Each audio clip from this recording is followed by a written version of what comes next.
Okay, just testing.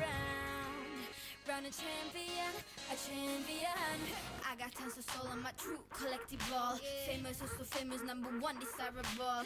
I do what I want when I want and how I want it. Leave you with the one in the air, that's how I roll. I got change to throw, I don't care about no gold. Better, so much better, flipping incredible. Always on the show, so they know. So, good morning and welcome once more to the IWWF ENA Over 35 Championships here at Sesena, the Botaski in Sesena.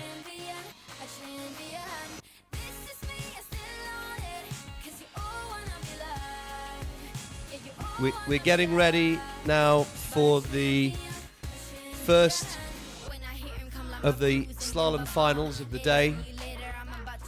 We have the over 75 men's slalom final. From France, Jean-Pierre Faux, who ran 3 at 16 in the opening round.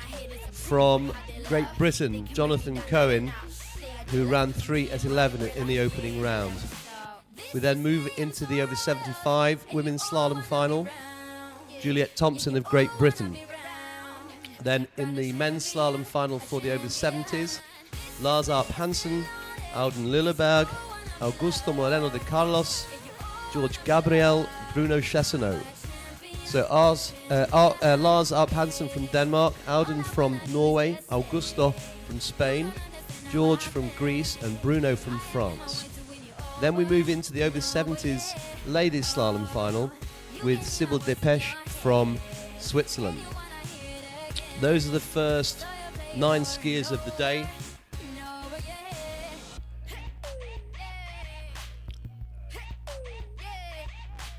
My understanding is that there is a 65-second set-down time today in the slalom finals, which I think is a little bit longer than it was in the prelims. They were 55 seconds. That reflects the fact there are fewer skiers and we're giving them more time to settle. We've just had the phantom pass for the boat and it stopped at the far end, so it's basically now in set-down mode. It's going to come back and pick up the first skier of the day, and that's going to be Jean-Pierre Faux of France. Good luck, everybody. Welcome to our viewers who are online or on YouTube. You're very welcome. My name's Dush Lukic. I'm going to be the speaker for the day.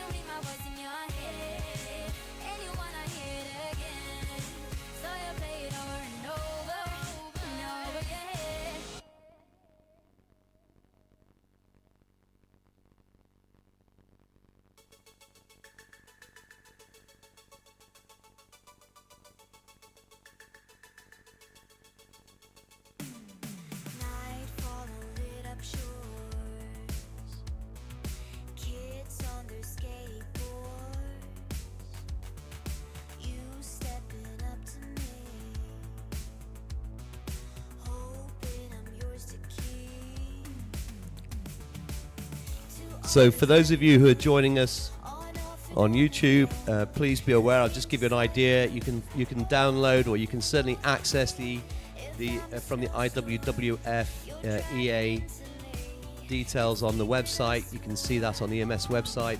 The scores from the teams. So the overall classification at the moment, leading in first position France, in second position Sweden, in third position Great Britain. Those are the team overall medal position teams as things stand. But the UK team is very narrowly sort of followed by Spain in fourth place, Norway in fifth.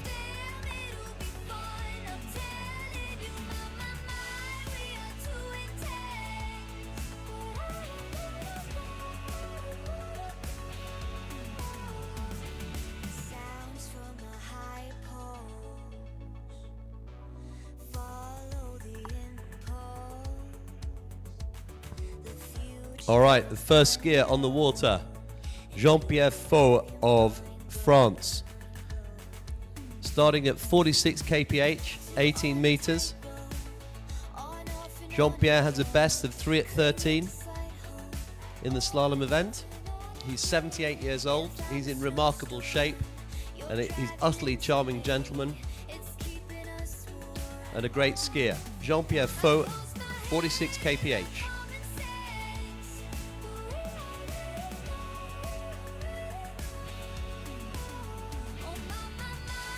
Okay, a little bit cautious through those gates, but in nice shape out of the 1. Plenty of time on the 2, so he's looking pretty good. Just starting to work a little bit harder behind the boat. Realizes he needs to work hard there, you can see that, just to give him a little bit more width, but he's making short work of this 46 kph speed. This particular age category shortened the line at 49 kph.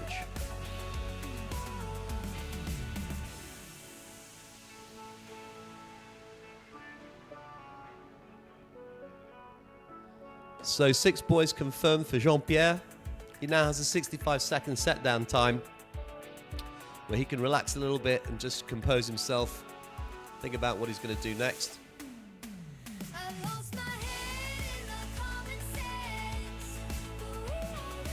You've got a great view here of Marco, the driver, who's just working his settings.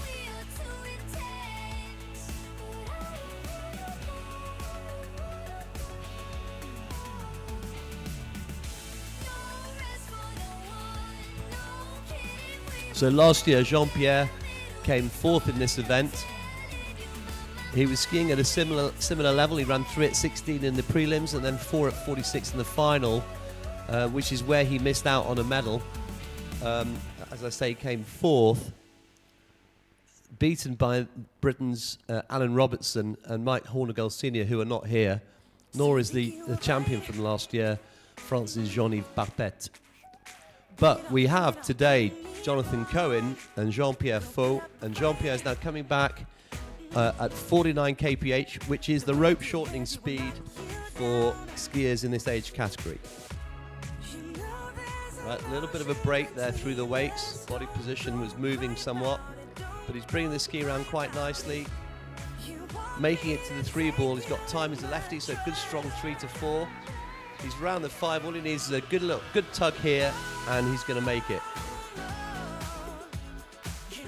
Okay, 6 buoys scored. He's going to be shortening down to 16. He's going to be happy with that.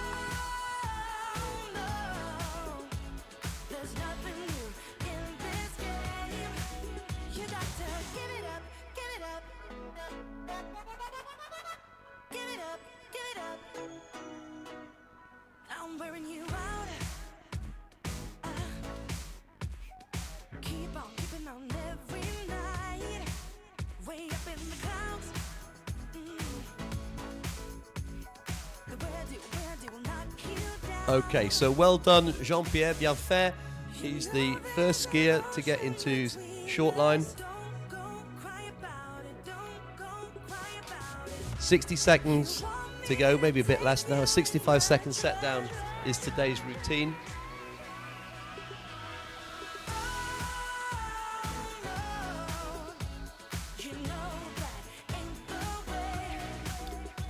As I mentioned, he has a PB, a personal best of 3 at 13 at this speed, 49 kph. So there's plenty left in the tank if he has a good morning. We're going to be coming back at 16. He's been a multiple medalist over the years in his various age disciplines, but it's remarkable to see him skiing in this way at the age of 78. It's a credit to him and also to the sport, frankly. Okay, bit narrow on the gates there. Could have got a bit more width on the setup. It's making him go late down the course. You can see that. He's round the 3. He's going to struggle to get to the 4 ball, just inside the 4 ball. So it's really important for those viewers picking this up and don't normally watch a lot of water skiing to get a really good gate setup. That means before the boat comes into the course, the skier has to go and ski out wide, and then they cut across through those entry gates, which you saw him do. And quite often, if you're not particularly wide, you'll end up reflecting where you started at the gate setup, exactly then down the course on the 2 ball, which is the next time that you're on that left-hand side of the lake, pretty much where you started the gates. So if you start narrow on the gates, you're going to be narrow on the 2 ball. So great skiing from Jean-Pierre, but basically he was a little bit narrow on that setup, and that's what made him then struggle to get the width on the 2 to give him time to get to the 3 early. I hope that's easily understood for those viewers who are not used to slalom skiing. Anyway, 3 at 16 is fantastic, and what I'll do is I'll explain briefly to those viewers as well how the slalom works. So the boat goes down the middle of the slalom course. There are boat buoys for the slalom course, and then there are also 6 turn buoys for the skiers to go around. So literally right, left, right, left, right, left. And the boat you'll see in a second will be coming through the course. Those are the entry gates that you can see now. And when the boat is perpendicular to the turn buoy, the distance between the boat and the buoy is 11.5 meters. We have set rope lengths of 18. When you complete 18 at the maximum boat speed, in this case 49 kph, you then shorten to 16, 14, 13, 12, 11.25, and at that point the distance between the boat and the buoy is actually greater than the length of the line, and we keep going down to 10.75, 10.25 and 9.75. So to increase the degree of difficulty, we shorten the line length when we get to the maximum boat speeds. The maximum boat speeds vary according to age groups. And in this age group, the over 75s, the boat speed is 49 kph.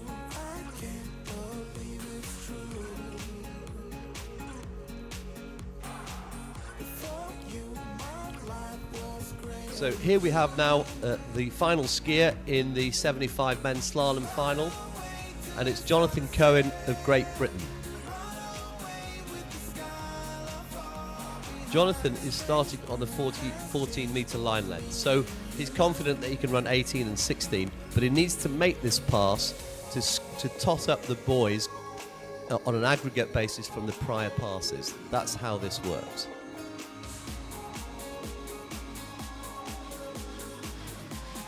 Jonathan's very, very proud of the fact that he's the British record holder, I think, with a score of 5 at 11, which is truly a remarkable feat. Here he's going in on the 14 metre line. You're going to see a completely different technique from Jean-Pierre. He's distinguished there by the fact that he's got a good wide setup. Comes through quite nicely, he's got a good strong lean. Works hard behind the boat, which is where he's meant to work. He's a bit strong out of the 135 side, that's just a habit. You'll see here now, comes around the 5, big lean there, and then around the 6 ball. So he's cruised through that 14 metre pass. Seems to be suggesting there may have been some water there, some wash, but I didn't see it.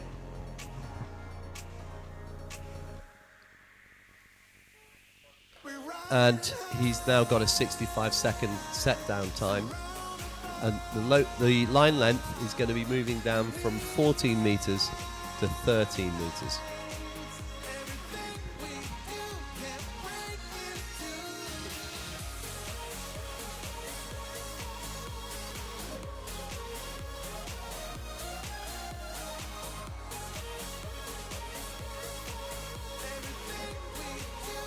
As I mentioned, Jonathan's the British record holder with a score of 5 at 11.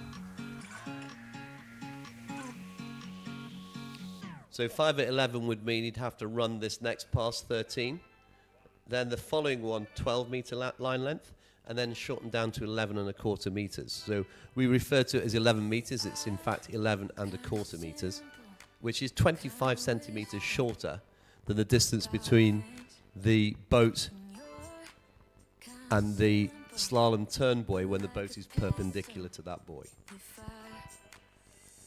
So enough of the technical explanation, let's get down to business. Jonathan Cohen, 13 metres. Okay.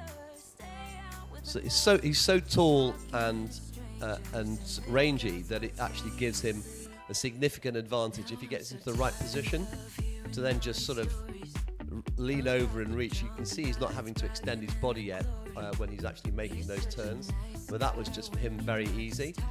And what he did particularly well there was when he comes out of his what we call the 135 side, which is the 1 ball, the 3 ball, the 5 ball.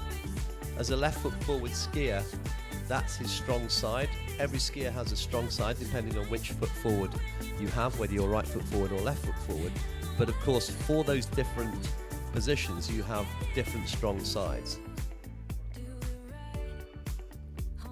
And left foot forward skiers are very strong on the 1, 3 and 5 ball. And right foot skiers are very strong on the 2, 4 and the 6 and the gate. So that's how this works. Jonathan made very light work of that 13. He was strong behind the boat, which is a good thing. So he turns pretty aggressively on the 1, 3, 5, but then takes a very good strong lean across to the 2, 4, and he's usually very early on the 2, 4. And that's his weaker side, so it gives him time to compensate and bring the ski round in his own time, where he's a little bit more, as all skiers are, a bit more exposed on what we call the offside or the bad side. So a good position out of your strong side allows you then time to adjust and make sure you're in good shape for your bad side. That's final explanation from me. We're now just going to crack on. He's run 14, he's run 13, he's on the 12-meter pass. He is the European champion now. He's beaten Jean-Pierre into second. On the back of the ski for that turn, which is not perfect, but big lean out of the 1 ball, waiting on the 2 ball. Brings it round quite well there on that one. Comes round now the 3 into the 4, brings it round again and looking in pretty good shape. I mean, this is a cruise. He gives it a real bit of heft out of the 1, 3, 5 and made that 12 meters look pretty easy. Well done, Jonathan. 6 points scored.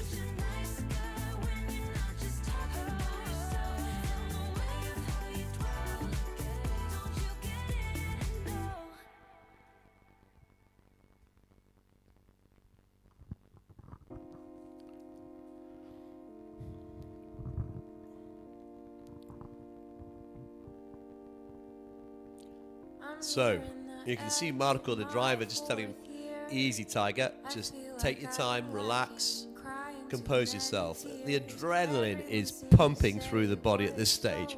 You're accelerating at the higher speeds. You're accelerating up to speeds of 65 miles an hour. That's 110 kph. Probably in Jonathan's case, it's a little bit less than that. The boat's traveling at 49 kph, so he won't quite get to those extremes. But you're working so hard. The adrenaline is coursing through your body.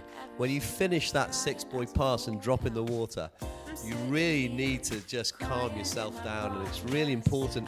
Quite a lot of skiers hyperventilate when they get to the end because they're just so pumped up. So important just to calm yourself, compose yourself, regulate the breathing, think about what you're going to do next. Make sure that you don't try too hard in the wrong places. It's a very precise sport. It's a very demanding sport. So, Jonathan now coming through on the 11.25 meter line. The rope is 25 centimeters shorter than the distance between the boat and the buoy, and this is where his height's going to be a significant advantage. There, you can see he's starting to reach. He gets a little bit of slack line on the 1, which is not perfect. He's carrying too much speed into the 2, and he makes 2 at 11. So he'll be happy and disappointed. I'm sure he'll be thinking he can run this 11 meters. But we have in front of us the 2024 European over 75 men's slalom champion, Jonathan Cohen of Great Britain. Congratulations to Jonathan. And I'm sure the Team GB and everybody on the jetty there will be giving him a round of applause. The new European champion, Jonathan Cohen.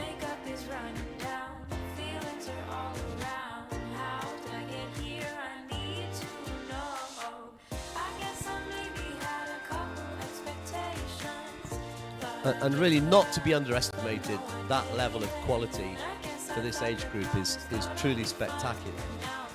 Now we have the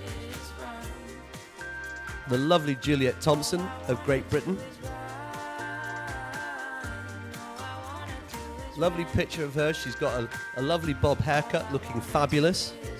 And coming in, I believe, at 40 kph.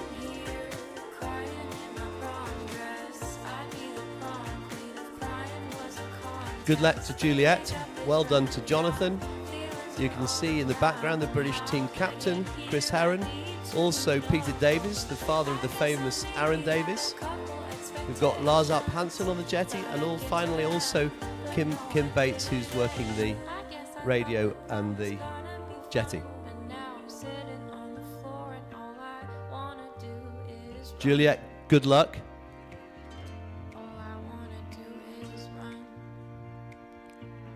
Okay.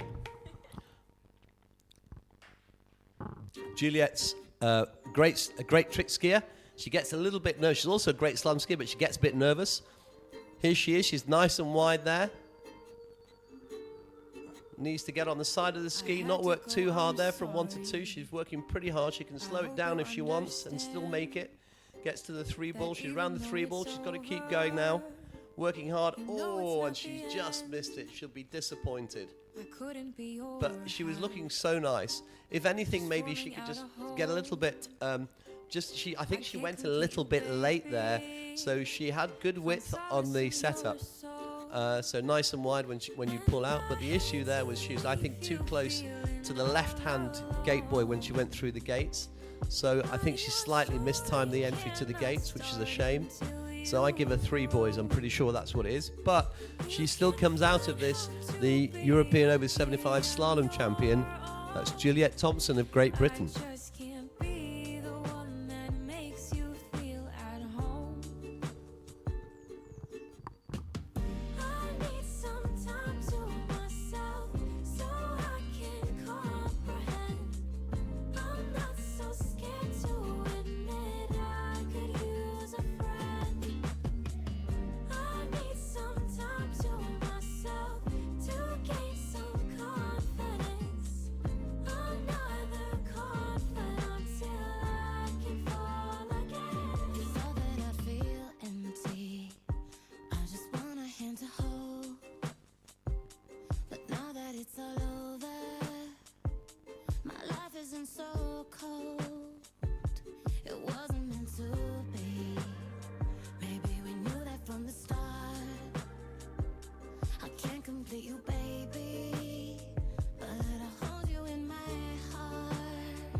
So, ladies and gentlemen, we've got Juliet Thompson, the over 75 ladies slalom champion, on her way back. I'm sure the supporters on the bank will give her a warm round of applause, sending a big kiss back to the jetty. And we now move into the next age category for the men. This is the over 70s men's slalom final. We have Lars Arp Hansen from Denmark.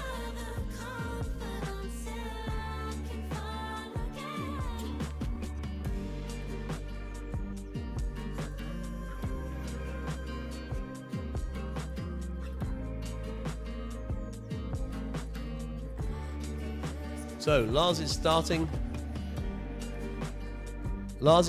at 16 meters. The shortening speed is 52 kph, but he's coming in at 49.16. So that means he's on a shorter line length, but he's going to have to stay on that line length and increase the speed on the way back if he runs all 6 courses. You can just see now the jetty, and in the background the skiers. There are more and more skiers arriving now to prepare for the finals. I can see big handsome George in the background with his floppy cricket hat, looking great. But right now we're going to focus on Lars Arp Hansen of Denmark.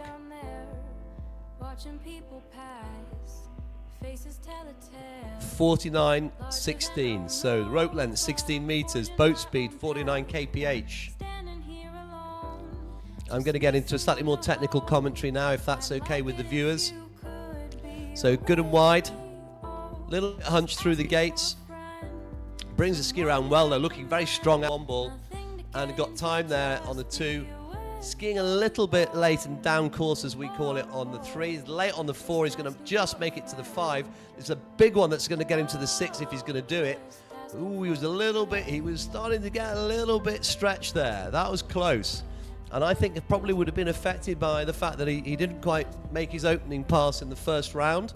That's probably been weighing on his mind a little bit. And there was some caution there. He was a little bit hunched through the gates. Then quite a strong pull out of the one ball, which is fine, but that made him slightly overrun the two, and then he's skiing down course and getting later and later.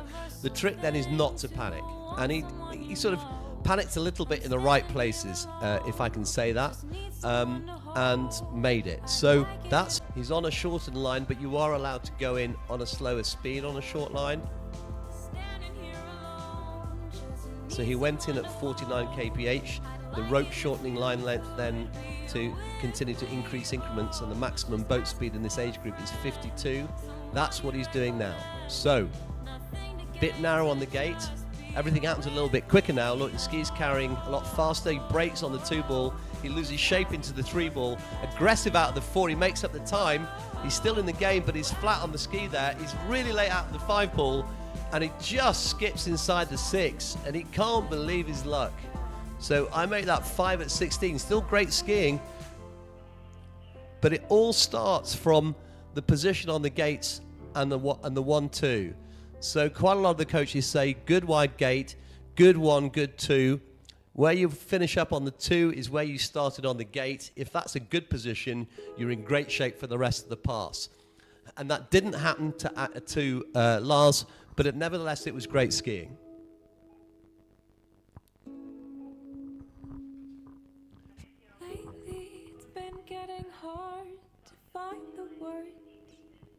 I'm stuck in my brain, I'm going insane. Can somebody help me, please? Right, so we've got now next on the water. Spinning round and round again. Just wanna break, my heart seems to ache. So Auden from Norway, Auden Lilleberg, starting at the same, exactly the same speed and rope length as Lars, so 49 kph, 16 meters, ran 1.5 at 52 in the opening round. He's capable of quite a good deal more than that. We know that. Certainly, you'll see him getting in some pretty short line lengths if he's on form. Had a bit of an injury a couple of days ago. Hard to imagine he's over 70. He's in such amazing shape. Same goes for all of them. All bad position there through the 1. I can only say bad. That's exactly what it was. It's not really where he wants to be. That is slightly broke. That's better. Bringing it round. Needs to not panic here because he's started off so out of shape. But now he's recovered his poise and looks a lot better. By the time we got to number sort of 4 ball, he was okay.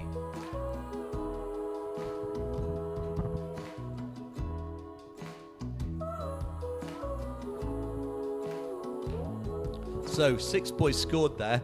A little bit of a wobbly start. Now he's had quite an interesting competition. He hurt himself in the tricks 2 days ago. He goes out in 2 trick skis to start with. He did the splits and hurt and just at the end of his run and hurt his knee. And then yesterday he had to go and jump, which is amazing. Not only did he have to go and jump, but he jumped over 22 meters, which was, I think, the performance of the day. What a star, what a competitor, absolutely brilliant. He's got a thumbs up as well to the boat, he's got a smile on his face. This is how the sport should be played, absolutely fabulous. So good luck to Auden, who's already for me one of the stars of the competition. Coming back 16 meters, 52 kph. Big figure in the international water ski scene. Complete gentleman and a warrior, all at the same time. Now, I've just spotted the tip of his slalom ski. Looks like an old-fashioned Fisher, if I'm not mistaken.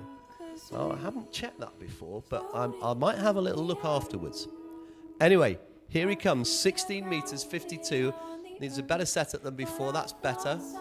Brings the ski round slightly hunched out of the 1 ball, carrying a bit too much speed into the 2. He's struggling a bit there to get the purchase, but he's round the 3. He's going to be late on the 4. He was, and goes for a tumble. So I make that 3.5 at 16.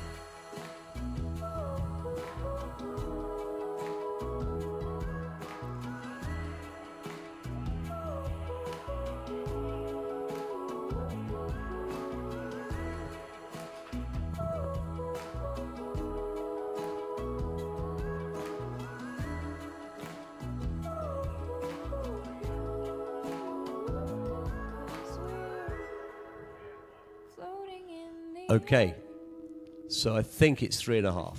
3.5 at 16. So that puts him in second place. So here we have it. 5 at 16, Lars Arp Hansen in the lead.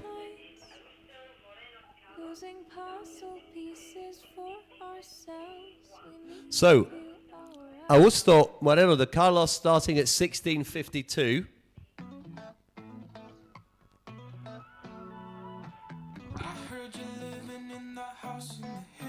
Okay, so good luck to Augusto. You can see Big George getting ready. Good luck to Big George in the background. Bruno Cheneseau must be hovering as well. But right now, Augusto Moreno de Carlos. So, as I was saying earlier, in first position at the moment, we've got Lars with 5 at 16. Then we've got Alden with 3.5 at 16. Augusto's going in at 52 kph, the full boat speed. If he runs this pass, he's the new leader. And is guaranteed a medal. Whoa, oh, he brakes, unbelievable. So he was looking okay on the setup, and then he just comes around the one ball and just takes too big of a lean, drops the shoulders slightly, the ski just hits the brakes, and he just gets tipped out and loses the handle. And that must be so gutting for him, because he's clearly capable of running this. He ran 5 at 14 in the opening round. So what that means is that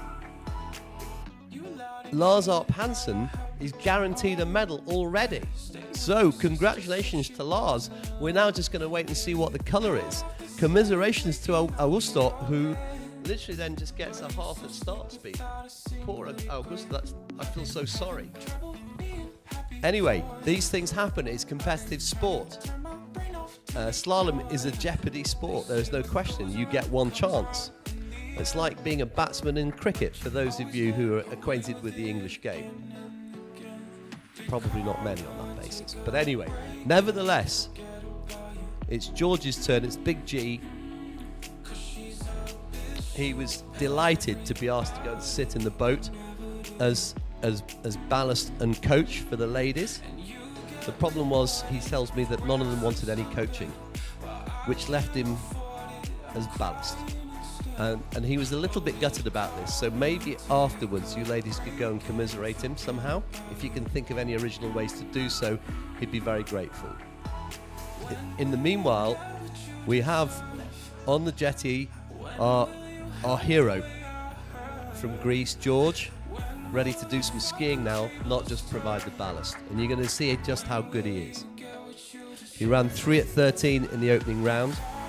I'm guessing he's going to go in at 16, but I'm not going to second guess. We'll wait and see. But here he is in the gladiatorial arena, being massaged by his friend and warmed up by his friend, the great Robbie Alexander. Never far from George's side. There they are in shot.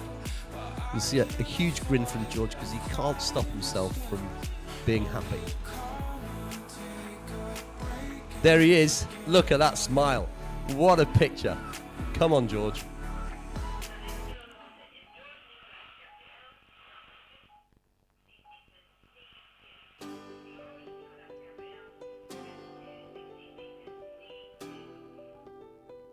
Right, so George starting at 52.16. It's time for business. When I get older, I'd marry her, I told her. Now I'm 26 and I work in an office. 9 till 5's not the best, I'll be honest. If I could change a single thing, I'd make it me and not him. Good luck to George. It's business time now. Okay, here he goes. Right, we're looking for a good setup here. George is a fabulous skier. Ran 3 at 12 in the opening round. He's capable of getting down the... 3 at 13. He's capable of getting down the 12-metre line length on a good day. Looking strong out of the one ball. There, brings it around so nicely on his offside. He's a lovely skier. He's incredibly powerful. Best handshake in the whole of Europe. And there he goes. 6 points scored. So, that makes him our new leader. So George guaranteed, at very least, a silver. But he's in gold medal position as things stand. But he has got to follow Bruno Chenesseau of France, who's got a PB of 1.5 at 11, and who ran, in fact, 1 at 11 in the prelims. So, which is again remarkable because Bruno's 71 years old, and the quality of these skiers at advancing years, let's say, is off the scale. George now looking as though he's just having a little sort of bath at the moment. He's lying back there and just chilling. It's absolutely the right way. And now just a slightly more serious look on his face. It's business time again.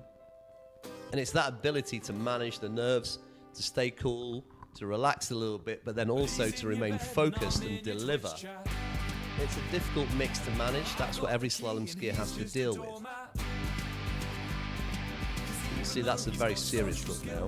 He knows 14 meters is, it's a proper pass for him. It's one of his threshold passes. I think 14 and 13 are his threshold passes. So this 14's got to be good.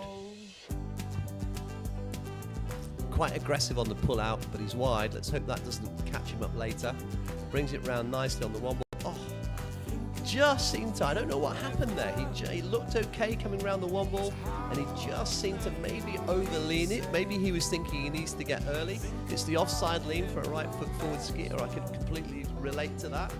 And just looked to me as though he just overdid the lean, trying to get a little bit more extra angle there, and just couldn't hold it. And we lost him there with a half at 14. So he's the leader. He's in the gold medal position right now, guaranteed at least a silver. And Lars Arp Hansen is in silver, guaranteed at least the bronze. I mean, that's where we are.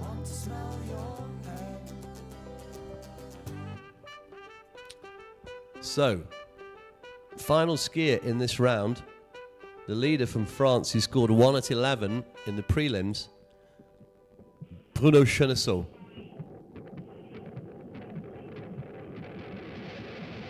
Okay, so we've just lost a boy, so we've got a brief pause. I don't need a boyfriend. That shit's So in the background, the viewers will see a very good-looking and powerful guy there, Peter Davies, just playing with it. There he is, waving to the crowd. Father of Aaron Davies. Aaron Davies, one of the world's top slalom skiers, and one of Britain's favourite sons. So Pete travels the world, helping all of the clubs to stage great competitions, and that's exactly what's happening this time round. Pete's a homologator, a judge, a driver, a skier, and a Boltonian. So you must ask people what a Boltonian is at some stage, and the answer is they're all like Pete Davies.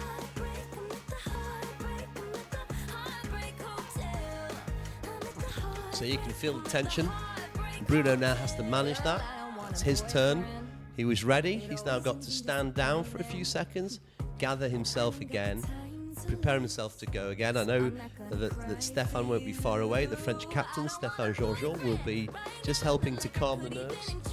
And they'll be talking tactics. I'm pretty sure Bruno, if he's getting into 11, he's probably going to go out on the 14-meter line, maybe the 16, but probably the 14.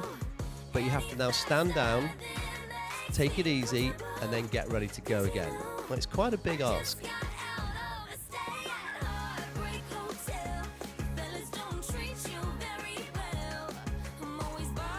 We've got Kim there, just in picture, waving to the viewers and the fans. Kim Bates from the GB, does a lot of work for the sport. She's a great skier herself. Got 2 kids in the sport, Jonah and Sophie, 2 lovely kids. And we're allowed to say skis at Denham and sometimes at Gosfield. So these are 2 lakes in England that you might want to come and visit. You'll get a warm welcome. Here is Big Peter again. We'll get him on the mic and he can tell you all about Bolton another time. We've got Marco from Omenia in Lago d'Orta. If you haven't been to Lago d'Orta in Italy, you're missing a treat. So it's the small lake right next to Lago Maggiore. It is about 45 minutes drive from Recetto, which is one of the best ski sites in Europe, where you will find Marcos the driver. If you haven't been to Lago d'Orta, there's some fabulous restaurants. There's a beautiful island in San Giulio where you can sit and eat and have a wonderful time. We've got Ivar Foss there from Norway. Give us away, Ivar. No jokes. There he is. But I was just talking about Lake Orta, Lago d'Orta. Beautiful place to go. You can ski on the lake. It's a very clean lake. Or you can go and ski at one of the many fabulous clubs in northern Italy, like San Gervasio, Recetto, Palace and so forth. Some fabulous places to go.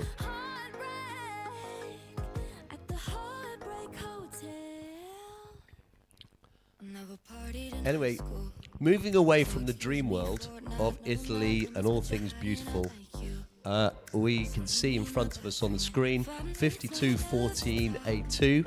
I'm pretty sure that's going to be the start speed for Bruno. I know it is. You can see the little fut coming back with Libor in the boat. Libor is a family member of the Bottas family, and very lucky to be supremely lucky to be fiancé of the younger of the Bottas ladies, and also a fabulous skier himself there, Libor, and he's been running around fixing things for us all weekend. So now we have a phantom pass. So all skiers have to have the same conditions. You have to replicate conditions for each skier. So the boat makes the phantom pass down the lake, does the 65-second set down, comes back and picks up the skier. That is replicating the conditions from the previous set. That's what we're doing right now. It's called a phantom pass. Beautiful view. We've got Olga behind the camera. Is giving us a beautiful view of the conditions here, and also the lake and the setup here at Botaski, which is fabulous. And you get that view of the imposing jump ramp, which is the Big Red. We call it the Big Red because it's big and red, and it's scary. So that's the jump ramp. We had some jump prelims yesterday. We'll have more of the jumping tomorrow afternoon in the finals. So here you can just see the boat setting down. Theoretically, I don't know if it should replicate this by stopping for 65 seconds or whether indeed the boat's going to come back, but I would have said you'd set down for your 65 and then come back. And I think Olga should have a career in if she does not already have a career in cinematography, because she's capturing everything that's happening around. So you can see a lady there just walking around the lake, and Olga's very good at capturing the living soul of the lake.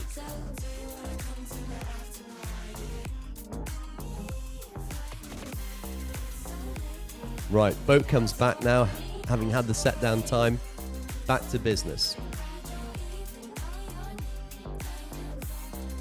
So Bruno Chenesseau of France will be coming back now to the jetty. He'll be getting set up. We can't see that from this particular standpoint, but he'll be getting ready. The ski will be on or about to go on.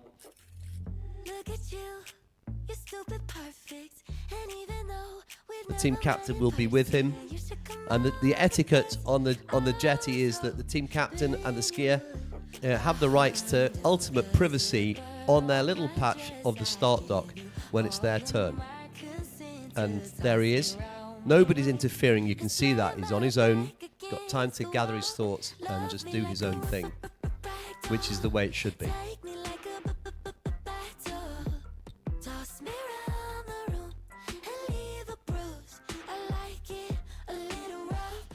Okay, brilliant skier, Bruno Chenesseau of France.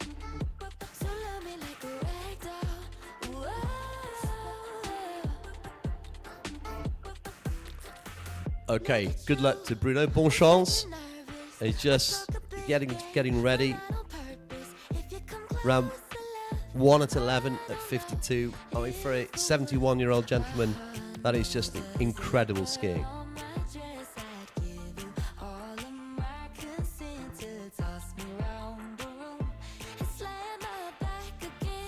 Right, Bruno's on his way.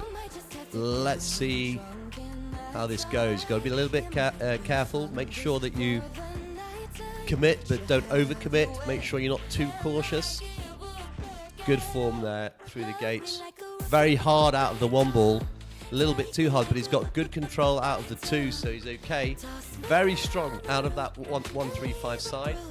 I would say almost a little bit too aggressive sometimes, but looks very nice nevertheless.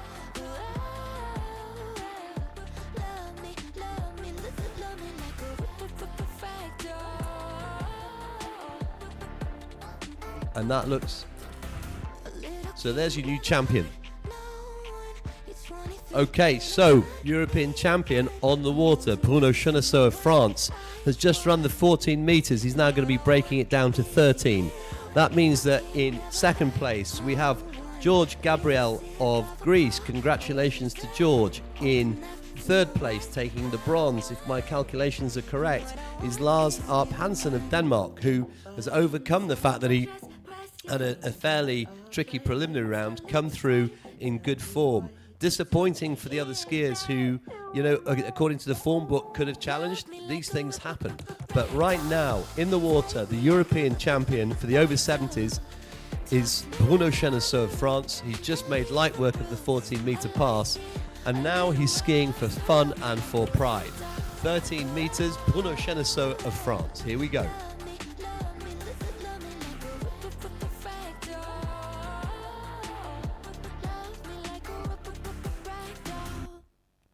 Sexual?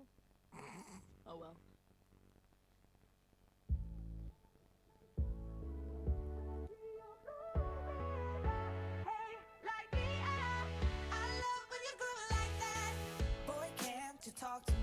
Okay, just taking his time.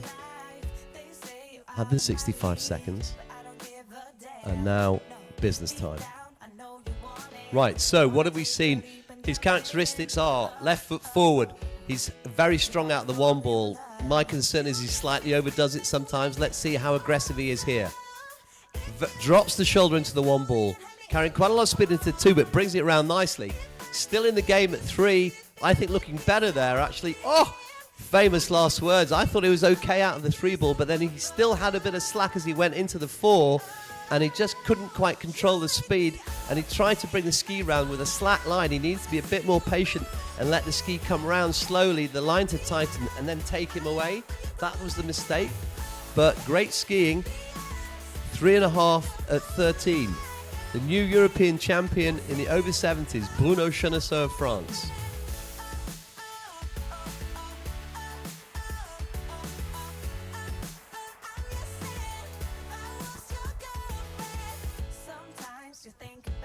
Okay, we move into, congratulations to those skiers, but we now move into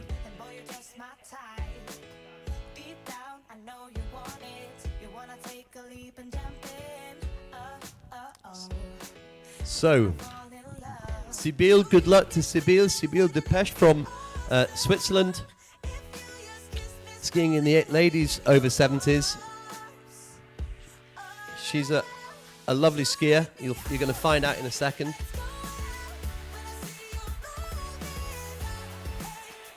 Looks so good on her ski. She's got a PB of 5 at 14 in the slalom. And she just looks terrific. Starting at 46 kph. Shortening speed is, for the ladies in this age category, I think it's 49. Around 1.5 at 49 in the prior round.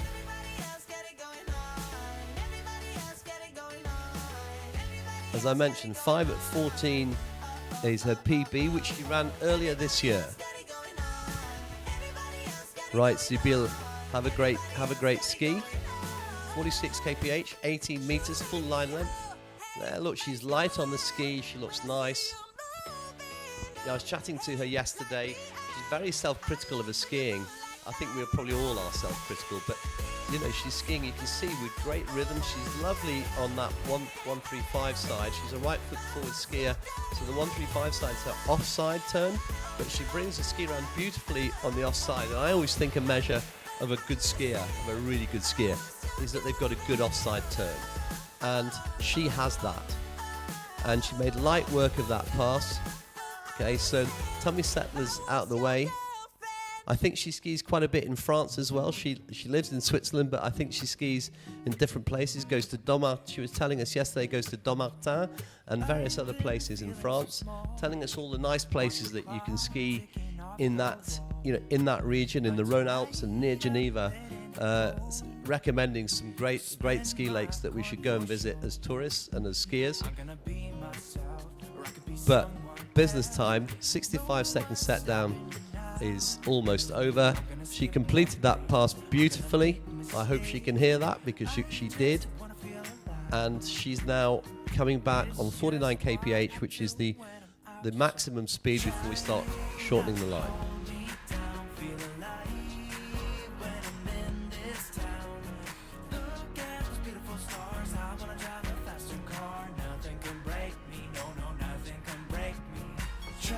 Right, if I'm not mistaken, she's got an interesting habit there. She's right foot forward, and she starts. She's not the first one I've seen. Starts with the ski on the wrong side of the line. We all have strange habits, but there we are. Anyway, here she is, 49 kph. That's a one-handed turn for the gates. That's interesting. Waiting on one ball, just needs to be patient. Okay, a little bit flat on the ski there, and carried a bit too much speed into the two. It's going to make her a little bit late there. Brings it round though. She's still in the game at 4. She's going to be a big 4. There it is. Got to manage that speed on the line, and she's going to scramble to the 6th ball, but actually has enough time in the end. She recovered very well. The first 3 boys not as good as the second 3, but it doesn't matter. She's done the job.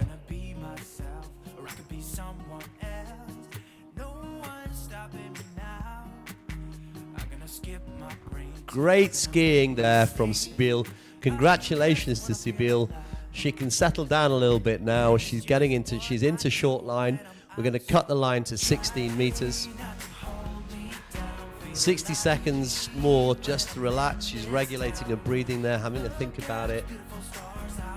That was great. She just needs to now do more of the same.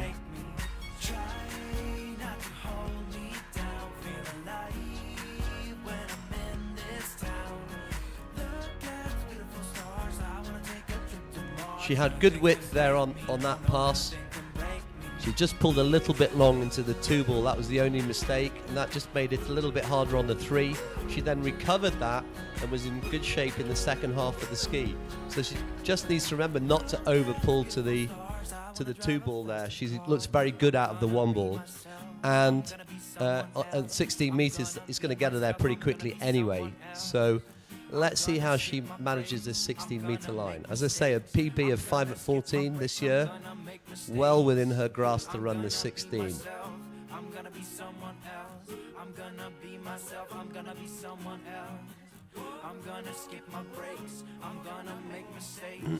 Okay.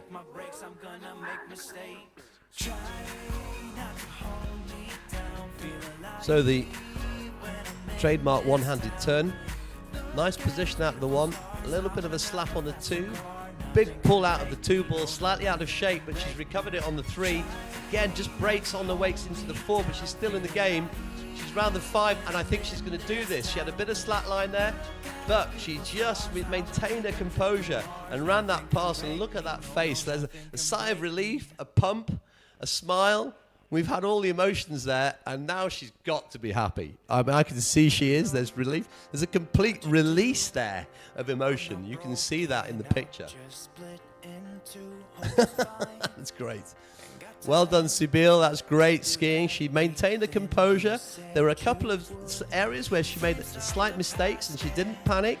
She just corrected the mistakes and then moved on to the next phase. So well done, and that's what you have to do. It's a constant process of self-correction when you're in the slalom course. That's exactly what it is. Line management, position management, self-correction. All of those characteristics are features of a slalom pass.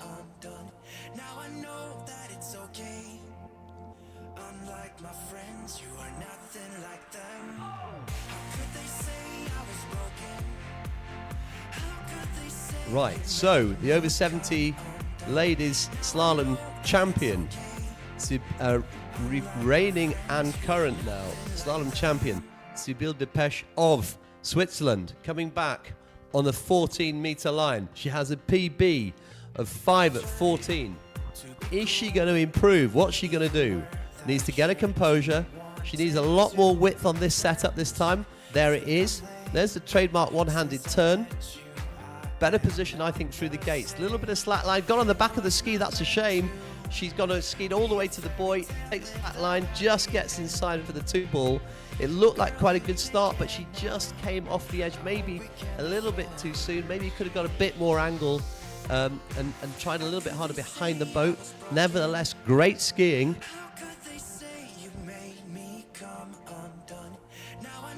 And ladies and gentlemen, particularly on the shore there, please welcome the ladies over 70 slalom champion with 2 at 14, Sibylle Depeche from Switzerland. Congratulations.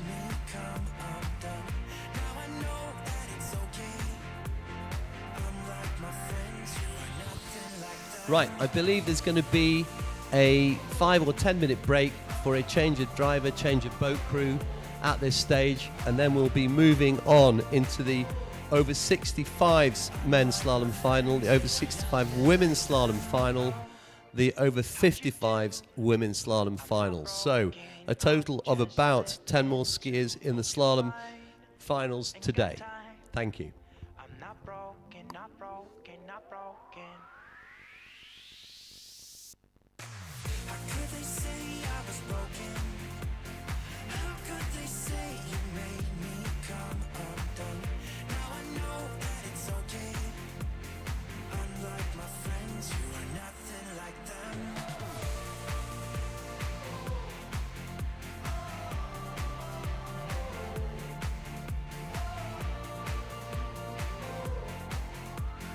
Unlike my friends, you are nothing like them.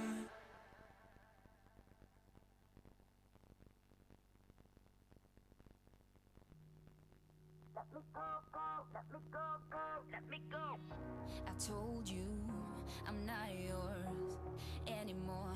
No, I'm not yours. So why you trying to hold on when I'm not there for you? Wanna take a different lane, wanna play my own game, and I don't need you here. So won't you let me go? Wanna take this ball and chain that you have put on me and throw it out the window. I think that you should let go, 'cause you know this is not meant to be. Let go. Maybe I should have known that you are not the right one for me. Let go. I should have known. I should have known you are not right for me. So let go. So let me go. So let me go. You are not right for me. So let go. Go. Let me go. Go. Let me go. Go. Let me go. Let me go. Let me go. Go. Let me go. Go. Let me go. Go, go, let me go, go, go. Don't call me, I don't wanna talk to you. I'm better off not talking to you. But why you trying to hold on, to hold on, to hold on? Wanna take a different lane, wanna play my own game, and I don't need you here. So won't you let me go? Wanna take this ball and chain that you have put on me and throw it out the window. I think that you should let go, 'cause you know this is not meant to be. Let go. Maybe I should have known that you are not the right one for me. Let go. I should have known. I should have known you are not right for me. So let go. So let me go. So let me go. You are not right for me. So let go. Let me go. Go. Let me go. Go. Let me go, let me go, let me go, go, let me go, go, let me go, go, go, let me go, go, go.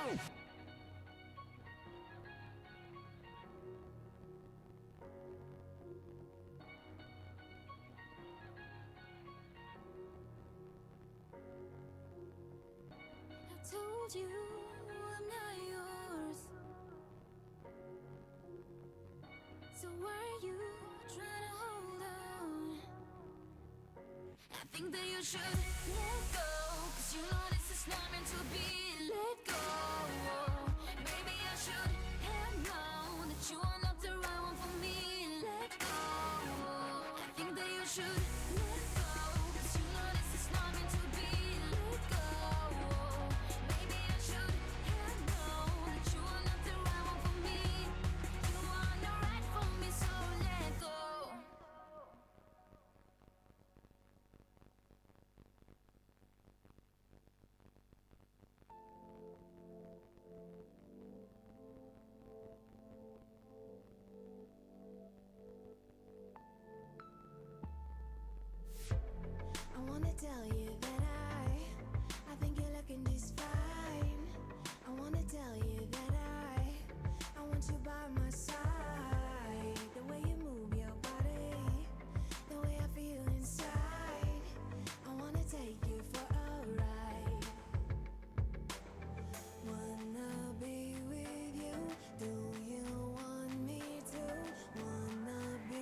is making me breathe. I hope that you can stay here.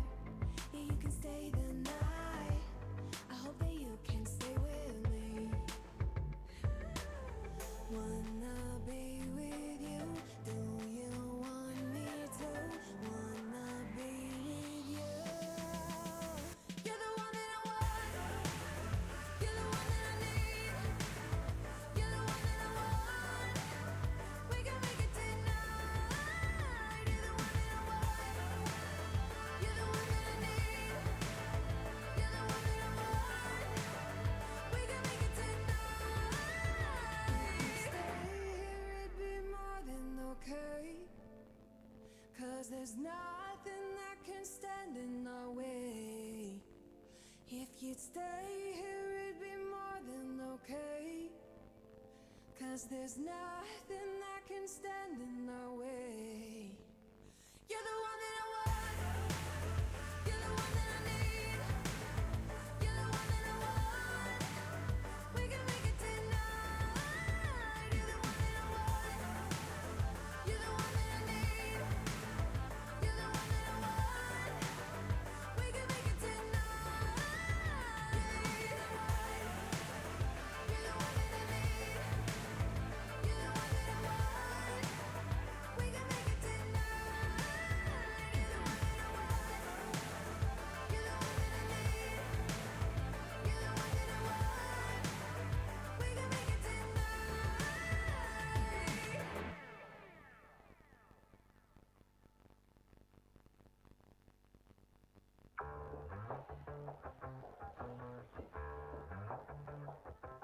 Yeah, it's a hot day. I'm hanging in the sunshine. You should hit me with the splash gun so I cool down.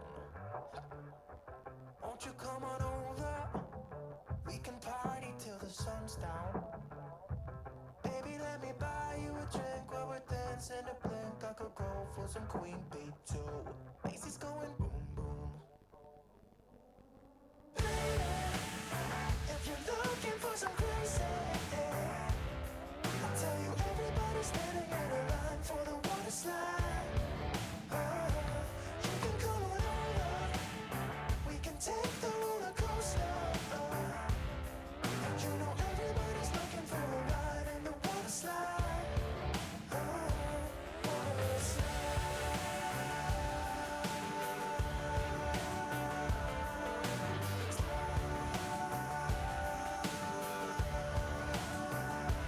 Water slide. Surfing on a wave of good feelings. Well, it's just another Friday in paradise. So bring your A game, 'cause you know this party won't stop.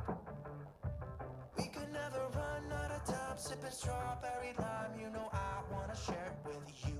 Macy's going boom boom. If you're looking for some crazy, I'll tell you everybody's standing in a line for the water slide. You can come on over. We can take the roller coaster. And you know everybody's looking for a ride in the water slide.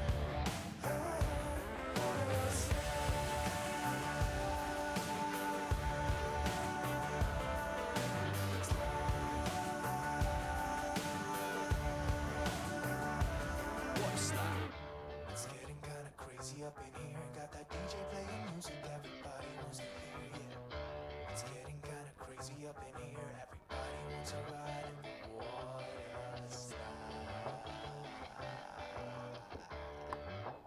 3, 4. If you're looking for some crazy, I'll tell you everybody's standing in a line for the water slide. You can come on over. We can take the roller coaster. And you know everybody's looking for a ride in the water slide. Water slide.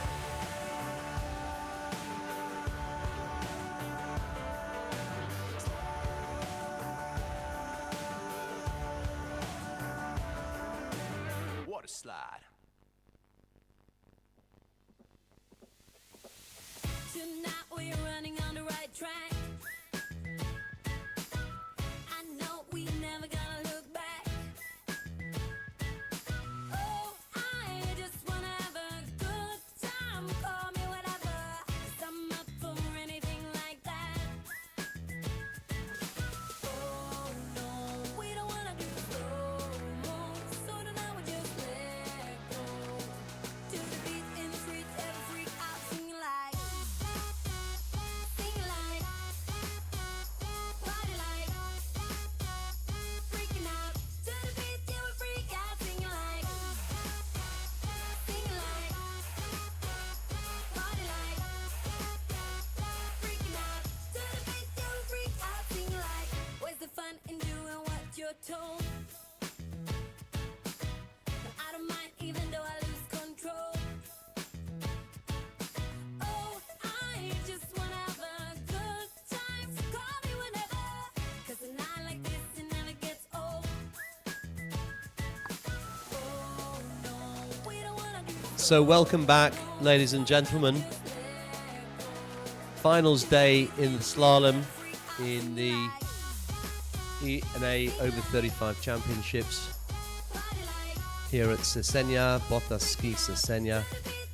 The over 65 men's slalom final is going to be getting underway in the next 2 minutes. So we've got the Phantom Pass.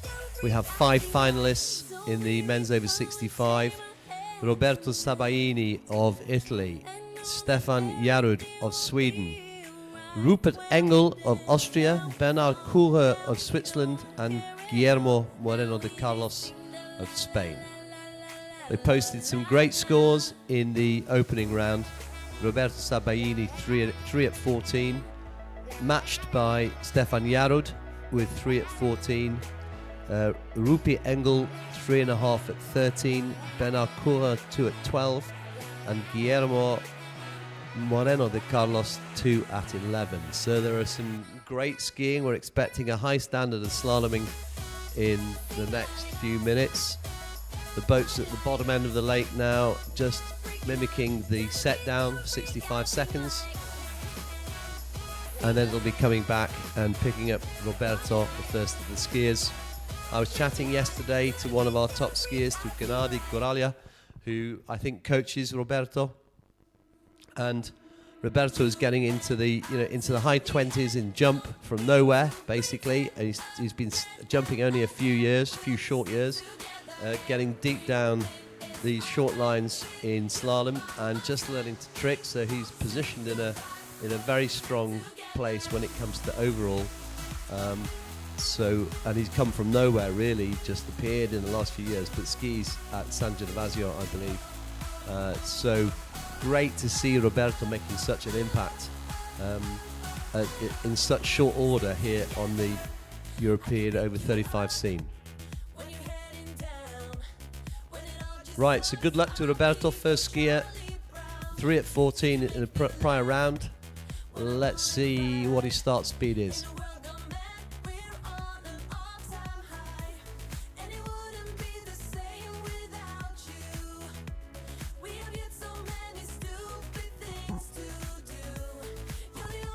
Gavin Kelly of Great Britain, the boat judge. We got Björn Karlsson there, big smile, who's the driver, Björn from Sweden.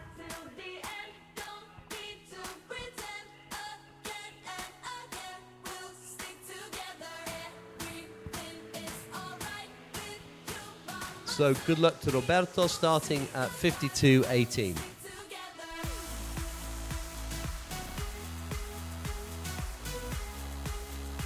So the maximum boat speed is 52. He's going straight in on the maximum boat speed. On the longest line length, 18 meters. So I can just see Stefan Jarud in the background and Rupert Engel also. Good luck to you all. But right now it's Roberto Sabaini of Italy, 52.18. Nice position on the ski. Weight on the front of the ski as he brings the ski round. Brings the ski round nicely on the 1.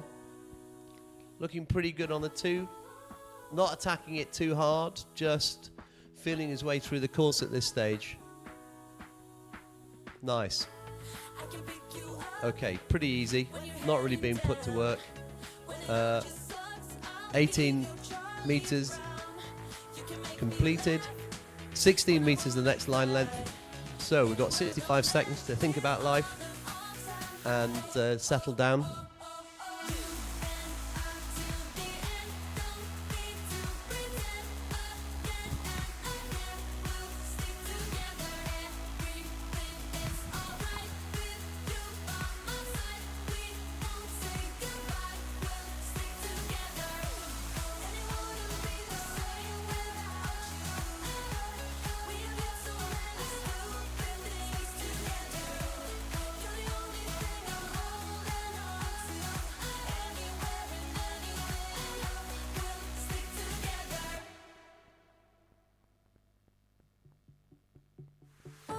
my own, but I'm never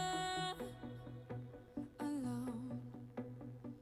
On a road to a river. All right, so Roberto on his way back now.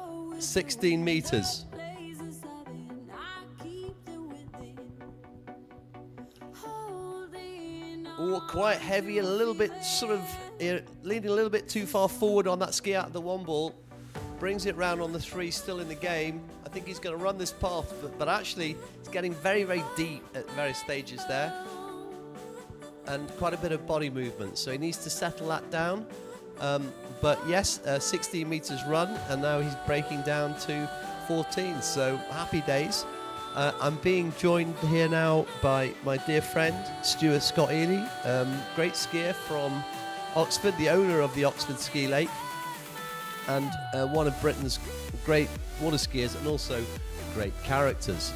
Now he's defined, I think, by his cheeky boy looks. He has got a lovely smile. He's doing it now. Fantastic suntan, huge muscles, and his sort of chocolate voice. So you have a cold vanilla ice cream, and he's the hot chocolate sauce on that ice cream. Stuart Scott Ely, welcome, Stuart. Well, what an intro, Dushy. I don't know quite how to follow that, other than to say thanks for all your hard work. You're still here in the box bright and early, and it's great to hear your commentary this morning. Thank you, Stuart. Well, I'm glad we managed to start the day without an insult anyway, between us. The day is young. So I also need to warn you, Stuart, we are actually being broadcast on the internet, so there are some followers. Hopefully now you've arrived, we'll have a few more, and hopefully not less. Well, that's hard but fair, Dushy, hard but fair. But we'll try and keep it clean this morning, shall we? Okay, something's going on here on the water. Need to find out what's just happened, whether there was a gate review, but the skier no longer holds the handle. What's happening? I was too busy giving you an intro, I'm sorry. I'll just try and pick it up. I'll turn the volume down on the radio. Okay, I'm guessing there must have been a gate review.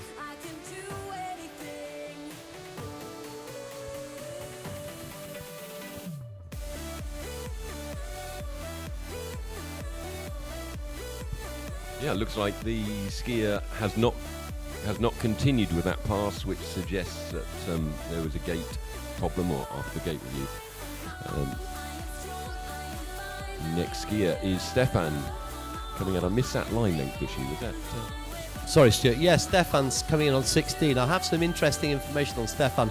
He's been touring Europe over the last few weeks in France. He's been on the Atlantic coast of France because his son has been participating in sailing in the Olympics. Wow. So what a fabulous time for him. He's coming in now on the 16-meter line length. I'm going to pass to you, Stewie. A little bit on his back foot through the gates, but got a nice stance on that ski, bit compressed, safely down this so far, looking good. Yeah, he's early for 6, that's not a difficult pass for him whatsoever. So safely down his open at 16 metres, he'll be taking the obligatory 60-second drop time and coming back on 14 metres.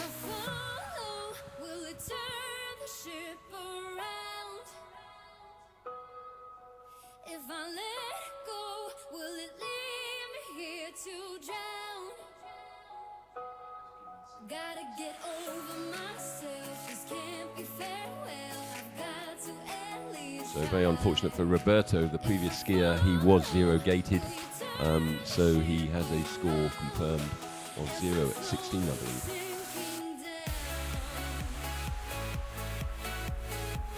Stefan has just run that 16, so he's already ahead of the previous skier. Will be coming back now on the 14-meter line, 1-4. Just another night, just another fight. Will it be alright? 'Cause now you're outside. Gotta get over myself. The drinks, they don't help. I've got to. Okay, here we've got Stefan coming back on the 14-meter line. Nice wide pull out, left foot skier. Got to swallow my pride. Very tight turn on one ball, that's good. Will it turn the ship around? Nice and patient. He doesn't look in any drama here whatsoever. If I let go, will it leave me here to drown? Nice and early for 6 ball. That was a sweet pass by Stefan. Safely round all 6 boys on the yellow. Will be dropping now, coming back on 13 metres, 1-3. Thank you, Stuart. Yes, I mean, that was so easy, wasn't it? He skied that so well. You can see he brings the ski round, puts the lean in, and waits. And he's not having to work particularly hard at the moment, so there's plenty more in the tank. So, in the prelims, he and Roberto both ran 3 at 14, which I would say is probably, which he's obviously just cruised through. So, let's see if I can find some information, so a bit more information on Stefan's skiing. So, let's see what we've got. I don't think I have a bio for him. If I do, then obviously I've thrown it into the mixer with everybody else's and created a little bit of chaos, for which I apologise. But he ran 3 at 14. Yesterday, he's run 3 at 14 in the opening pass. He's in the opening round. In the opening round. Here he is now on the 13 metres in the final, putting the pressure on the other skiers. Okay, slightly just on the back of the ski there. Breaks around the 2 ball and loses it. So, I'm surprised. Stuart, do you want to just tell me what happened there? I think with all of this, it was the gate. He pulled out a little bit short on the gate, had to lean long into 1, got slightly broken at 1, and had to then pull long to 2, and that's all she wrote, 1.5. That still puts him in bronze position, I believe. Yeah. Yes, indeed. Yeah. And the previous skiers, or the next 3 skiers, had 3.5 at 13, 2 at 12, and the leader was 2 at 11. So we've got to see what these other 3 can do. I mean, I think that's right. The next one, a good friend of mine, Rupert Engel of Austria. So I know that Rupert's well capable of running deep down 12 at 34, 55 kph. So let's see, it's Rupert's first year as a 65 plus skier, skiing at 52. We've skied at 52 in training quite a bit, 52, 55. There are some differences, there are timing issues. Generally speaking, the ski doesn't carry as much. What are your own thoughts on that? We'll avoid 52 as long as possible, Stuart? Well, it's an interesting one because I'm never sure whether that's the time at which you change a ski, typically larger or different ski. So there is a significant difference in 52 to 55 in terms of how it performs, for me anyway. I do go out, I have gone out occasionally at 52-14. I prefer to do that rather than the 16-metre line, which I find the wake is a little bit challenging for me. But then obviously the ski sinks more.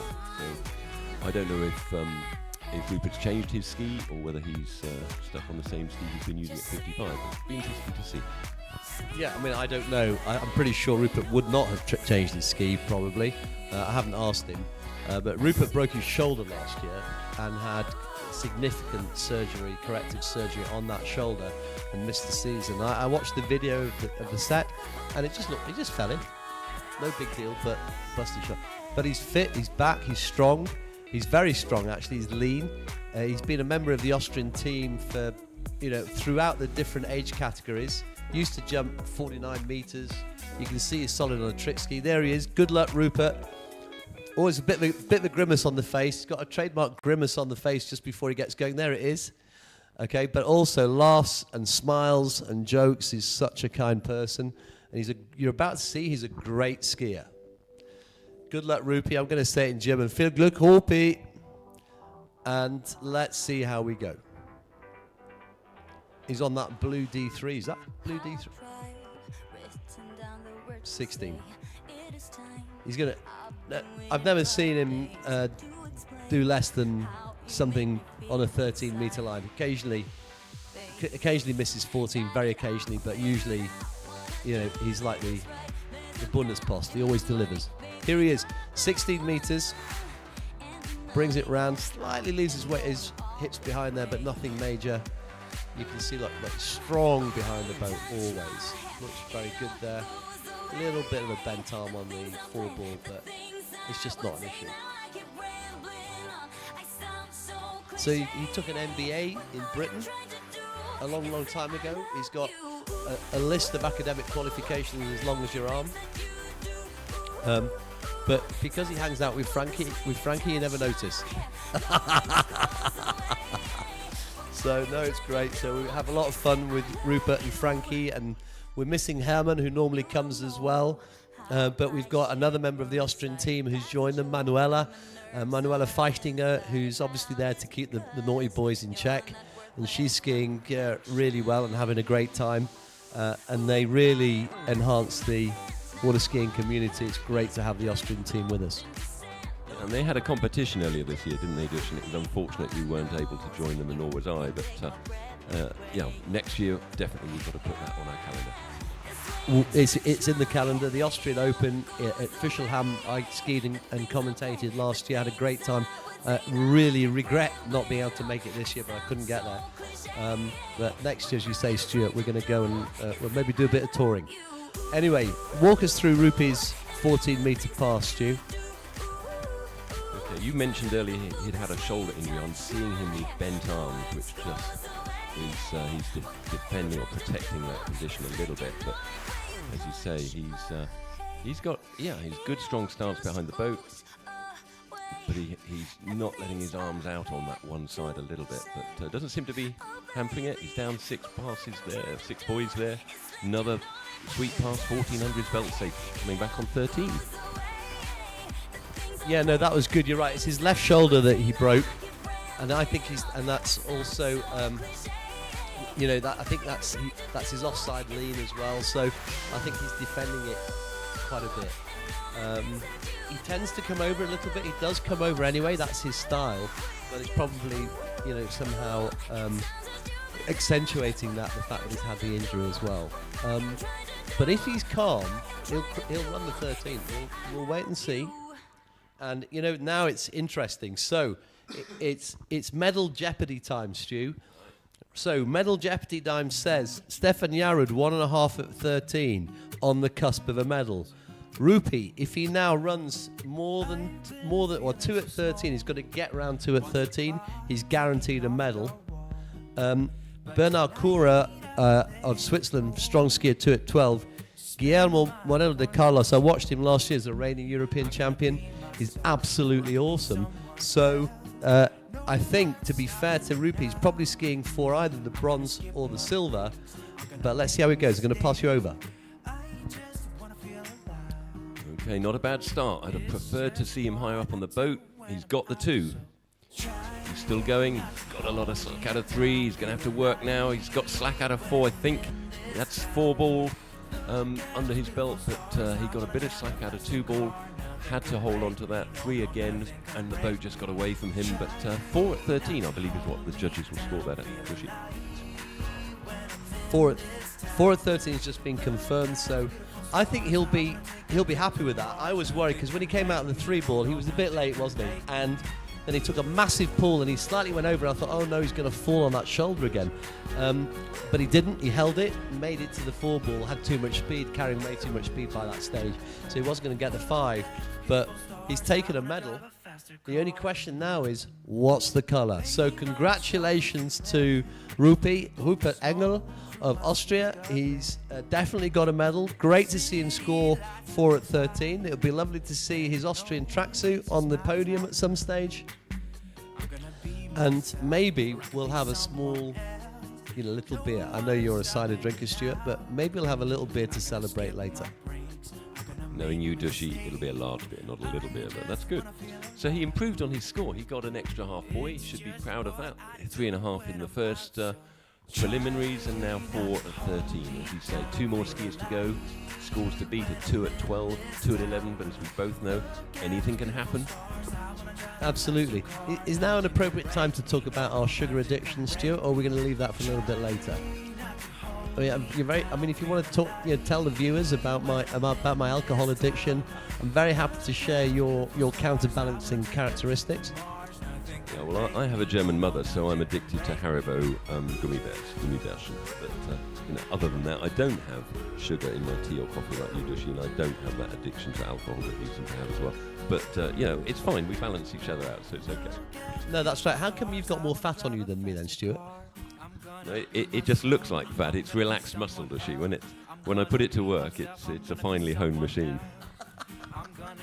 Okay, enough of that. Right, back to the skiing. So, on the jetty, Bernard Coura of Switzerland. Good luck to Bernard.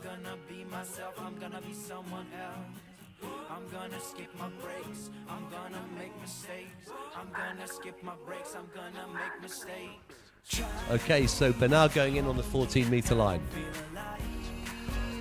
As we mentioned, he ran 2 at 12 yesterday.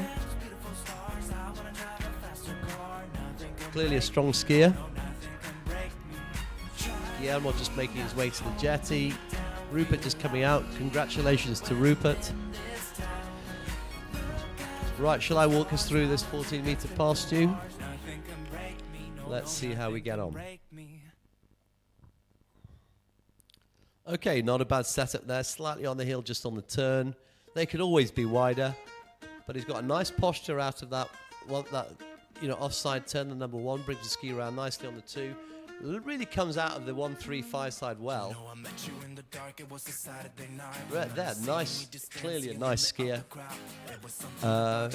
Cruise that 14, Stu. And very well colour-coded, I'd say, Dushy. We're now at 14. He's looking very smart in that yellow outfit. And we're going to see a green one appear in a second. Yeah, maybe it changes like a chameleon for each line slightly. Now, that was a very easy warm-up pass.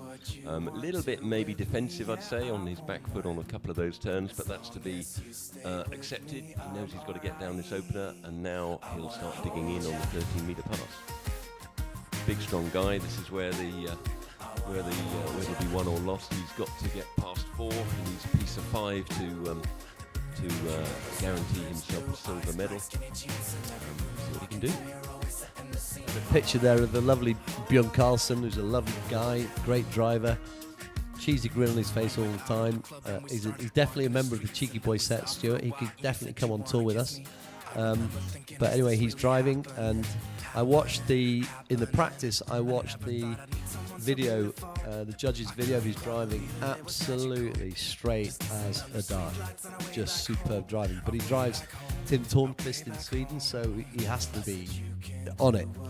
Now, look at the silhouette. The light's changed a little bit. It's not affecting his outfit, but is it going to affect his skiing? Nice one ball there. Slightly forward over the over the ski rather. There, but he's better this time round. Coming around the 3, breaks around the 4 ball. He's got a lot of spin into the 5. He's going to make this. Oh, and a little twitch again off the wake. Just makes it. What happened, Stewie? It wasn't pretty, but the gates again, Dushy. I'm looking at that thinking he wasn't up on the boat enough. But proved us both wrong. He's round that 6-buoy pass without any dramas. But I was amazed how narrow he was on that boat line.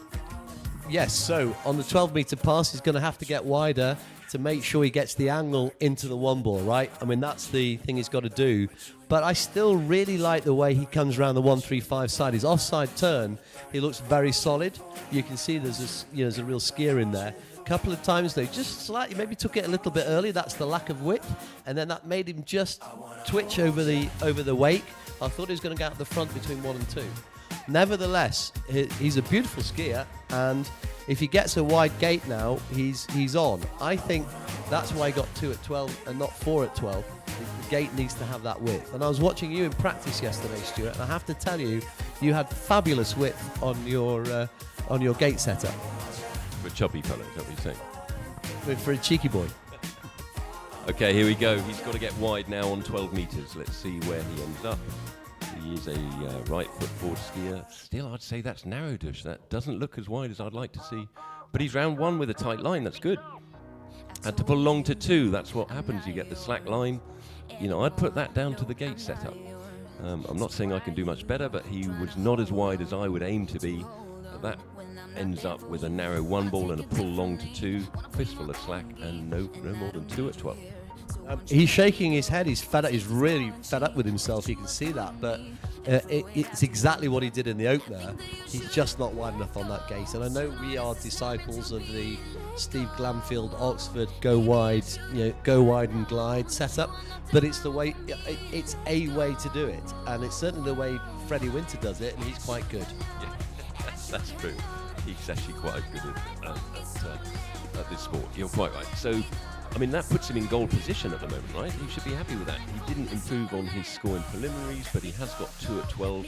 That's a respectable score. And last skier now, Guillermo of Spain, has to make sure he runs all of his passes and has a chance to improve on that 12-metre score. Very good. Yes, I mean, Guillermo, he ran 2 at 11. He's the reigning European over 65 champion.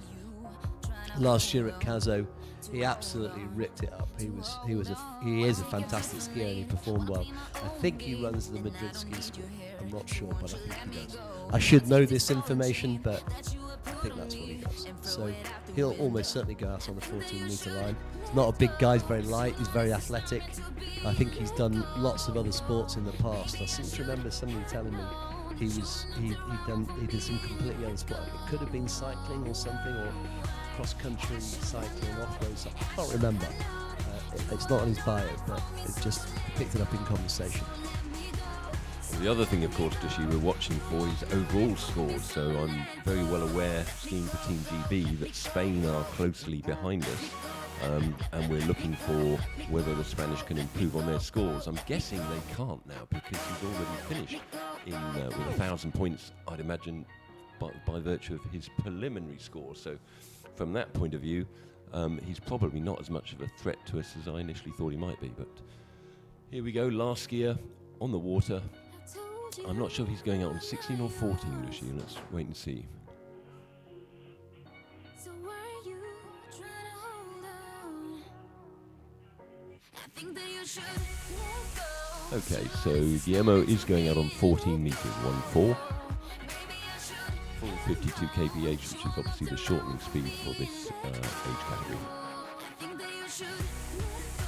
'Cause you know this is not meant to be let go. Maybe I should have known that you wanted Okay, Guillermo sporting a knee brace on that front foot, which is his right foot forward. But already much wider than the previous skier. Digging in quite hard on that gate, gets a bit of slack out of 1, and again on 2, but you can see already the energy that he's putting in compared to the previous skier is much more. No, he's able to accelerate that ski, isn't he, Stuart? I would say technically, Bernard looks, at least as good, but he doesn't quite have that width, and Guillermo seems to have that acceleration. He gets the ski round, and he's able to work hard off once he's finished the turn. Yes, he's obviously a slighter build as well, which probably helps, but it is interesting watching the different styles here, as you say. One version is that you keep the level shoulders through the wakes, behind the boat, and all the rest of it, and the other is that you work hard from the turn to the wakes, and then the pre-turn starts immediately from the second white water. He's using the latter technique. He's working very hard from the turn to the wakes, and then coasting to the buoy, which we'll see how that works for him, going down back on the green line, 13 metres, 1-3.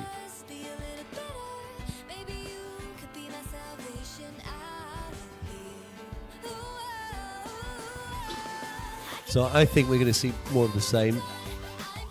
He's quite aggressive on these turns, isn't he?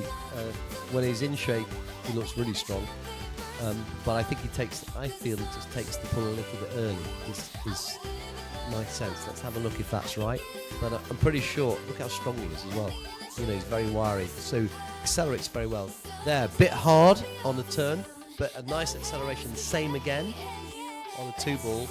Really aggressive out of that 3, but and then a little bit down course into the 4 ball, running down course again as a result on the 5. Sort of never in doubt, but he really uses his sort of gymnastic physicality almost. He looks like a gymnast to make up for when the technique's not quite where it needs to be. As I say, it's just a different style of skiing. It's quite noticeable. And you mentioned Freddie Winter earlier. His style will be completely different to Nate's. And some of it will be your stance, some of it will be your weight and the ski you're on. But this is a very different technique to the early skiers in the same category.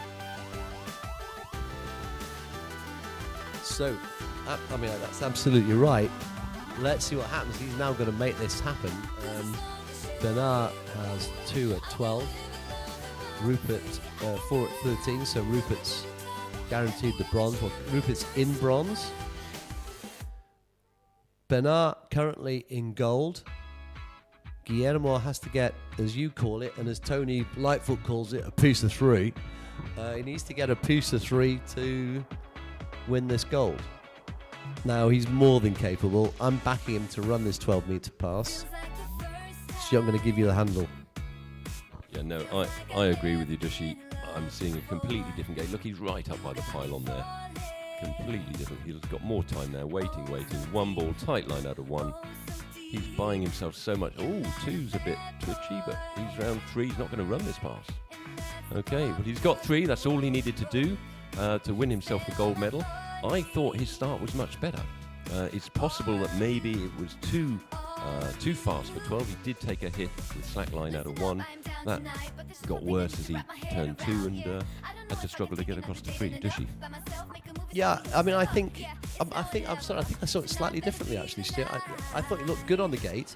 Had, as you say, the width, so I agree with that. He came out of the 1 ball, and I thought he was aggressive out the one. He was waiting on the 1 ball. I just think he went too hard and too early. And as a result, then he was on a flat ski, didn't work the back arm. We've had this conversation a few times on the 2 ball, and then didn't bring the ski round. So it was just that he went too aggressively out of the 1 ball, I thought, and then just couldn't hide the back arm into the 2 to bring the ski round. That's how it looked.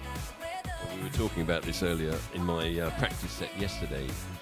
Exactly, that these carbon boats obviously very powerful, and they will spike the skier if the skier loads, or wherever the skier loads. Obviously, we're meant to be loading behind the boat, but if we load at the turn, Pedro that drove me yesterday was saying he thinks the boat is adding another couple of K to the speed every time I take a big turn at the buoy and try and hang on. So, yeah, different style of skiing, good enough for gold medal. He should be very proud of that, but doesn't quite beat his preliminary score of 2 at 11. No, that's right, Stu. So congratulations. The new European champion is Guillermo Moreno de Carlos, giving everybody a thumbs up there. He's happy. Yeah, my word, is he happy. He's loving it. Bernard Cura was absolutely broken up when he got the 2 ball. You can see he was so gutted. He knew that, that Guillermo was going to give him a push and a run for the money. So as he comes in, I think the crowd on the shore should give him a round of applause. Great skiing there from Guillermo, the reigning double now in succession European over 65 slalom champion. Silver medal Bernard Cura, and the bronze medal Rupert Engel of Austria.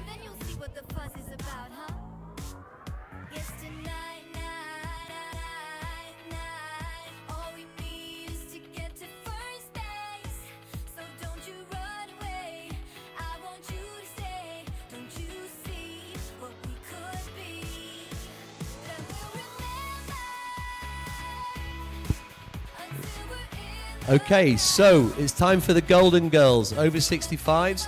Marie Blanche Tapero of Spain is on the water already, no messing around. You and I doing some chatting, Stu. I think she's going in 18:49. Oh, she looked shorter than that. 16:49. Apologies. Ran 4.5 yesterday at 14. Okay, as you say, Stuart, one-handed gait.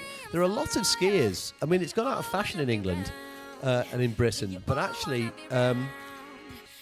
it's quite popular on the continent. And I think that was a beautiful pass. Didn't really say too much there, but I thought that was a really nice pass. Stuart, why don't you talk me through it? Yes, no, interesting to see the one-handed gait. I'm not a fan. I've done it once or twice, mainly by accident, I think, if I pulled too long and ended up too narrow. It seemed to work for her, but she was very late going through those gates. It wasn't as early a gate start as she liked. Didn't phase her. Tight line out of 1, and as you say, comfortably down her opening pass. Line should be shortening now to 14 metres for her second returning pass. Right, so set down 60 seconds more, well, maybe 45 seconds more.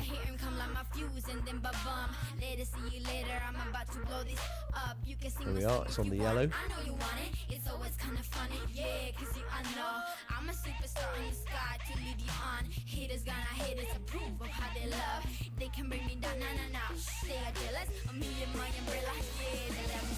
Okay, Marie Blanche coming back on the 40-metre line. She ran 4.5 yesterday. She's a right foot forward skier, so I can't remember now, or yesterday in the prior round rather than yesterday, but probably overturned the 5 ball. Maybe she was late, I can't remember. Anyway, here she is, brings the ski around quite nicely there. Again, working hard, waiting on the 3 ball, looking good. Oh, slightly breaks forward, makes her a little bit late on the 5. There's a bit of a snatch out of the 4 ball. Brings it round on the 5 though, and she's okay. That was a little bit close, but I think she'll be happy with that. Yes, she should be happy with that, safely down that 14. I thought the gate start again was different. She was much more controlled and patient on the release of that one hand that she does on her gate pull out. She slowly released her arm and got a much better gate on the start of that one. So safely down 14 metres. She will need to challenge Jan Johnson, who will be skiing after this, of South Africa. Jan has a prelim score of 4.5 on this next line length of 13 metres, so it's all to play for. She needs to ideally run this pass, but she certainly needs to get down to get a piece of 5, I think, to give Jan a run for her money.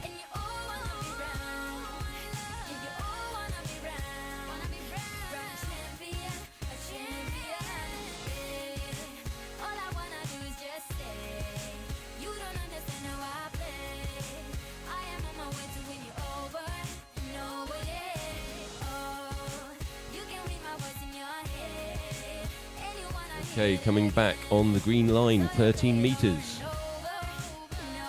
Third pass. Nice wide gate. Drops back a little bit on there, does she? But she's round 1. I think she's narrow now. 2, she's having to work. So I think that gate wasn't as good as she had hoped. She's got 2 at 13. I'm guessing that won't be enough to challenge Jan, but we'll have to wait and see. It's the finals, anything can happen. Well, I think 2 at 13, I mean, that's a great score. Jan got 4.5 at 13. She's definitely capable, we know, of getting a long way down the 12 at least. So it's well within Jan's capabilities. But I think once you get to the far end of 13 metres, you know, it's the business end of the competition. So let's see what happens.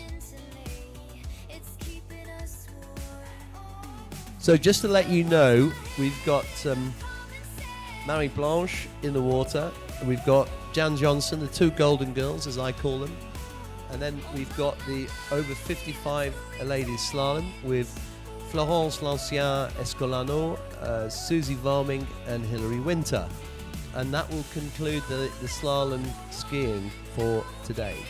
There will then be a 30-minute break, and we'll be moving into the men's tricks finals. So there'll be a 30-minute break after the over 55 women slalom. So 4 more skiers to go in the ladies slalom, 1 in the over 65s, 3 in the over 55s. Then there will then be a 30-minute break. Right, I'm going to hand over to my good-looking colleague, and he can talk us through Jan's opening pass in just a few short moments.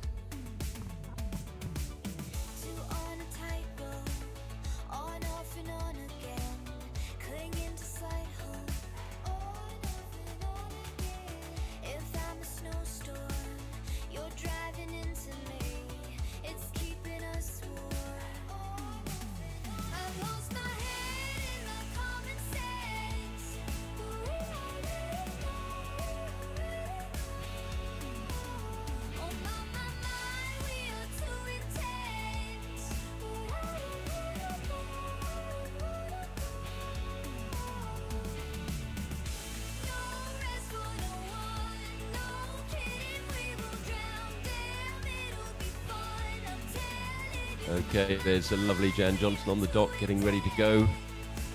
Looking good, Jan. She is sporting those beautiful Afrikaans shorts, which have, I don't know if that's leopard skin print or what that is, but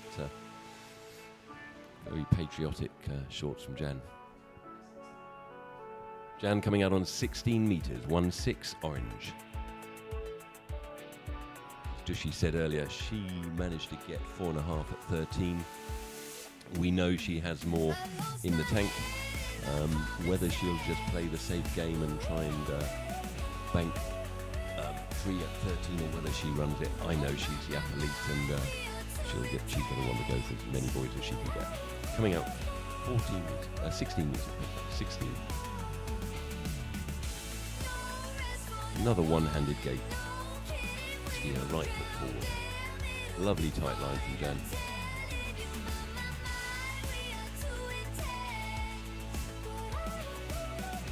Having to dig in a little bit towards the end of this pass, but not in danger of missing it. Lovely line control. Beautiful skiing from Jan. Safely down her opening pass. 16 metres dialed in and under her belt. Coming back 14-1-4. Bring it on, prove me wrong. Go put up a fight. We haven't had the chief judge. Where's the chief judge? He's running away. No. We have to. Yeah, he's always working. The chief judge just came in to criticise us as he does and make sure we're doing a good job. Well, Dushy's doing all the hard work. I'm just supporting. But yeah, fantastic work from our chief judge, Dimas. Thank you. Okay, on the waters, Jan Johnson. She is composing herself, ready to come back on her second pass. 14 metres. She needs to run this if she is to retain her leading position.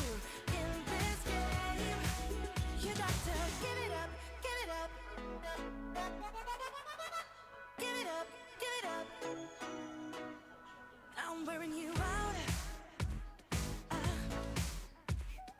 Keep on keeping on every night. Okay, on the water, Jan. She is pulling out on 13 metres, nice and wide. One-handed gate again. Stays on that handle, nice and long. Just look at how long she's on 2 hands before she releases. I need to try and do that myself. That's good technique from Jan. Nice and early so far. 5 ball. I don't think she's going to miss this pass. She's all the time in the world out 6. Yeah, very early skiing. But very impressed with the way Jan takes that handle with her forward, pushes her hand forward before she releases the line. Good line control. That's what it's all about, I think. No, that was a lovely pass from Jan. Beautiful run from Jan. And she sets herself quite early out of the womble, doesn't she? So brings the ski around. She keeps the shoulders nice and level. Gets the line, the ski under the line, and then she sort of digs in.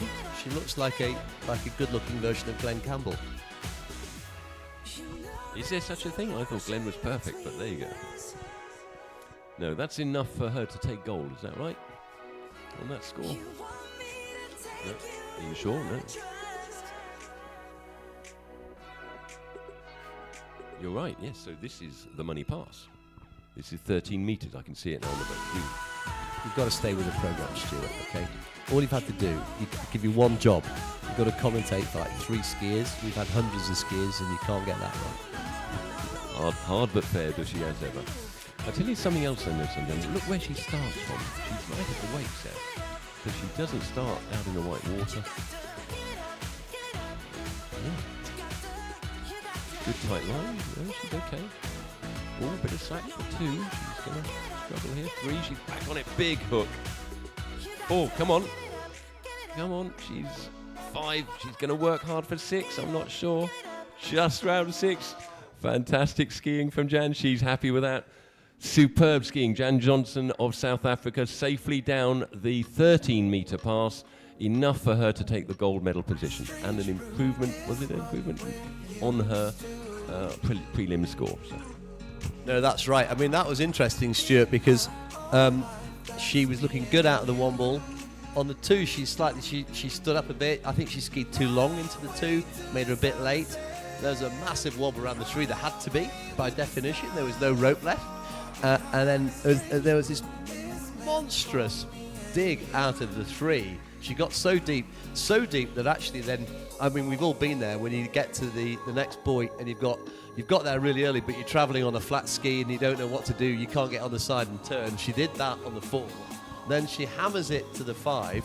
Okay, has to give it another monster out of the 5 just to make sure she gets it round, and then comes round the 6 just and has a mop of the brow and then realises she's the European champion.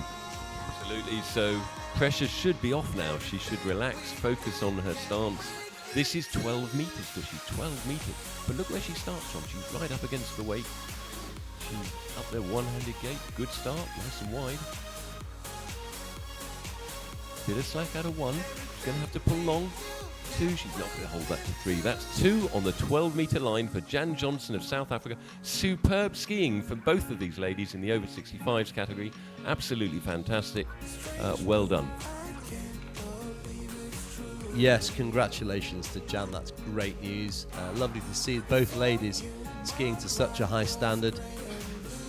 Jan with her beautiful golden locks and that regal wave, the queen of international water skiing, Jan Johnson. Congratulations, Jan, the new European champion, or the reigning and repeat European champion. 2 at 12, that's wonderful skiing. And now we're getting back into the next age group. There are the ladies all getting ready, lots of smiles, lots of activity. Lovely smile from Florence, also Susie, I can see them there congratulating Jan.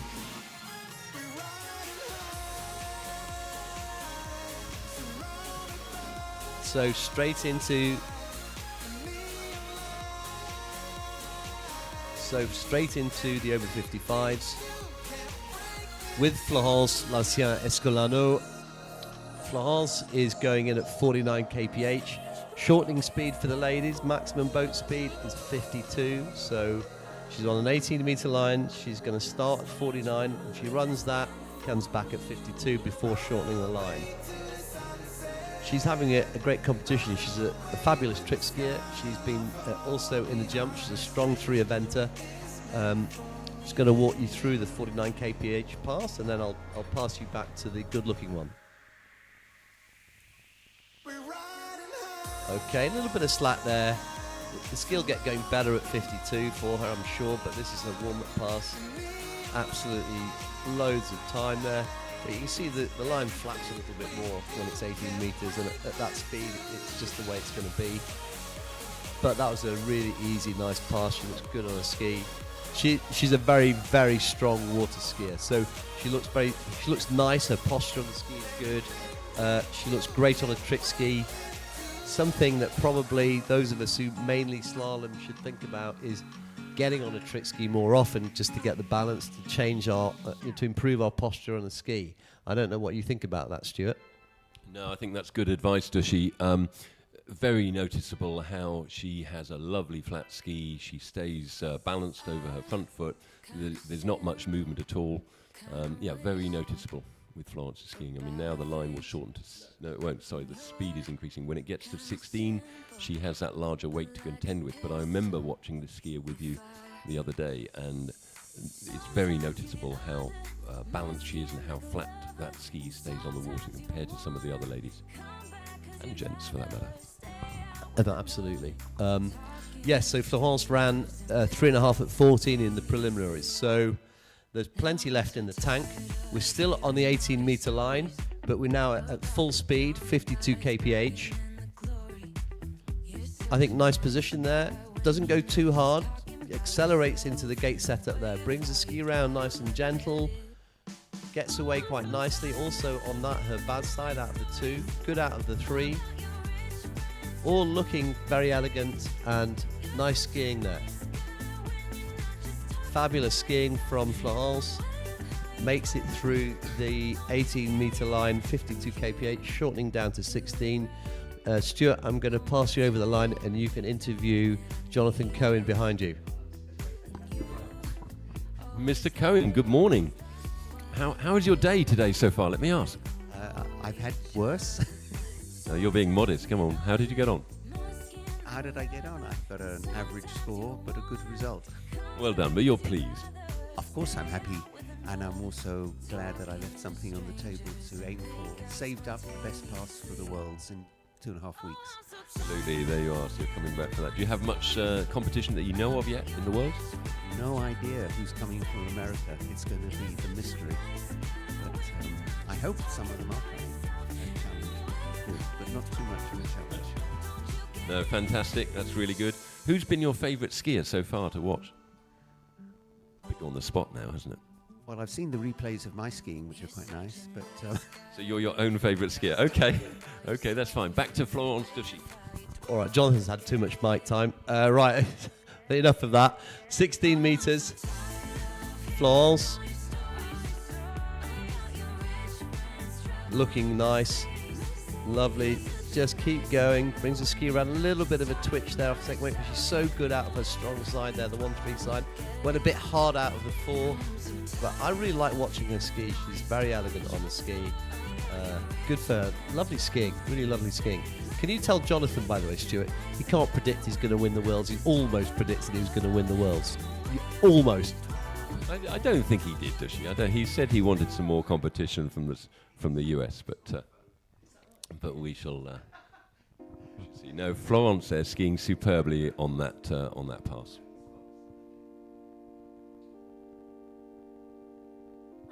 So, Jonathan, remind us now, what is your record, both in terms of competition and in practice? What's your best scores?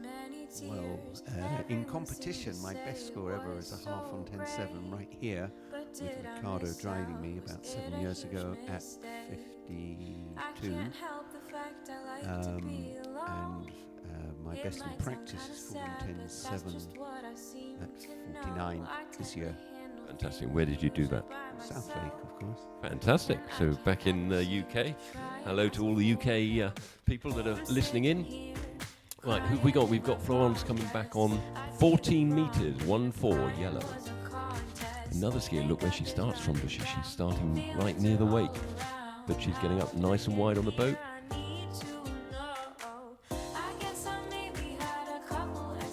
A little bit of slack line out of one. She's having to work a bit harder now. Oh, there you go. A little bit harder there, so I'm thinking that's 2.5. You know, Jonathan said she's narrow. I thought she pulled out wide enough, but maybe dropped back a bit at the point she turned in. What do you think? It just looked a little narrow at the gate setup, and that's why it showed up at 2 balls, still narrow. And for me, that result was not surprising. Yeah, a direct result of the gate pull-out. Okay, Dushi, what's that? Where does that position her amongst the ladies? Well, there are 3 top skiers, right? So she's going to get a medal, whatever it is. Susie Varming's next. Susie got 2 at 13 yesterday. Susie's capable of running into 12. Hillary got 2.5. When I say yesterday, the day before yesterday, Hillary got 2.5 at 12. At 13 rather. So, you know, anything can happen here. They're more than capable of running into 12 metres. The next 2 skiers, they regularly do. I'm loving Hillary's Man City life jacket. So beautiful colours. I'm not sure she bought that, does she, to support Man City? Just put that out there. But, yeah, we can check later. Well, if Freddie's watching, there's a number 115 on her back. He'll understand. Okay. Yeah, if you're watching, Freddie, good luck getting recovered. We're all sending you our best wishes. I'm looking forward to seeing you back on the water soon. Right, Susie pulling out for her opening pass.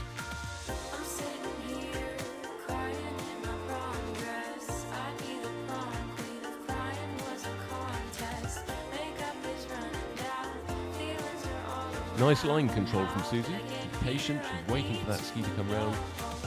Picks up the line and a little bit late on 6 at the end there, but I don't think it was ever either.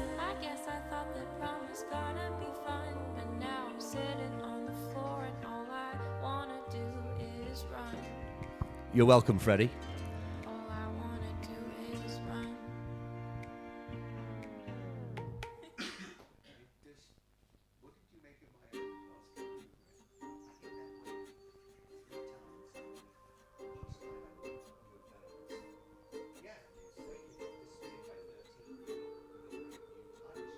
I had to go, I'm sorry. I hope you'll understand that Even though it's over, you know it's not the end. I couldn't be your half. All right, Freddie, that's enough. So, Susie Varming coming back now on 16. Freddie's suggesting that Manchester City will be relegated by the spring. They'll be European champions again, right? Just, you wait and see. If you want to go and watch a proper team, Freddie, I'll take you to the Etihad whenever you like. Meanwhile, Susie Varming on the 16-metre line. Oh, she breaks. She's actually completely in trouble. She's late for the 2 ball. She's fighting like Billy-O for the third ball. She's, it's a turn up for the books. It's a complete shock. It's a complete shock. Stuart, I was just not ready for that. Tell me what happened. I'm not sure, does she? It just looks like she took too much slack, or maybe she was narrow through the gate. Something went wrong at 1 ball. She pulled long to 2. She got completely broken over. All of the training went out of the window, and she had to fight. She did really well to get as far as she did. But unfortunately, that gives her, I believe, the silver position so far, with our very own Hillary to go. Well, commiserations, I can say to Susie. We were both somewhat shocked by that. Well,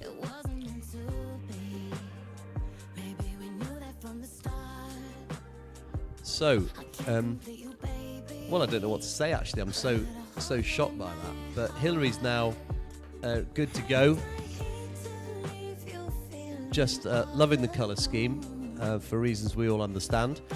And change of tactics with Hillary. This happens a lot. She's normally starts at 18 in the early rounds. We're in the final. She's going in on the 16-metre line at 52.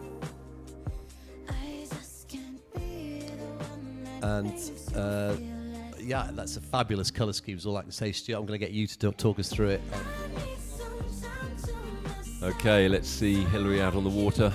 Nice and wide. Speaking to Hillary earlier, she was struggling a little bit with her skiing here, as have I been. More so for Hillary than me. I think having 3 people in the boat gives her slightly larger weight than she's used to. The carbon obviously has a harder pull than the base 200. I don't know if they're running gas or petrol for this comp, but Hillary safely down that opening pass, coming back on 14 yellow, 1-4 yellow.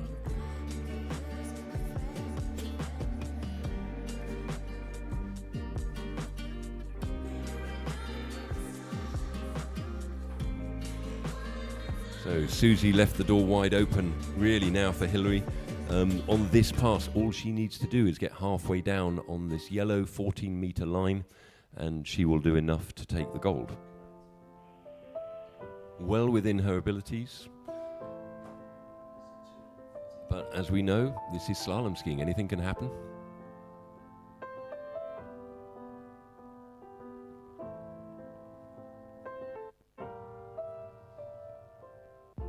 Knowing Hillary, I think she's going to ski this to run it, not just to win it.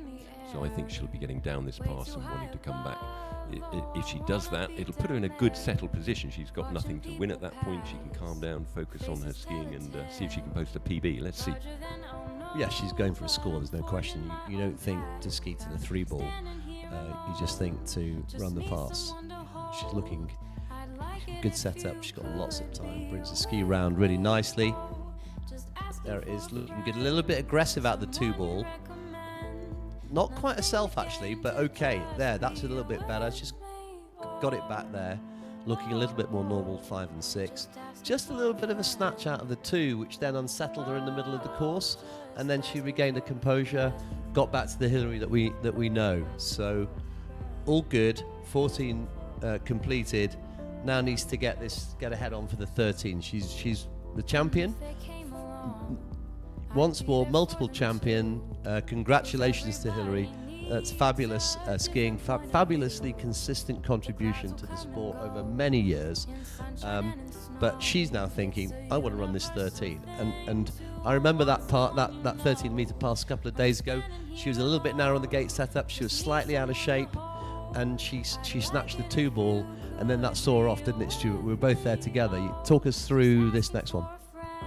Yes, no, you're absolutely right, Dush. I mean, she did a little bit of that on this 14 that she's just run. So she's strong through the gates, pulls maybe a little bit too long to 2, which gives her the slack line. She then gets pulled up onto a flat ski and has to work from there. But hopefully she's going to sort this out now. Hilary Winter of Team GB. She's already won the gold, so she's now skiing for a PB. She's more than capable of running 13 metres, but let's see what she can do. You see where she starts from there, Dush? She's way out on the white water compared to the other ladies. Good tight line out of 1. Less so on 2, same sort of problem she had, and she's dropped the handle on her way to 3. I'm not sure whether they will score that as a quarter or whether she released the handle before that ski went outside a 3 ball. I don't think it matters. Hilary has won the goal. She won't be happy with her skiing here today, but fantastic work. Congratulations, Hilary Winter.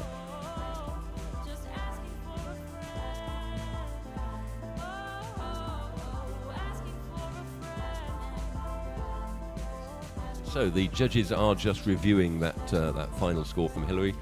It's in a sense it doesn't matter. She's won her gold medal. Really good skiing from Hilary, but in terms of where Hilary released the handle as the ski went round the 3 ball, she was definitely, from my viewing, outside of 3 ball, but I think she may have dropped the handle just before the front foot went outside, and if she did, that will score the full 2, not the 2 1/4. But we are joined now with Jan Johnson of South Africa, yet again European champion. Jan, how do you feel? Stu, really chuffed with that one because I have been trying for a long time to get into 12 meters, and as you know, the only way to get a European record is at the Europeans. And it was 4.5 on 13, and last year it was 5 on 13, and finally I got into 12. You know, you have to be 70 to improve. And you skied absolutely superbly. We saw you take a big hit on, I think it was 3 ball. You got slightly out of shape at 2, slack line. We thought, oh, it's difficult. You took a massive hit out of 3 and then got back in the game. Fantastic skiing. Congratulations, really good. Thanks so much. Well, they don't call me the warrior for nothing. And yeah, I find you've got to get back into position behind the boat. I was really concerned about the wake, but I think I'm getting used to it. So I think this is quite an advantage for us for the Worlds. Yeah, congratulations again. We really wish you all the best with the World Championship coming up in a few weeks' time. Congratulations, Jan Johnson. Yes, well done, Jan, from all of us. Congratulations. You are the ultimate warrior. Well done.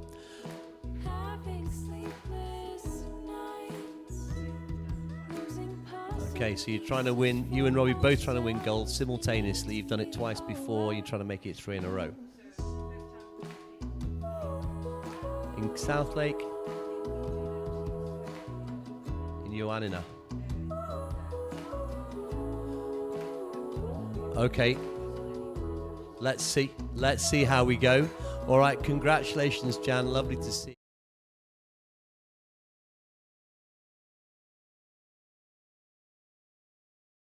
Half an hour. Have a nice lunch, everybody. See you soon. All on my own. I'm not gonna lie, it's harder to try waking up each morning.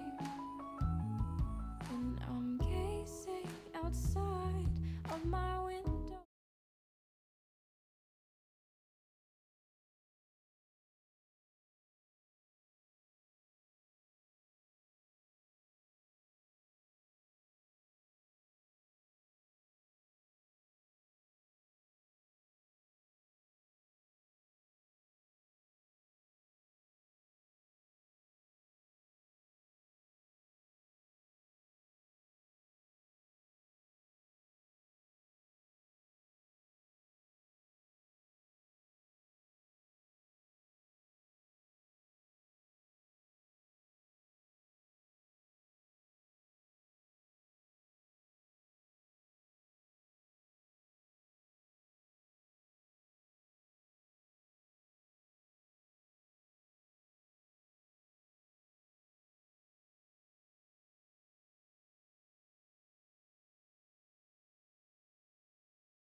you should come over, 'cause I always hope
Welcome back, ladies and gentlemen. We're now commencing with the first group of trick finalists, and we start with the over 45 men's tricks final. The first skier will be David Rodriguez of Spain, followed by Gennady Goralia of Georgia and Olivier Fortin of Belgium. There was some, as ever, spectacular scores in this age category. David Rodriguez scored 2,320 in the prelims. Gennady scored 7,150 and Olivier scored 8,850.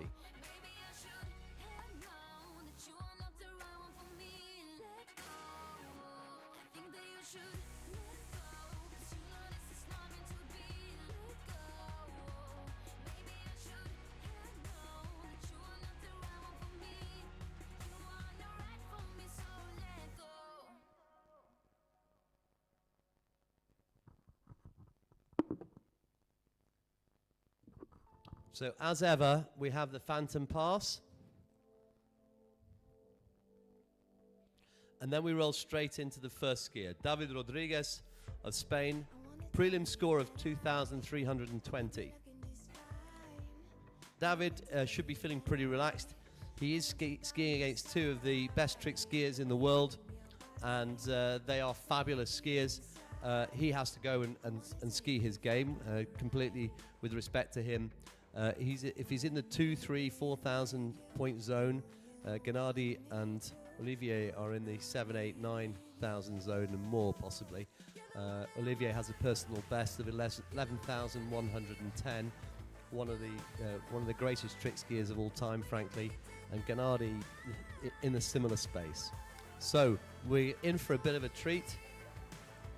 It's a privilege to have skiers of this quality here, and enjoying this fabulous weather now, which we have at the Sesena site of the Botaski.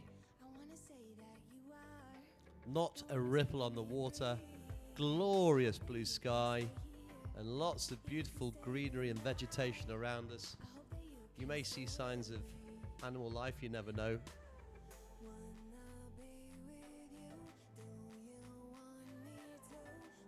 And we've got Christina there, Botas, so Christina might give a wave to the camera, I don't know. Lovely to see Christina, one of the organisers. We've got Libor there.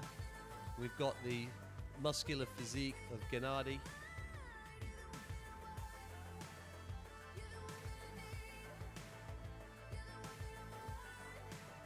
Okay, David Rodriguez. The driver there is Marco, who's showing us David Rodriguez. Little signal there, going in at 28.6.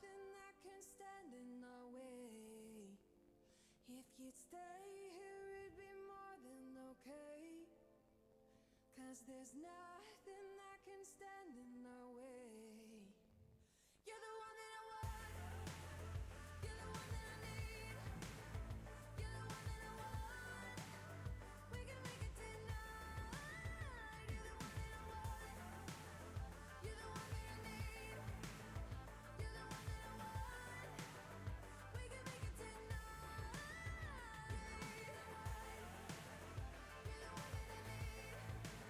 need. So, Christina Botas is doing the work on the jetty. David Rodriguez there, you can see him on the jetty ready to go. Any second now the boat's going to pick him up. Right, we're off. So David scored 2,320 in the prelims. He's having a strong competition. He was slaloming very well. He's a good all-round skier, very strong all-round skier. Okay, building up now. It looks like it's going to be a wrap. So, looks like a step wake in. Step wake 360 by the look of it. Carrying on with the step routine as we progress. Almost lost it there. He's probably going to repeat that. There he is. He repeats that step.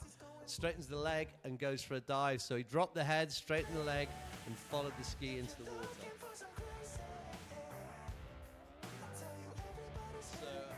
How these skiers maintain flexibility, they have to be loose and nimble.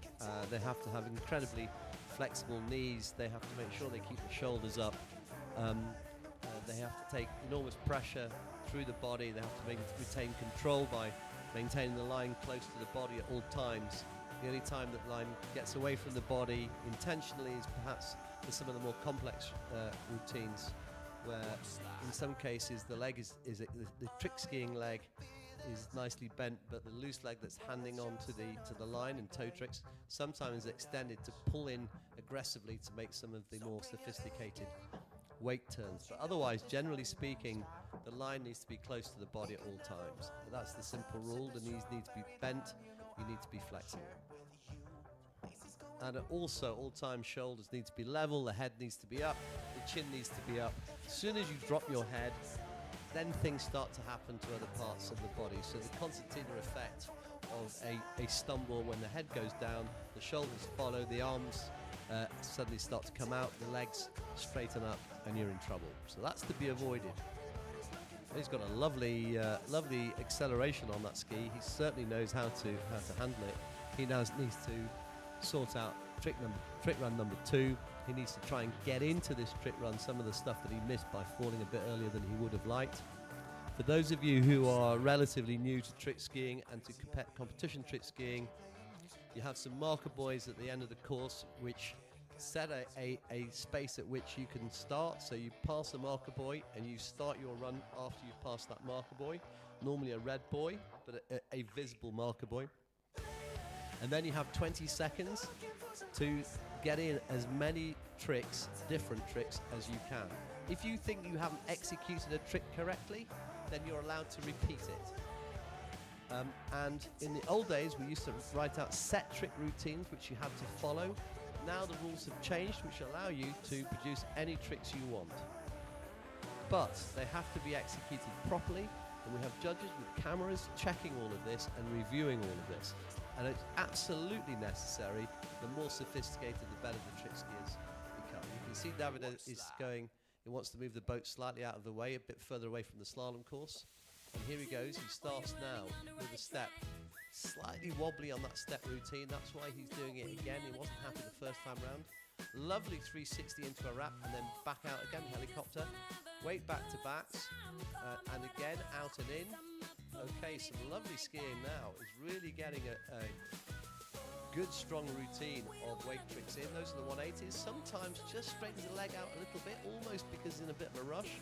But he's really filled in. He's jam-packed that run with tricks there. He had to, because the opening set that he did, the opening pass he did, was not to his full strength. I was about to explain before we got going. You get a 20-second pass down the lake, 20-second pass up the lake. You can do toe tricks, or you can do hand tricks, or you can do a combination. The top skiers, and you're about to see two top skiers, quite often they'll just do a hand routine and then a trick and then a toe routine, and they'll have completely different skis that they use for those routines. So we will see now, because you've got one of the top skiers in the world in the age group, and indeed even in an open category, Gennady Goralia of Georgia, who is a multiple world champion in slalom, an unbelievable and also overall, and an unbelievable skier, come in and give us an exhibition. And he's competing also with Olivier Fortin of Belgium. Olivier, frankly, one of the best trick skiers of all time. So it's a real treat to have these top skiers at the lake doing their thing in the European Championships, and also, of course, preparing for the World Championships that are going to be here at Sesena in just 2 or 3 weeks' time. Good luck to Gennady. I think he's got Leeboy in the boat pinning for him, and that's another thing that maybe needs explaining. When the skiers are on a toe trick routine, obviously if you fall, you can hurt yourself because your toe is in a strap, in a harness, and you can do damage. So we have a releasing mechanism that allows you to then be released. The rope is released from the boat and prevents any injury. So that's trick skiing simply explained for you, and one of the top exponents in the world is about to take to the water, Gennady Goralia of Georgia. And he's looking fabulously suntanned as well. So, and you see when he comes out this water, he is as one strong customer. Okay, so you can see he's got the toe in the harness. The rope is wrapped around his body, which means he's going to attempt something at least 360-degree turn, but possibly more. There's a 3, and that's a 7. And then goes into a sequence of 5s and 360s. Beautiful sequence of toes there into the wrap. 360 out, little wobble, positional. Turned a little bit too early, didn't quite get the top of the weight there, that was better. Beautiful body over. Wow. That was a great set.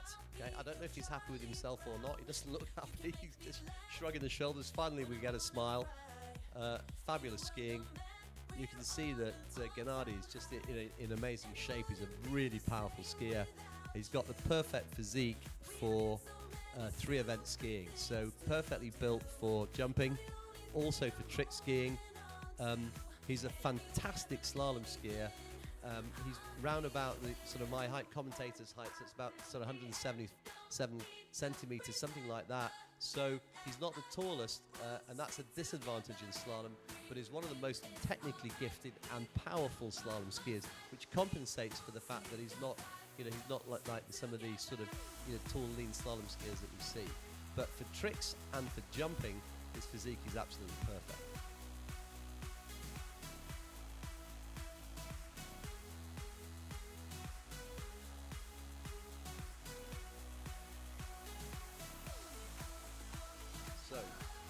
So what's happening right now? Well, he's changing ski. So on the prior ski that he had, there was no rear toe loop on it, merely just the front and the main binding for the skiing foot, and all the other work was done by having the other foot, the towing foot as we call it, in the harness. This now is a second ski, which has a loop on it. It may even have a loop with a strap to keep the heel in, to allow him to do flips, and you're going to see him run through a sequence of amazing hand tricks, which will include probably between 4 and 6 flips. The maximum number of flips you can do is 6, and they're all different, starting from, it could be a front to front, literally where you hit the wake and go over forwards. They're very hard to do. Most of the flips involve a back roll, and there are back rolls from sort of back to front, front to back, and some with a twist. So those are the things that we're looking for, and I'm being asked not to call those tricks out because I'm sitting next to the judges' tower and it can be disconcerting, but you'll see some interesting stuff. I can say that's a body over, and that's a lovely wake out. That's a front to front, and now he's going through the rest of the flip routine, and it's truly spectacular. That's a back to front, you can see that. So then he's gone in with a 5 and boom, and he's fist pumping there. He knows he's produced a top banana score. Forgive the use of English colloquialism, top banana, very good. Okay, great skiing by Gennady Goralia. He's very happy. I love the way the sunset then silhouettes the skiers, so the muscly skiers, all you see is ripples. Congratulations to Gennady. Ladies and gentlemen on the shore, please give him a round of applause. That was a brilliant demonstration of the art of trick skiing. And now, shortly, we're going to have another exponent of the same art, Olivier Fortin of Belgium, and we're in for a treat. Great skiing from Gennady, and now Olivier to follow up with a second treat. We are lucky people.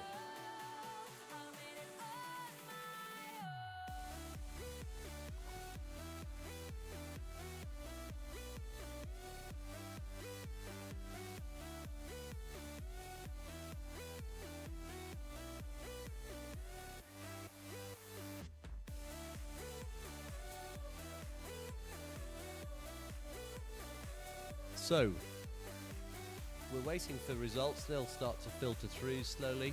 The reason we have delays is because, as you can see, there are some complex tricks. The judges will be furiously reviewing and scoring on their screens the skiing that's already taken place. There's always a sophisticated skier or a person knowledgeable in the art of trick skiing in the boat when there is a trick skier, because they are the people who are responsible for safely releasing the trick skier's harness if the skier should fall when they're in the tow hole. Now, good luck to Olivier, truly one of the greatest slalom trick skiers in history. He scored yesterday 8,850, which is a long way off his best. He wasn't happy. I always say he looks like a 12-year-old schoolboy. He's got such a young-looking face, but he's about 50 years old. Asking the boat just to move slightly to his left. So the skier gets to designate for all, within certain bounds where they want it. You can see he's got his foot in a fixed binding. He's going to start straight away, I think, with a flip. Here it comes, back to front. Sorry, that was a body over. What do I know? Body over out and in. Okay, so he's working with that first. Okay, so he's gone through the sequence of body overs. There's the front flip. And the flip routine now gets underway. And there's a set routine. And brilliant the way he comes down the wake and uses the movement and the acceleration to go into the next one. I mean, that's just absolutely off the scale. And forgive me for mistaking the setup at the beginning. I thought he was going to go into a flip straight away, but of course he went into the body overs.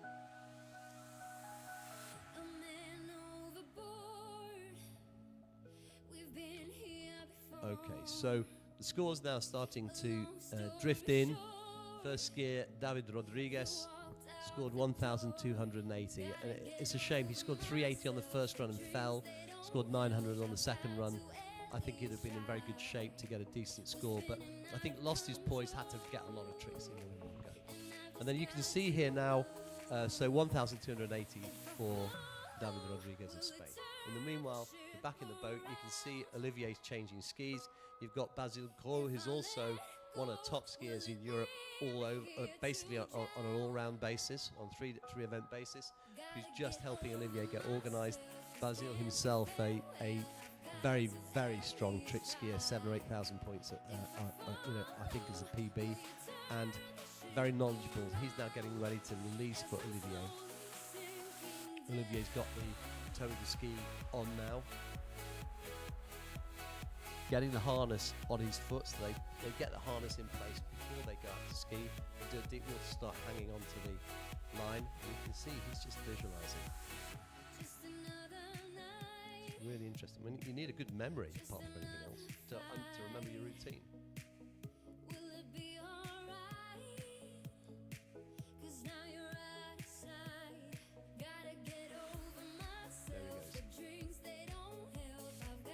Always smiling, always full of fun and mischief, but this is serious business. You can see he's very focused. And he's hanging on to a little loop on the line which allows him to come out in a deep water start without using a handle, but at the same time having the trick harness looped over his foot there, his other foot, which you're going to see in any second now. The back foot is going to be his towing foot. There it is. So one on the ski, one on the line. That's called the towing foot. You can see he's in a wrap position. So he's going to start off with a 7. Lovely sequence of toe tricks. Beautiful sequence of toe tricks. Going to go back into a wrap there. He's going to do a 360 out. Come back with a body over 360 in. And these are unbelievably sophisticated tricks where the ski crosses over the line and you're doing either a 180 or a 360 at the same time. It's absolutely crazy. That is a fantastic run. I don't know what it's going to score, but it's going to be a very good score. They're battling it out for gold and silver. David, I'm pretty sure now, having seen that, David's going to take the bronze with 1,280. And now we just have to wait for the scoring to come in to see what Gennady and Olivier have. I wouldn't like to call it. And there you have the fit also Basil Gros in the boat, just pulling the line in for Olivier and having a chat with him. You can see he's in pretty good shape. And we're going to be moving into the next discipline, the next age group rather, which is the women's over 45s. Congratulations to those skiers. Fantastic skiing by the men in the over 45s. Now it's the ladies' turn.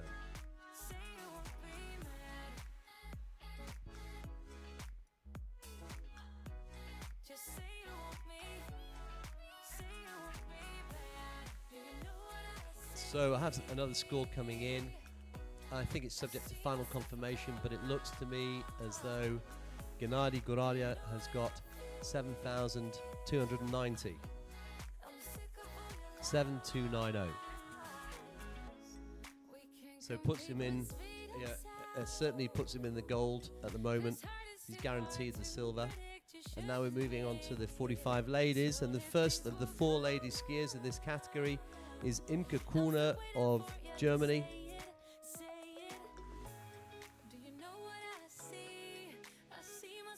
There's Imke in the water. She scored 1,110 in the opening round. You can see she's also come out in the towing harness there. So I don't know if she's starting with a wrap as well. Yep. Just trying to get that over her shoulder. Take your time. So she's in a toe wrap. So she's going to be looking for a toe 360, I'm pretty sure. Probably a surface one. Needs to make sure she keeps her skiing leg bent. I seem to remember she straightened it out the other day and it led to a fall. There it goes. That's the 360 done. Weight 180.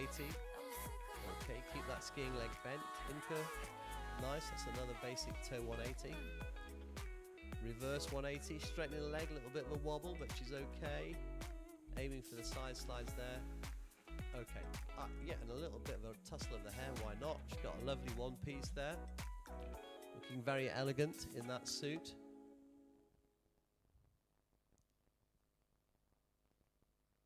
And she's smiling, she looks happy with that, content with the score. Okay.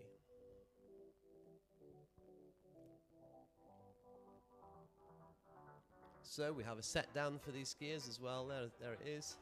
She gets to have a rest. We reorganise the line. Gennady's already, so he obviously coaches her quite a bit. He's already changed and in the boat.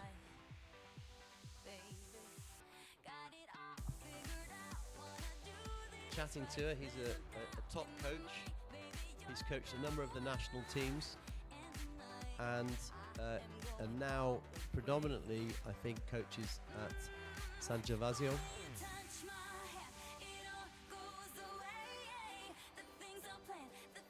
He's an SP skier sponsored by SP. He works with SP, that's Savas Pantelli in Cyprus, who's a great skier, driver, a really fun guy, and who runs his own ski design and manufacturing business, amongst other things. You can see that the trick line that Gennady's just working with at the moment, they're different from slalom lines. Different pull, different tension, different requirements. So completely different kind of line altogether. It's almost like a zip line. So Imke's done her opening run, and that was the toe run. She's now going to come back with the hand run. And then as I speak, the scores coming through for Olivier Fortin. It's subject to final confirmation, I think, but 9,650, just a few points short of 10,000.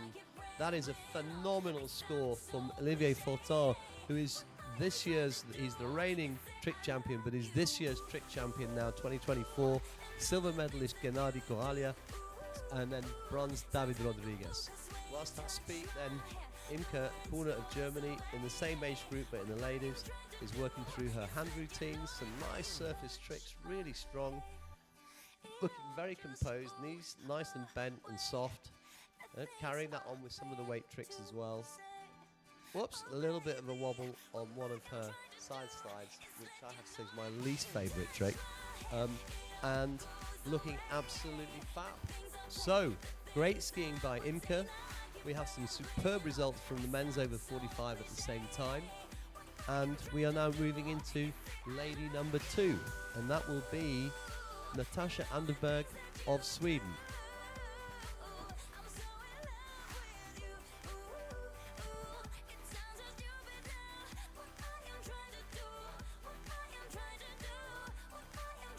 So we've got a full programme of trick skiing this afternoon.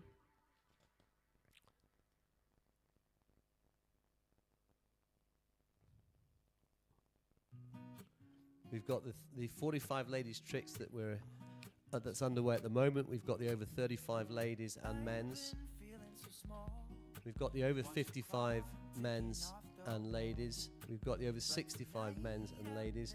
The over 70 men's, the over 75 ladies, and the over 75 men's. So still a long afternoon of trick skiing to come. We have Natasha Anderberg. She scored 1,690. That's the prelim score. She's capable of a lot more. She's a great all-round skier. A real competitor, great slalom skier, great jumper. She's just a brilliant all-rounder.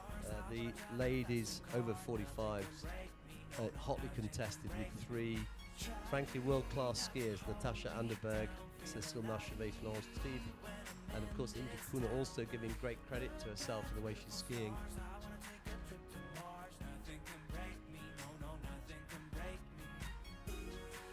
So good luck, Natasha. Have a great ski. I can see that look like Henrik that's in the boat that's releasing for her. It's an art in itself to be a safe and a competent releaser. You don't just let go of the line. You make sure you let go of the line, A, safely, and B, not too early if you think the skier's going to ride it out. It's an art in itself. Okay. So, as I said, in the prior round, Natasha ran 1,690 in this tricks. Let's see how she gets on now. Entering the course in just a moment. There she is.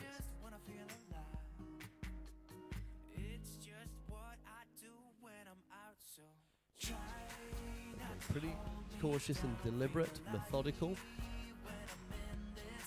making sure that she executes accurately.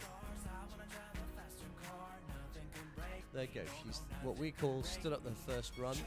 Bit of a shrug of the shoulders because she probably could pack in more tricks. All of those tricks look good to me. I'm not a judge, but they all look perfect. So I'd expect her to score highly in terms of success on execution of those tricks. I'm not a judge, so I can't predict or I can't opine, but it looked pretty good. Drive a faster car. I'm gonna be myself. I'm gonna be someone else. I'm gonna be myself. I'm gonna be someone else. I'm gonna skip my breaks. I'm gonna make mistakes. I'm gonna skip my breaks. I'm gonna make mistakes. So again, set down time. I think the set down time's also a minute. Let the water settle. Good for the skiers. They have an opportunity just to have a rethink. It's interesting, they all suffer nerves in different ways and sometimes in different disciplines.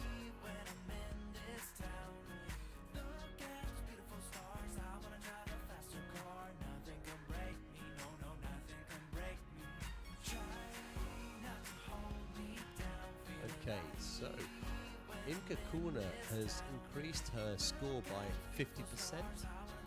With a score of 1,670.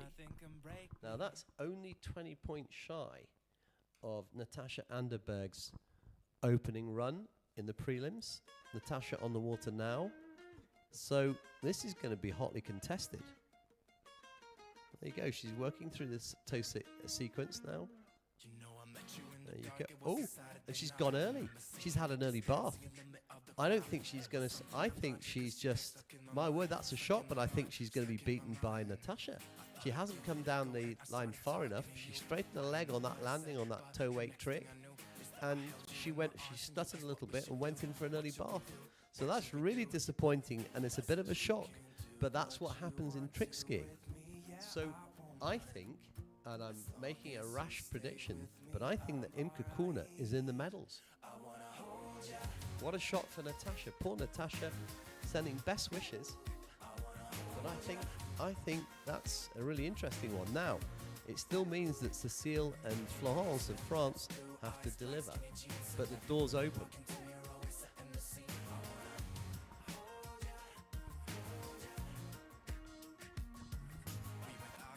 And we started walking the streets, and then we stopped for a while, and you said you wanna kiss me.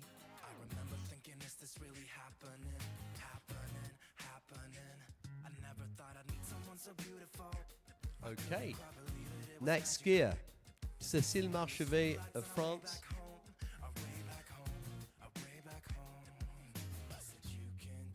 Serial medal winner, European slalom champion last year, always on the podium. Really strong skier, lovely skier. I think Cécile last year, I think she hung up the jump skis for the last time, which I think is sensible to ensure longevity in the other disciplines. You see Florence Trible in the background, getting ready. The familiar tied up hairstyle of Cécile there, the little bun at the back. A nice, I'm going to call it a tricking jumpsuit, but it's like a mini wetsuit, sleeveless. Classic French style, a sleeveless number. And you can see just a little bit of support on her arm there as well, on her right arm. She's going to start with she's in a wrap, so it's either going to be a 360 or a 540, let's see. So, helicopter 360, goes through the surface routine, looking at weight back to back there. Very nice, back, out and in. Sequence of 360 surface tricks, then the 180 half wraps, now getting into the step routine. Okay, a little bit wobbly on that step. Side slide, stands up the run. Happy, there's a smile, there you go, there's a smile. Whew, there you go, and a little sort of gasp of relief.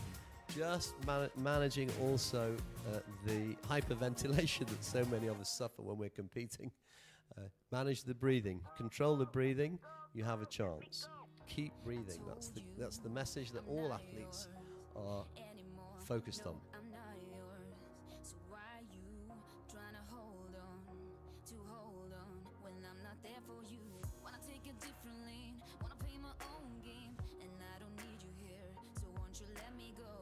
Take this ball and chain that you have put on me and throw it out the window. I think that you should let go, cause you know this is not meant to be let go.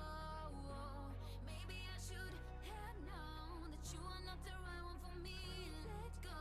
Okay, waiting for the score. I'm intrigued about Natasha's score. Cécile in the water, just on her set down time, getting ready to come back. Natasha Anderberg, 1,120. I feel very sorry for Natasha, that will be very disappointing for her. Just come back to competitive skiing this year after injury last year. Great to see her back on the circuit. Fabulous all-round skier. But she's behind Imke with an early fall this time. Opens the door for Imke. Imke is guaranteed a medal now. But we've got two top skiers, one on the water right now, Cécile Marchevet. She's got to deliver though, and she knows it. Okay, she's being pretty methodical.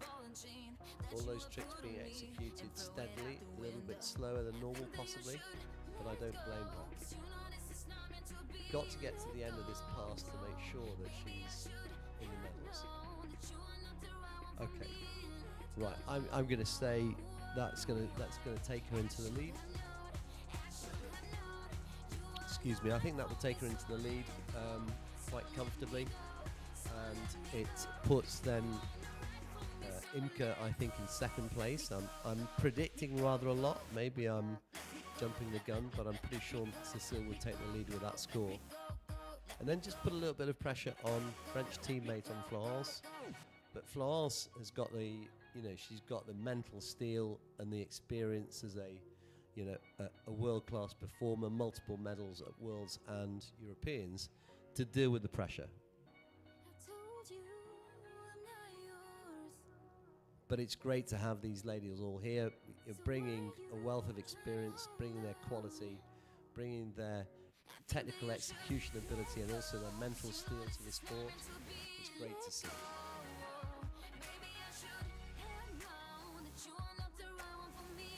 So, I can't see the focus yet from Marco's little slip, but it is Florence Tribe of France. So business time for these ladies. All great fun girls, all like to have a good time, but right now this is all about focus.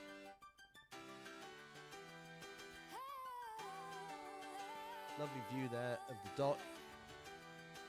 You can see we're skiing in great conditions. It's a wonderful environment here at Botaski in Sesena.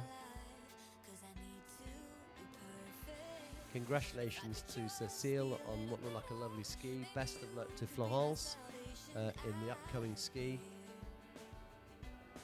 Here she comes. Pops out like a cork as well. She's very light. She's unbelievably strong, but also very light.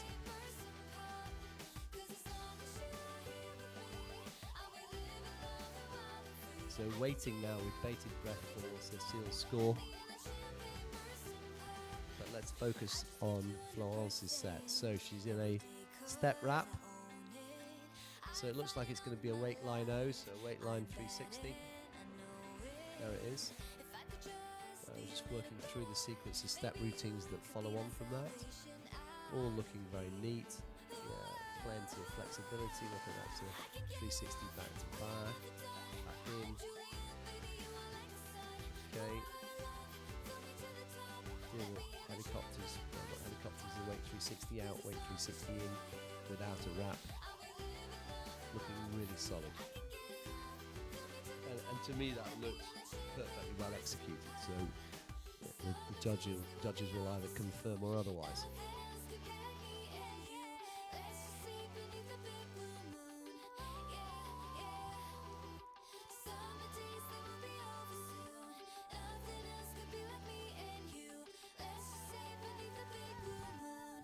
Again, as you look around the environment, beautiful conditions, hardly a breath of wind.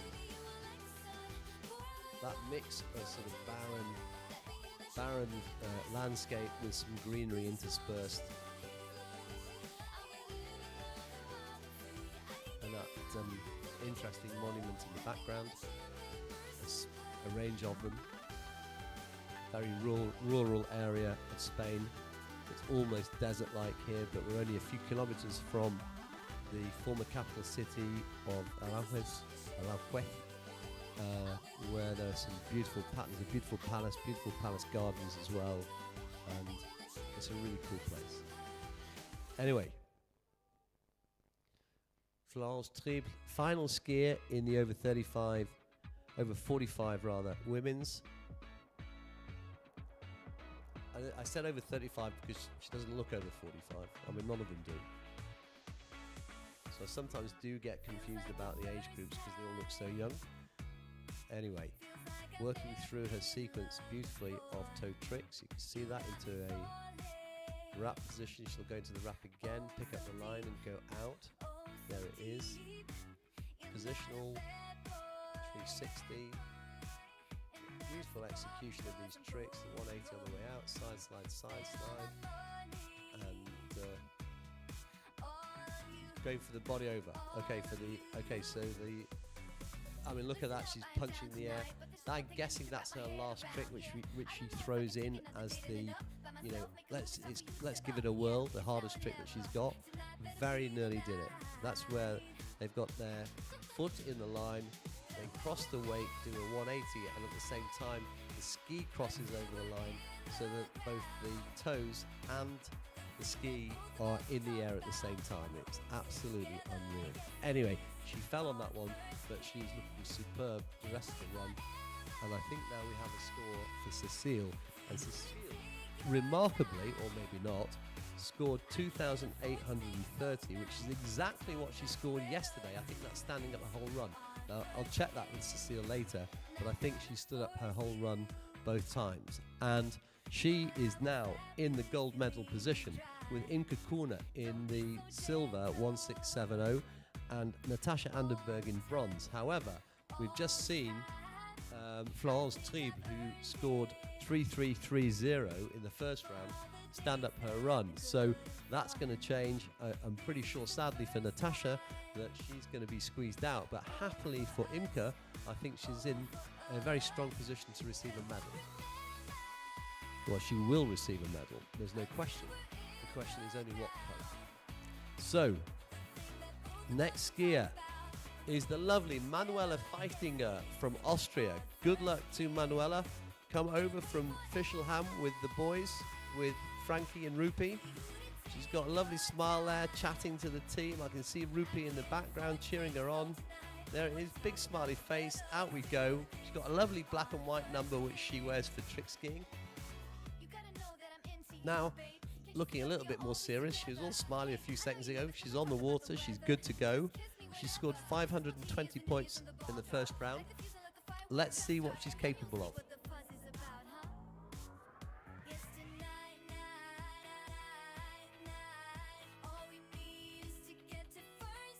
Okay, just with the surface now, side slides. 180. Be a reverse 180, there it is. Whoop, a little bit of a wobble, let the arms out, got to keep the arms close to the body. There's the 360, keep the head up, keep the arms close to the body. There's the reverse, there's the 180. Whoop, she's going to try that again, I suspect. Yeah, there you go, she's nodding, she's going to go. You're not supposed to laugh your socks off. You are not supposed to laugh your socks off in a European final. Anyway, she did, so good for her. Yeah, so it's quite tricky because when you do those weight 180s, you've got to make sure you turn at the top of the crest of the wave. If you turn too soon, you won't get the height. You need to clear the air so that you score the point on a weight trick. And if you're going to clear the air, you have to do it to be successful. You'll have to do it pretty much off the top of the weight where the crest is, and it just takes you up. If you turn too soon, you miss it. If you turn too late, you probably end up sliding down the wake and falling over and getting disconnected. I mean, that's just how it works. Anyway, looking good. I don't know who's releasing. I don't know if it's Frankie Schulze or not. I can't see. Frankie's a good mate of mine, but I just can't tell.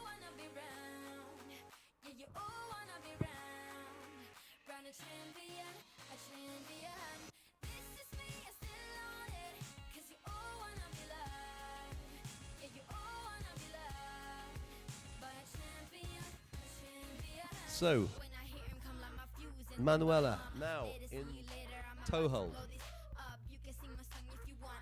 So she needs to make sure she's composed. The skiing leg, the one that's not attached to the rope, needs to be nicely bent and flexible. The shoulders need to stay up. There's a toe 180. She's deliberate in this process. So these side slides are horrible. No one likes to do them unless they are top skiers. She turns there on a 180, toe 180, back out and back in. She goes back into the hand routine to see what else she can get in a run. She does the step, she straightens her legs out and falls over on that step. But I think she'll be happy. She's starting to get to the point where she's progressing onto the more complex tricks. Good for her. Step's not easy, but you've seen a lot of skiers do it. So, Manuela Feichtinger, the first of the ladies, scored 520 in the first round. We'll see how she gets on now, what the scoring throws out. And we're moving into the second lady in the over 35s ladies age group, and that is Linnea Cederqvist of Sweden.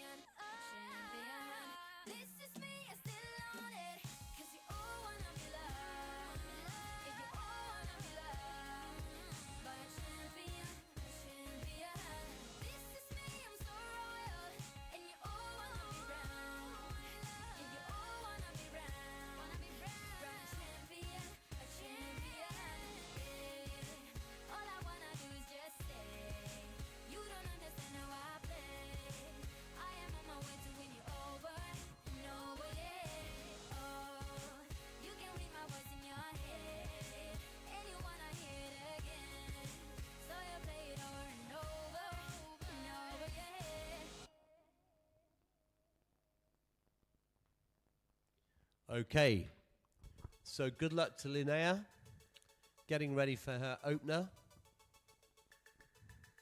Linnea scored 1,450 in the first round.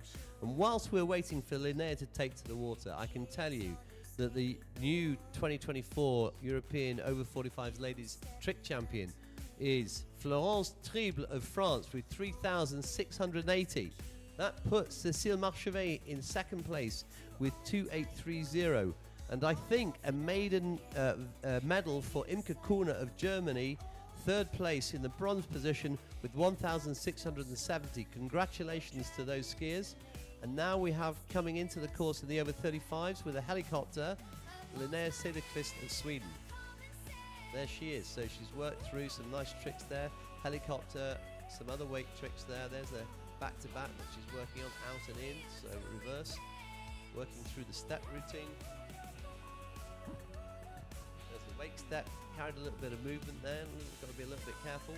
Side slide, looking good. That looks like a great smile there. She's happy, big cheesy grin. So she enjoyed that. I think she executed that pretty darn well, actually.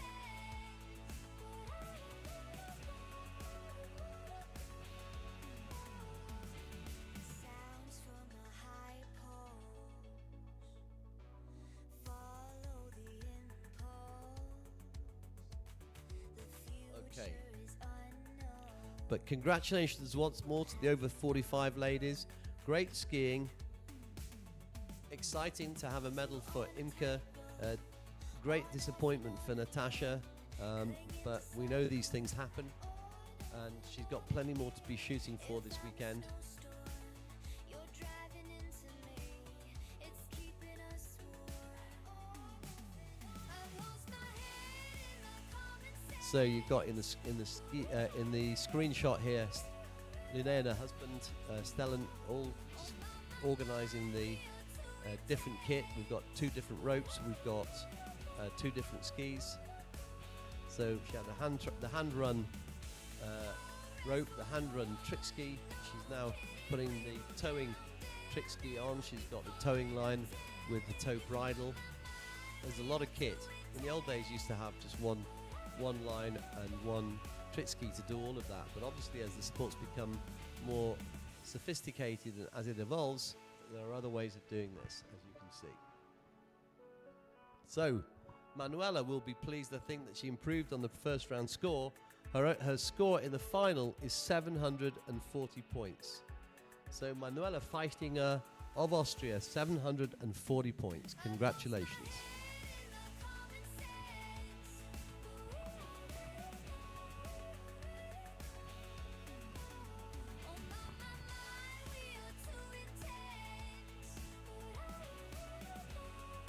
Right, what can Linnea do here? In toe hold.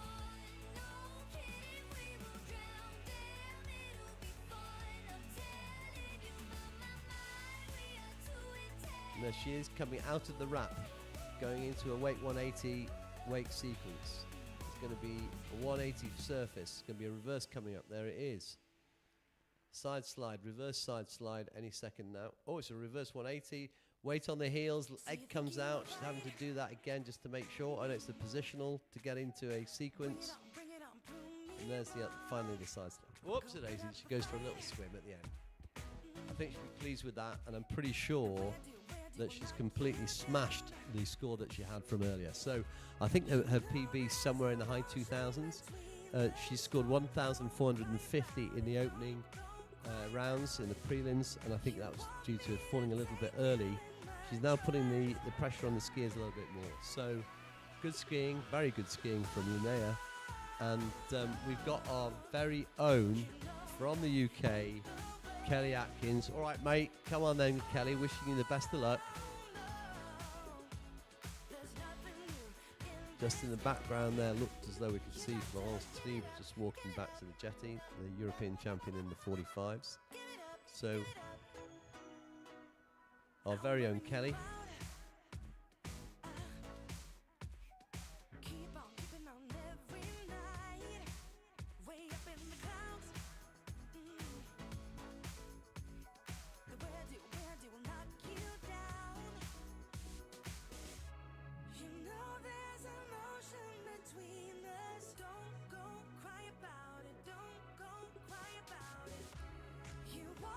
So Marco giving us a little signal there.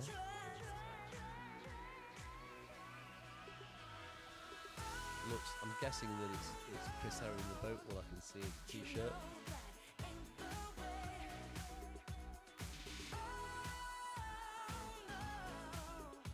Good luck, Kelly. So Kelly scored 1,630 in the prelims. What is she's lying in silver position at the moment from the first round. What is she going to need to take a medal and to take a silver medal or even a gold? I don't know.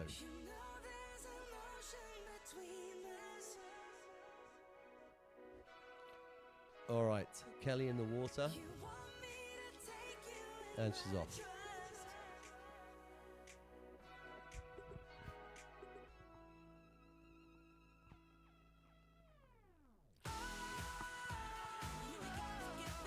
Kelly's the current European slalom champion, 23. Made it into the finals in pretty good shape.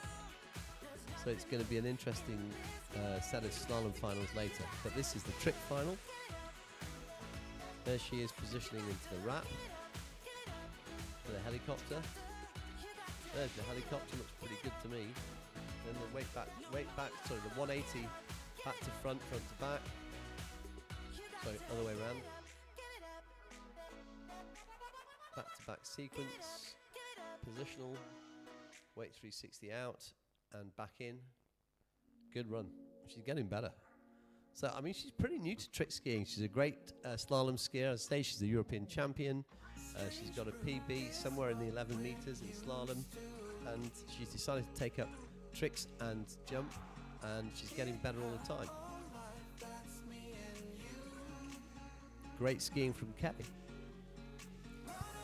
In the meanwhile, I've been asked to make an announcement for the skiers on the shoreline. There will be a medal presentation this afternoon. So when the skiing finishes this afternoon, please don't go away because you'll be receiving your medals.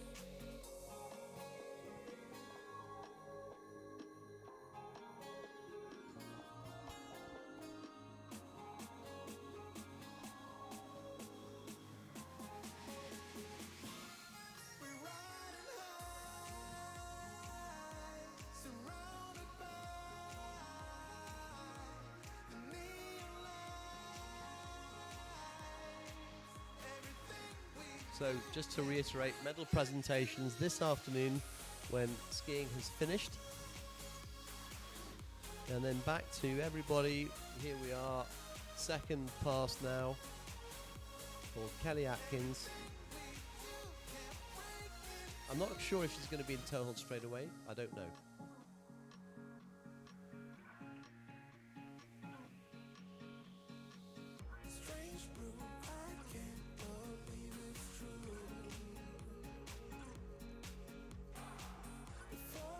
Yep. So she's strapping it on there.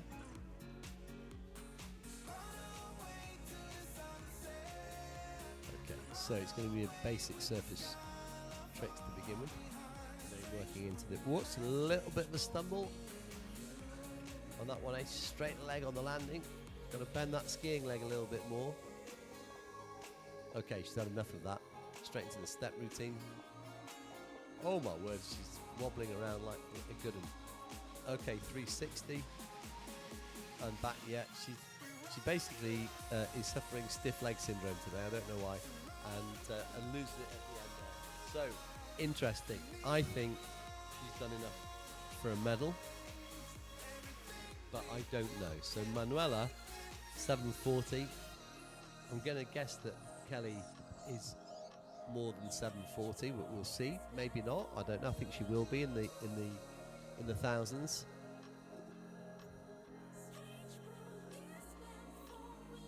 And Linnea, in fact, in the 2000s. So Linnea, 2,270. That's great skiing. So added an extra 820 points to the first round score. 2,270. Linnea Cederqvist absolutely guaranteed a medal. Manuela Feisting is still in there. Kelly Atkins, I think, is going to squeeze in between Linnea and Manuela, but we need that confirmation. And now, the European champion coming back for a bit more action is Virginie Sorti, who I have to say is skiing brilliantly this weekend in all disciplines. So, good luck, bon chance, Virginie. Going to be taking to the water any second. Tricked 3,720 in the prior round. Absolutely monster. There she is. Being supported by Sebastien in the background there. Kinda simple, kinda wishful about things. And you're kinda simple, but like a pistol Right, here she comes. you fire. She's a lovely lady. She's always smiling. Sometimes you get under Very friendly and warm. like a lover. Brilliant slalom skier. Brilliant trick ski. You can see that. She's the European champion. She's got such control on that trick ski. Just everything about it. She's at one with that piece of equipment. You can see she's a great trick skier. And great trick skiers have very, very good balance on the skis in other disciplines as well. I mean, that's just how the world works. And she's straight off, no mucking around, straight into some sophisticated tricks. Just looks so strong and self-assured. That's a beautiful 5 into a wrap, and on the way back out again, here comes a flip. Oh, really close. I think she did the same in the prelims, and I'm guessing the flip's the one that she slots in at the end of the run. I mean, so close. Just fabulous skiing. She's a great skier. Always like what I like we know each other. But sometimes you get under my skin like a lover, and sometimes you don't wanna come back 'cause you'd rather stay out with another, talking to strangers and make out spontaneously. Oh, I'm so tired of hearing all your stories about your rich friends trying. So just so you understand, she's so good that she is, look at that smile, that's lovely. But she is so good that she's actually the strongest performer in the French team almost, but alongside Florence Triple. So Florence has got 1,000 points in slalom, tricks and jump. Virginie has got 1,000 points in jump and tricks and 968 points in slalom. So basically, those two ladies are absolutely smashing it and carrying the French team, who are, of course, the leaders in this competition and most likely to be the overall, I would say, most likely to be the overall winners. But great skiing by Virginie. Just composing herself. Look at her, look, she's taking time to breathe and settle. Look at that, you can tell she's really having to just think about this and just take it.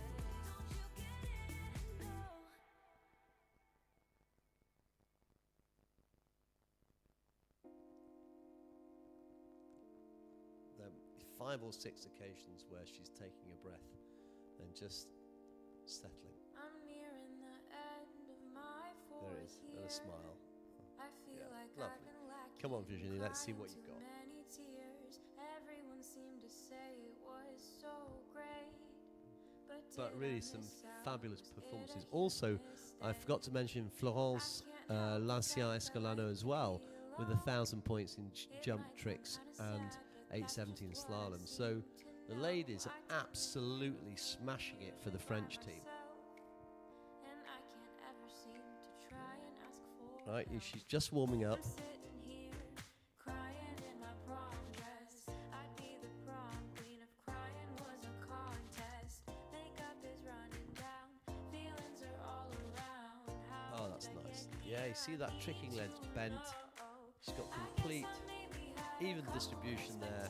Good weighting on the ski. Working through the sequence of tricks, just the simple stuff, and now she's getting into reverse. Okay, she's going to wrap again. There you can see the wrap for a 360 wake out. Oh no, she's done it. Sorry, she's wrapped up and she's fist pumping already. So I missed that one. But she's happy and rightly so. She, I'm certain, will be the 2 times at least world European champion. Fabulous skiing. And what if's down inside my head? Some confidence that couldn't hurt me. My demeanor is often So, misread. we have a provisional score for Kelly of 2,170, which is a great score if it can be verified.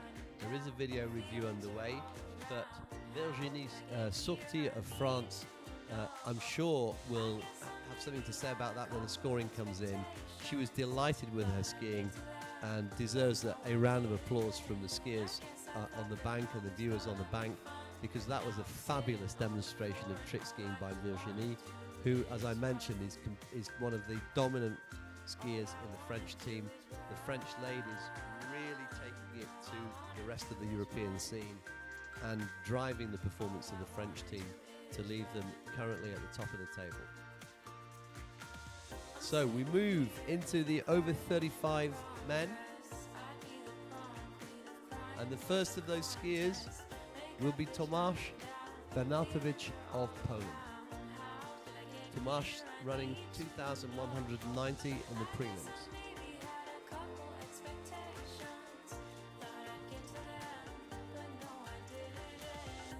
After Tomasz, you can see on the jetty there Sébastien Marois of France, Arnaud Delancourt of France, and Basile Gros of Belgium. But right now in the water, Tomasz Bernatowicz of Poland. Good luck, Tomasz. Big strong lad, I remember. Looks like a rugby player.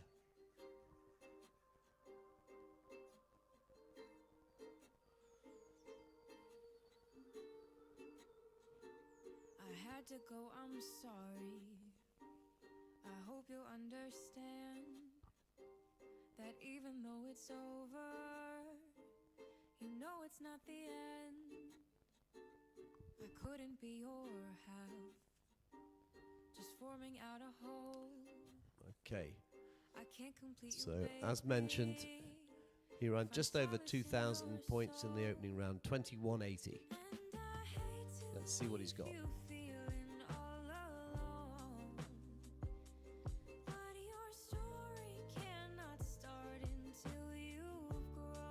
So working nicely through a sequence of those surface tricks and looking pretty strong there.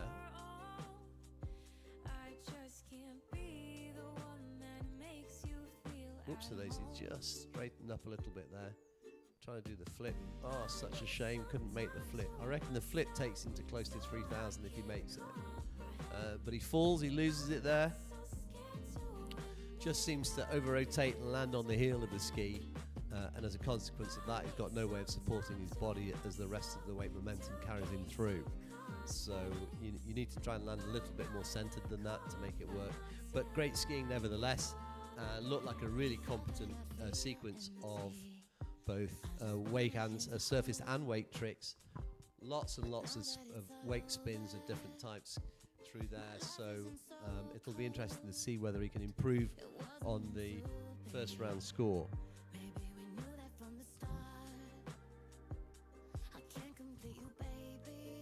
And whilst we're waiting for Thomas, still waiting on the video review for Kelly Atkins, still waiting on a final score for Virginie Sortie. But I think it's fair to say that, assuming that Kelly Atkins' video review doesn't throw out too much of a change, and assuming that I'm correct that Virginie Sortie scored most of her run, Virginie will become the champion, Linnea will be the silver medalist, and the Kelly will be the bronze medalist, with Manuela doing very well with 740, most likely in 4th place. So waiting for confirmation of that. Maybe some of the viewers and listeners have better contact to the technology than the speaker does. But my gut feel is that it will be Virginie and then Linnea and then Kelly. And I've got the scores to Virginie, and Virginie has scored 3,610, just shy of her previous score of 37.20, and she is going to be crowned the European champion of 2024. Congratulations to Virginie Sorti of France. And then coming back in the same age group, which I call the kids age group, the over 35s, in the men's gender, we have Tomasz Bernatowicz of Poland in the wrap, doing a nice sequence of surface tricks, looking very good on all of these. Moving into the wake tricks, that's a wake 180 out and in with a side slide, reverse side slide. It doesn't like those, does he? And standing up his run. So the only trick he fell on was the flip at the end of his first run, and I'm sure if he'd executed that, he'd have nudged himself close to the 3,000 point mark. Anyway, we will see. But congratulations to him on a great ski. Congratulations to all the ladies in the over 35 tricks category. That was some great skiing. And now we're looking forward to the next skier from France, and that will be Sébastien Manoir, who's a lovely overall skier. Had real disappointment in the slalom yesterday. He's such a great slalom skier, but these things happen. Had a bit of an early fall, missed the final, and he now can make up for it with a trick medal and a contribution to the overall.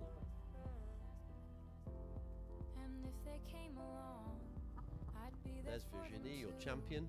'Cause everybody needs a different point of view.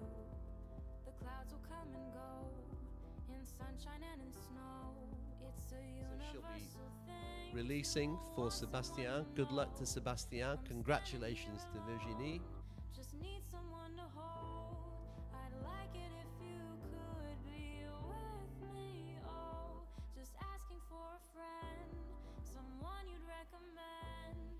Nothing to gain to just be with me. Oh, And that was in the background, a perfect dive by Pete Davies. I'd give Pete Davies a 10 out of 10 for his diving standard. You've got to be very careful what you do in front of the camera.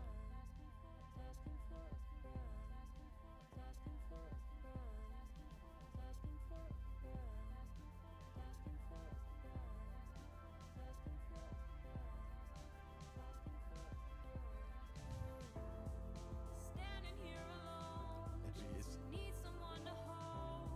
I'd like it if you could be with me. Oh, just asking for a friend, someone you'd recommend. Nothing to gain to just be with me. Oh, just asking for a I can think of all sorts. I mean, there's a lovely view of Pete there.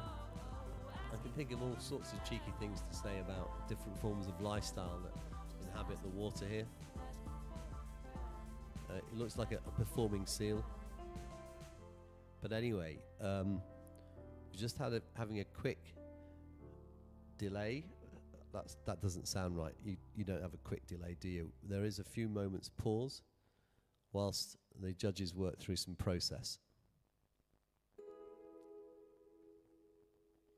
And we've got a view of a relaxing driver. Marco's lovely. Wave to the crowd. Marco, you're a fabulous driver and an even better guy. So we're loving that. lately. It's been getting Hang on, we're going to get the water life in a second. Then where is he? I'm stuck in my Pete, the brain, performing seal. going insane. Oh, he's got out the water. Somebody help me, please. And it feels like We've I've got the been European spinning champion. round Smile for the camera. again. Smile for the camera, Virginie. You're on Just camera. a break. She can't hear. Smile, wave. That's the one. That's the one. And we've got Sébastien, who's got to be focused. Don't have So, wishing much luck. to say, and I'm running out of thoughts to bring today. Show and tell is getting And then we've got Christina. We've got, it looks like Basile in the background, and it all feels so unfair. getting ready for his. There he is, waving. Basile, who's a fabulous all-round skier, showing off a very muscular torso, lucky guy, and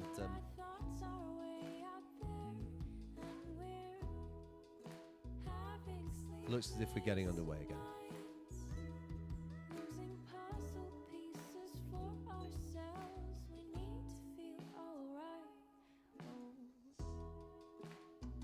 So when I'm able, I'll confirm the final outcome of results there. In the ladies, over 35s. But in the meanwhile, good luck to Sebastien. Deadly serious, ready to go. Wish him the best of luck.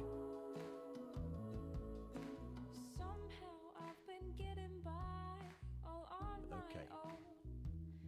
We're back underway. Sébastien Marois of France scored 3,020 points in the opening round.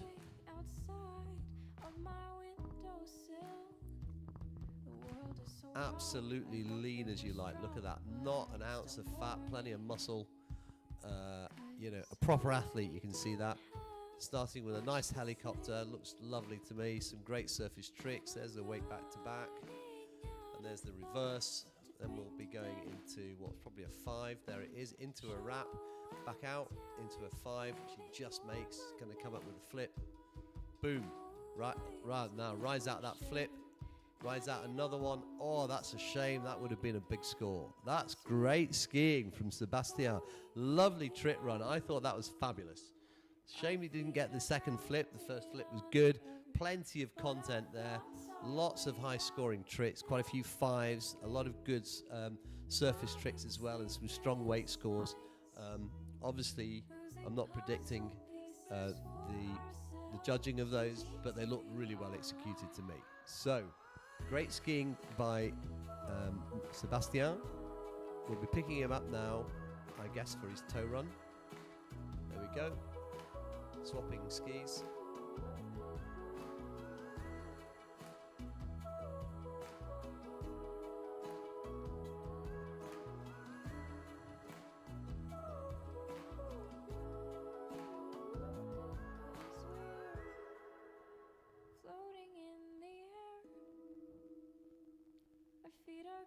Okay. Getting rid of his protective guard. A lot of the skiers wear that protective guard when they're trick skiing, just to make sure they don't smash their leg against the binding. And some, myself included, wear them as a spray guard. We get a lot of stick for it. But in his case, he desperately needs it, and because otherwise that binding would really smash against his leg, and that's how it works. I guess that he's the better version of me. I've been having trouble being happy for you. I've been trying to turn my brain off to ignore you. They say what goes around comes around in the end, but you always get away with it again and again. Some of the skiers wear 2 of those guards as well for different reasons. So, you know, rubbing from the, sometimes it's the rubbing from the some of the tricks, sometimes it's the binding. It's a range of different reasons.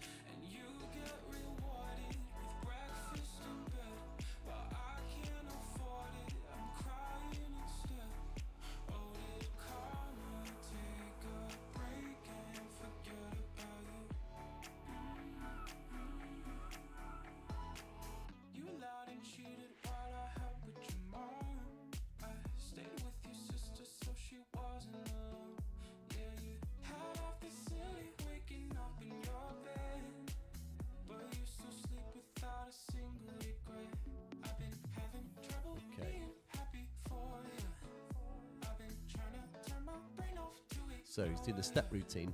There's no rear binding on there, so he's going to go into toe now. There it is. Okay. Really quick switch into toes. Oh, just leant back, straightened the leg, and went for an early bath. That's such a shame. You can see the frustration on him. He was skiing so well. He had a great opening run there. He was looking like he was going to actually smash it, and now he's come to grief. and his possible medal hopes completely in jeopardy. What a shame.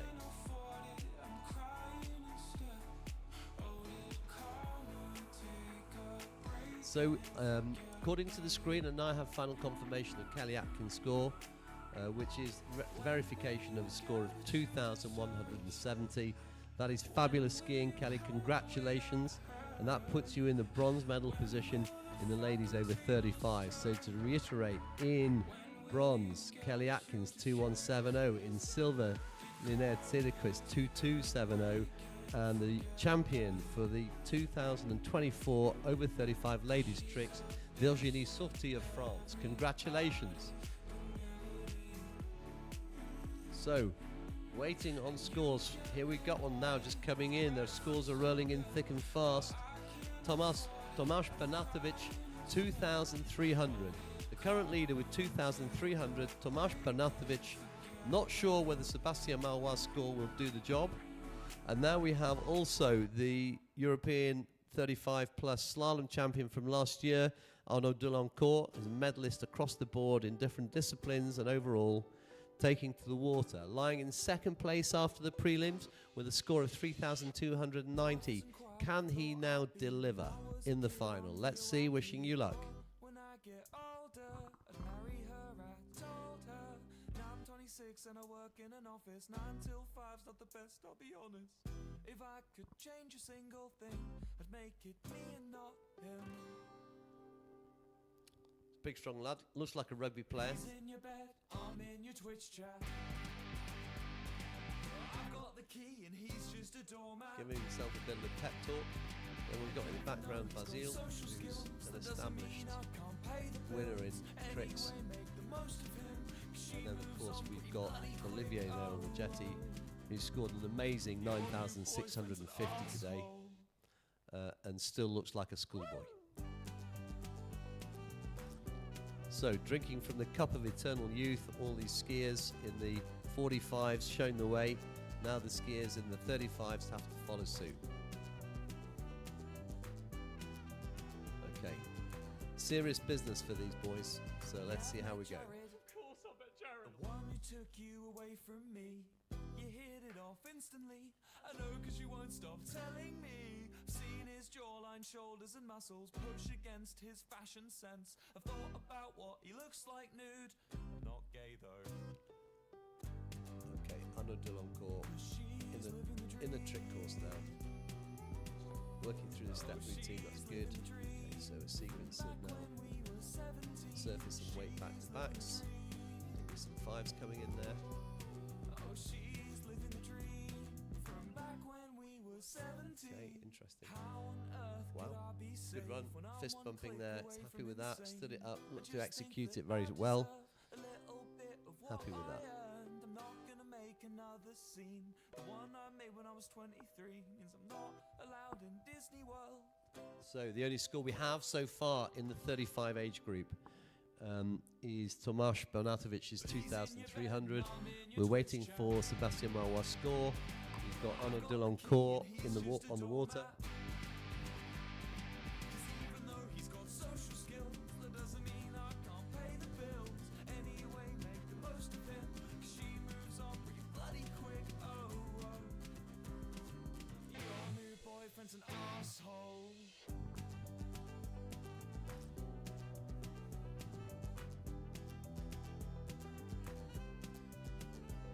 I think about you every day. So how on earth could I be safe? Think about him a lot as well. Maybe if he wasn't fine as hell. Right, Arnaud coming back. And your grace, your telephone calls on my favorite place. And I want you to Okay, he's in toe hold. He's in toe hold in the wrap position. He's going to do a toe wake 360. There it is. Okay, so some basic 180s. Side slides. Here we go.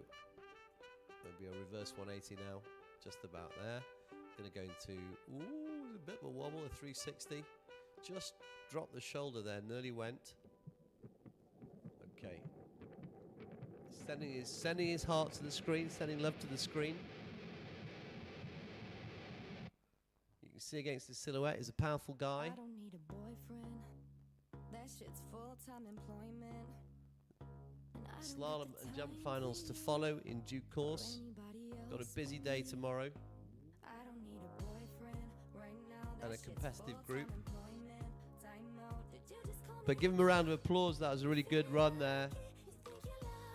Well, listen, honey, we're gonna take it slow. We won't go.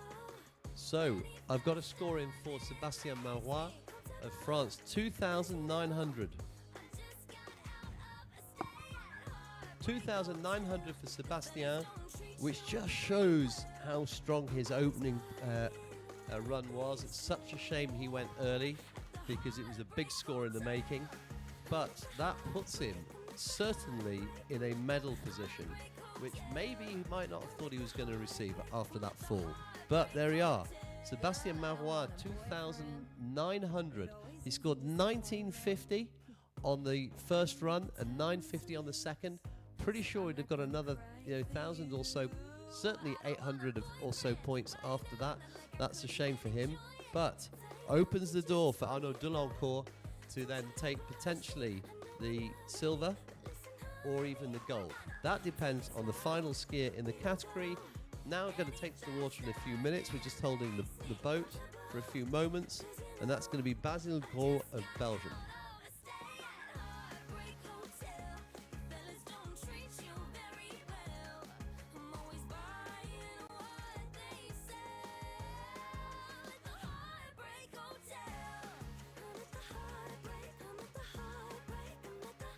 Okay, so time for a bit of focus, time to relax. We've got Big Magnus on the jetty.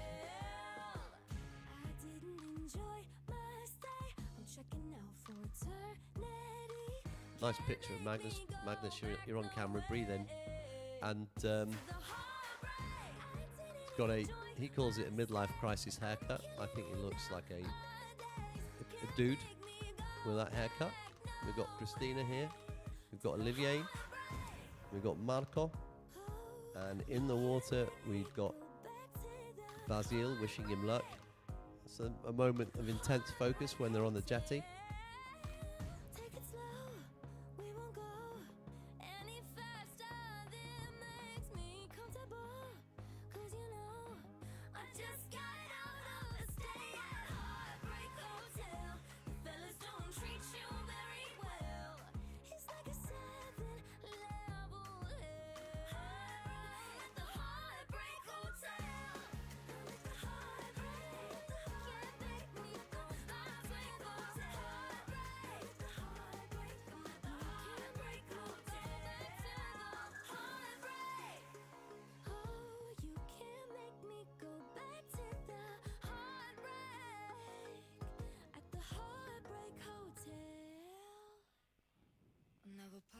So just a brief delay, 2 seconds. So meet me in the bathroom in 5 minutes. Know you love to talk. I ain't listening. Take a shot and I'll pretend to give a shit. It'll burn going down, down, down. But do you wanna come to the after party with me?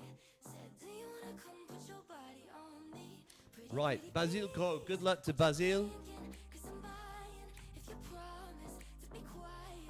Basile, a member of the Belgian Dream Team.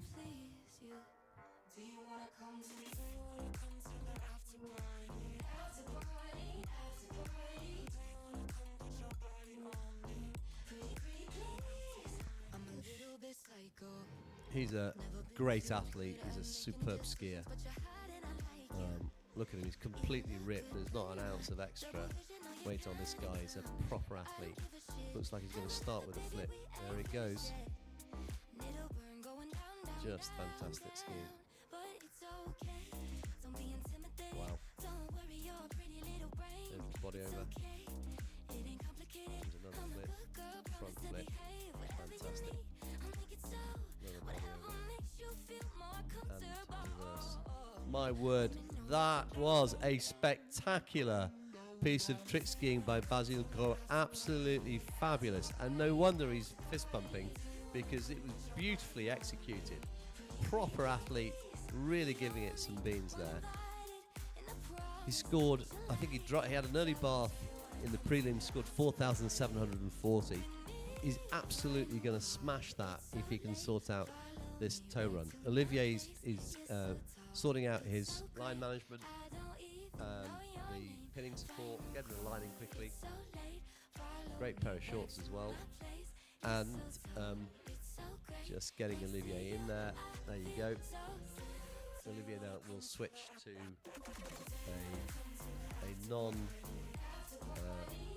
a non what's the word, toe hold handle. There it is. Olivier's got just a little clip there, switching straight onto a different line or a different handle, same line. Interesting to watch this going on, because sometimes we learn something new. Nowadays, they don't have the kind of trick releases they used to have. They used to have like a mechanical device, a metal mechanical device, and on many occasions they would not release quickly enough and skiers could get injured. So now we have a very Heath Robinson mechanism, which is just a rope, a little piece of ski line, which you just wrap around, you attach to the pole, you just hook it through the trick line and wrap it around the pole 2 or 3 times. And the pinner just hands there, the releaser sits there and holds onto the line to make sure it doesn't go. And when the skier falls, he just lets it go. There's absolutely no chance of getting caught with that mechanism. Who'd have thought? Anyway, Basile Gros now in the potential position. I think he's probably already won the competition with his opening run, but he's now, but that's subject to verification. He's now going to be coming back in toe hold. He's in a toe wrap. And you can see that his towing leg's in a bit of he's got a pretty thick piece of support there. Nice toe there. He's going to go into a wrap position here. He's going to be a 360 out. There it goes. Just looks so strong. There's the body over. It's just got such poise. Oh wow, that's a great trick. What a great trick. Yeah, that was great skiing. Well done, Basile. That was fabulous. He's absolutely made up. You can't see on the screen because of the silhouette, but actually there's a huge grin on his face there. He's delighted. He's been skiing so well. There you go. There's a bit of a celebration. I don't blame him. Absolutely. You go ahead and enjoy it. This gentleman is, without question, the over 35 men's trick slalom champion of 2024. And jumping the gun, but I have no doubt about that. In the meanwhile, we have the score from Arnaud Delancourt, which is also a fabulous score of 3,330. So currently technically in the lead, Arnaud Delancourt 3,330. In second, Sébastien Marois 2,900 and Tomasz Banatovic 2,300. But I can tell you that performance from Basile Gros was just spectacular. He was delighted. He stood the whole thing up. He skied so well. It's going to be a big score. He will be the European champion. And this is fantastic skiing.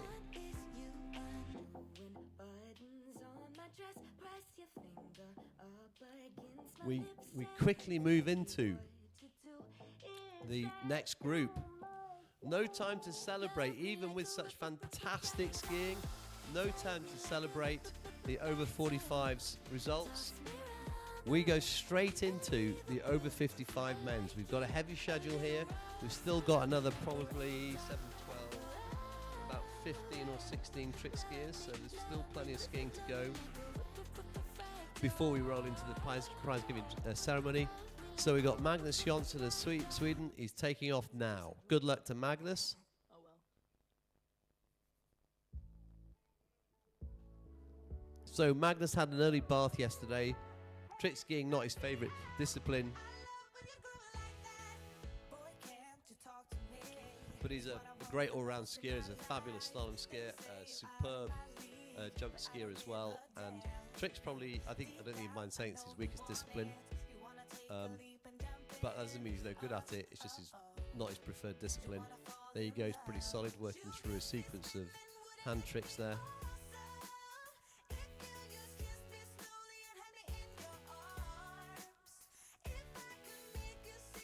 Yeah, and just not quite holding it there. Just at the end of the run. Looking stronger than he did yesterday for sure.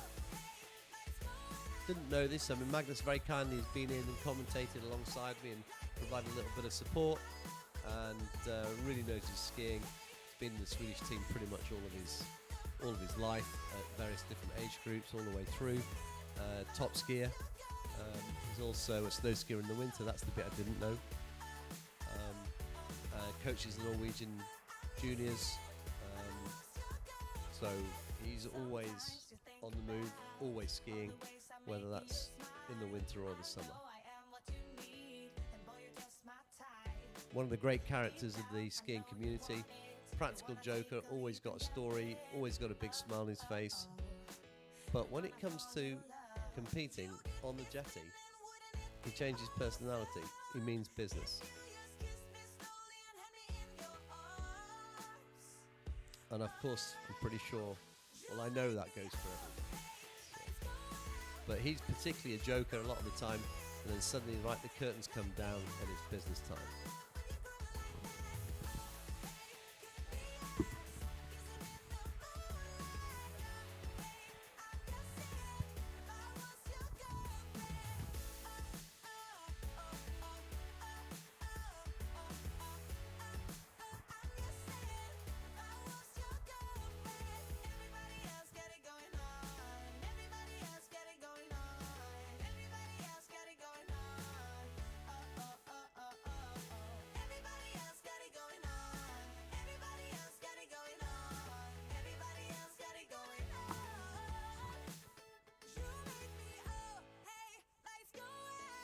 Right.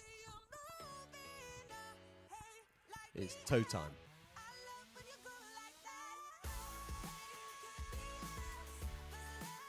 Okay, basic 180.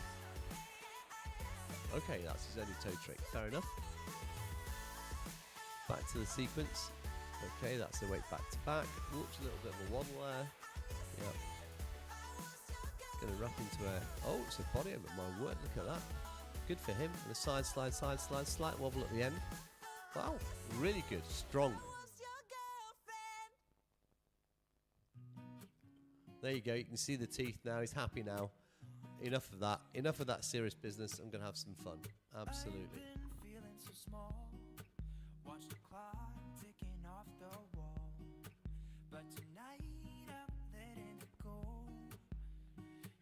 Well done, Magnus.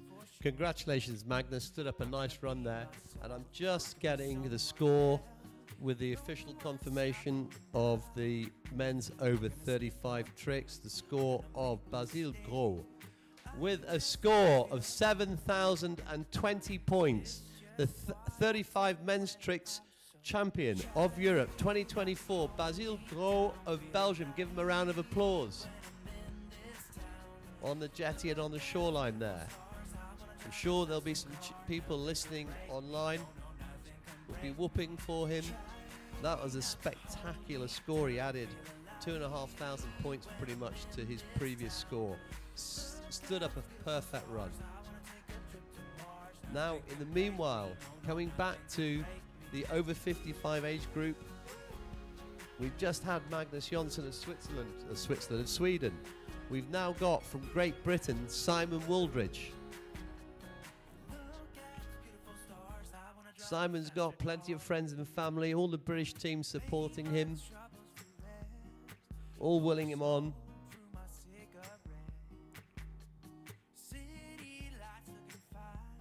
Brilliant skier, great all-round skier. Has a PB, I think, of 4 at 14 in slalom.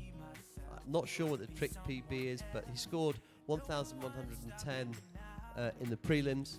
He's been jumping into the teens. So he's well positioned in the overall, in the over 55s. So he's in, as things stand right now, 5th position. in the overall.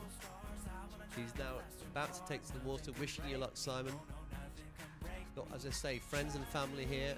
We're all supporting him as part of the British team. I'm allowed to show some allegiance to a compatriot. He's a friend and a lovely colleague to have around.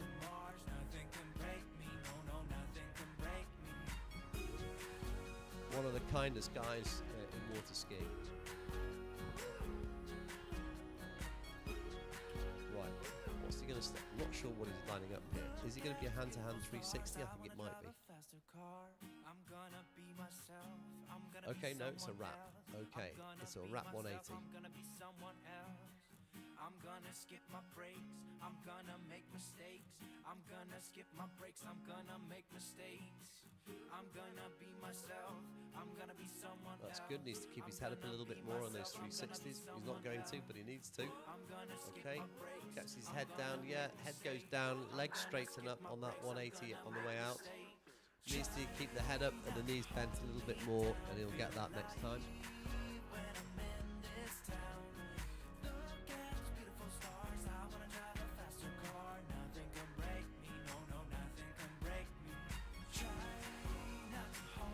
Well, whilst we're waiting for Simon just to get himself back together, you see there Chris Heron, British team captain, sorting him out there. Nothing can break me, no, nothing can break me.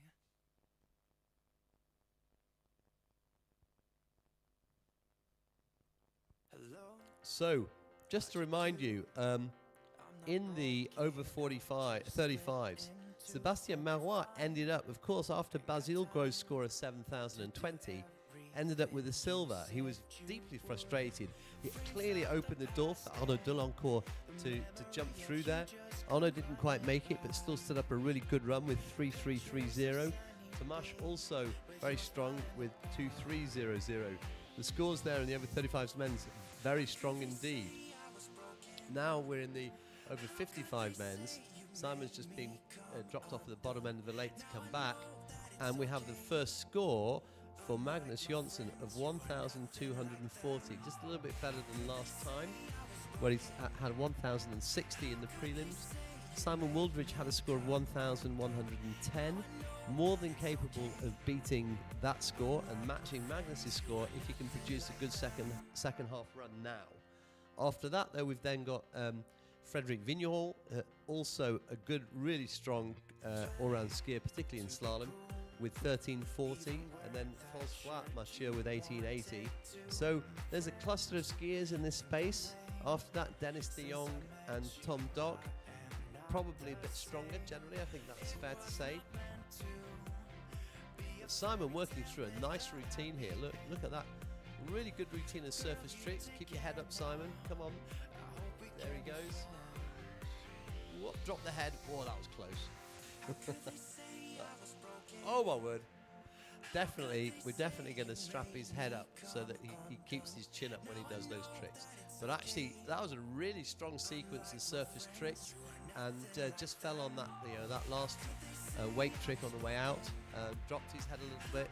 When you do that, then there's a tendency to straighten the legs at the same time, and then you lose the control of the ski. That's what happened to him. Also, sometimes if you turn a little bit late, then you end up sliding down the ski, down the wake, whilst your head's down, whilst your knees are straight. It all goes slightly belly up. But I think a pretty good score on its way for Simon. And then whilst we're waiting, we have Frédéric Vigneron. Bon chance, Frédéric. I hope it goes well for you. Not had the chance to even say hello to Frédéric yet, but wishing him the very best of luck.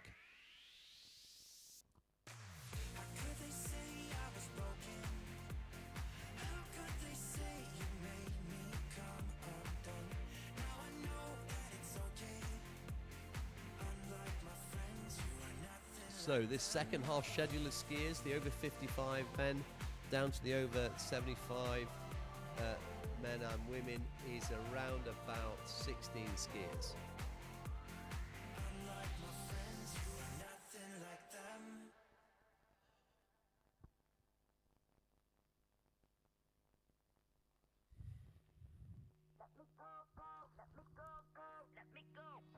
I told you I'm not yours anymore.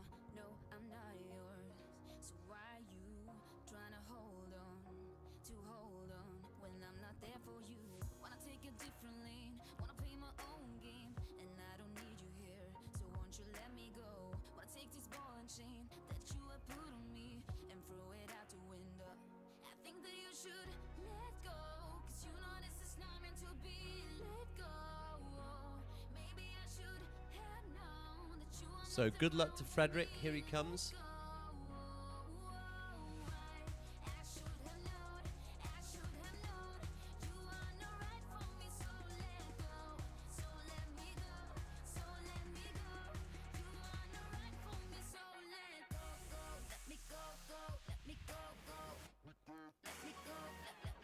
Right, so Frederick on the water, and then we've got Francois, then Dennis, then Tom.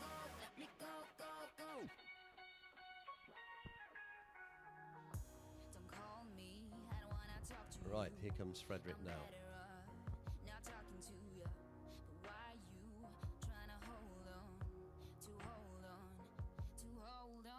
Okay, so some weight 180s out and in both ways. We'll have some 360s, there we go.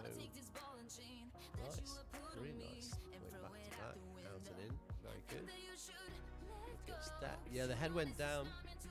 Head went down pretty early doors there. Push the ski away as he did that. So head goes down, shoulders follow, and then the ski extends out behind you. Your weight distribution changes, and the game's over. That's a shame because he was looking really good until that point. Nice sequence of the early tricks. Nice weight back to back, looking pretty good. And then, as I say, he just dropped the shoulders on the way out on that 180, and I say that then pushes out the legs. They push the ski away from the skier, and the weight distribution changes completely. And that's basically what happened to Fred. So he's got to make sure he keeps his chin up on these tricks. I'm sure that's what Arno's telling him.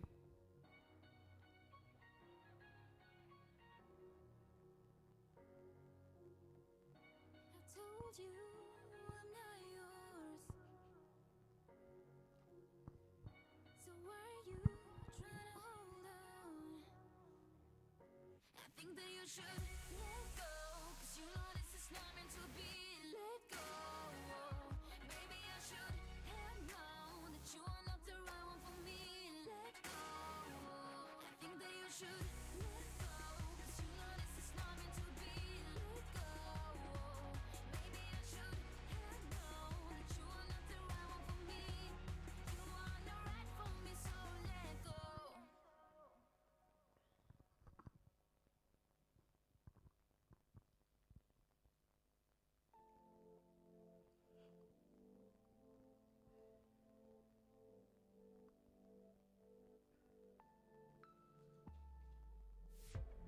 I wanna tell you that I think you're looking just fine. I wanna tell you that I want you by my side. The way you move your body, the way I feel inside. I wanna take you for a ride. Wanna be with you, do you want me to? Wanna be with you. All right, so Frédéric Vigneron on his way back now. Toe time. You can see that fits in the harness. So it's going to be a basic surface trick to begin with, I reckon. Be just a basic 180, there it is, and back.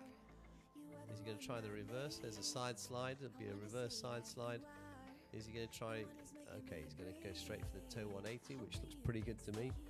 Oh, and he just turned too early on the way back in, so had nowhere to go. He was still on the outside crest of that wave, and just couldn't hit the top and just slid out. Really important. You can see the crests of those two waves both sides. You're going to turn just as you hit the top of those. You turn too early, you lose balance. Right on the way in, you'll catch an edge and you'll fall. On the way out, you'll slide down the outside of the crest and fall. And he got caught both times actually, first pass and second pass on different tricks, but with the same issues. So that needs managing, and certainly gives him something to be working on. In the meanwhile, we have the score for Simon Wooldridge with a really strong 1,000 points on the nose. I think he'd be disappointed not to have broken beyond that and maybe got closer to 1,200. But that's okay. He's 1,000 points, 1240 for Magnus. Pretty tight cluster. Frederick's going to be there or thereabouts. But now we go in with François Mathieu of France.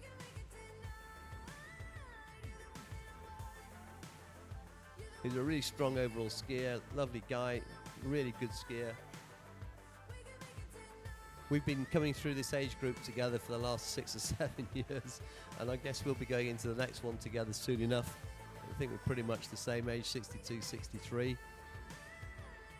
Good luck to François.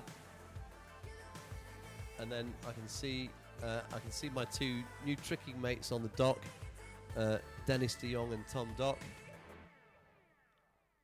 But right now, François Mathieu of France scored 1880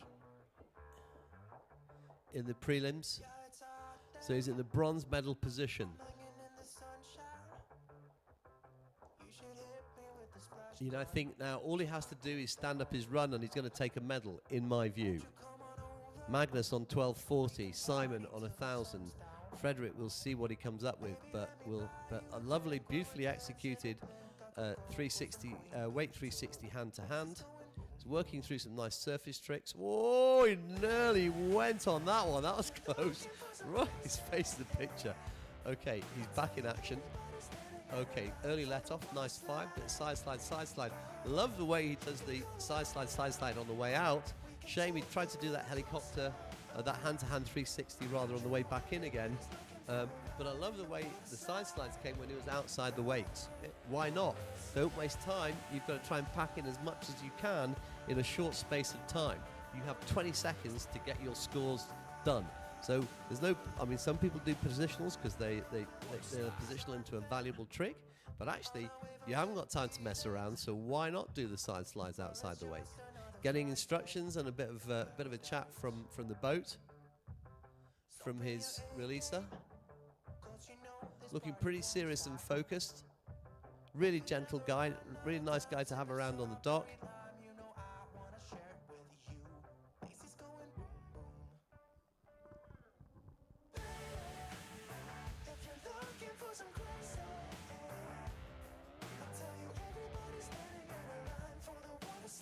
Okay, we've got a score. 1,250 for Frederick Vigneron. So Frederick beats Magnus by 10 points. Magnus beats Simon by 240. So pretty tight cluster there. And now we've got François on the water. François scored 1880 in the opening round. He's probably fallen a tad early here, but actually not that early. I think maybe the last trick.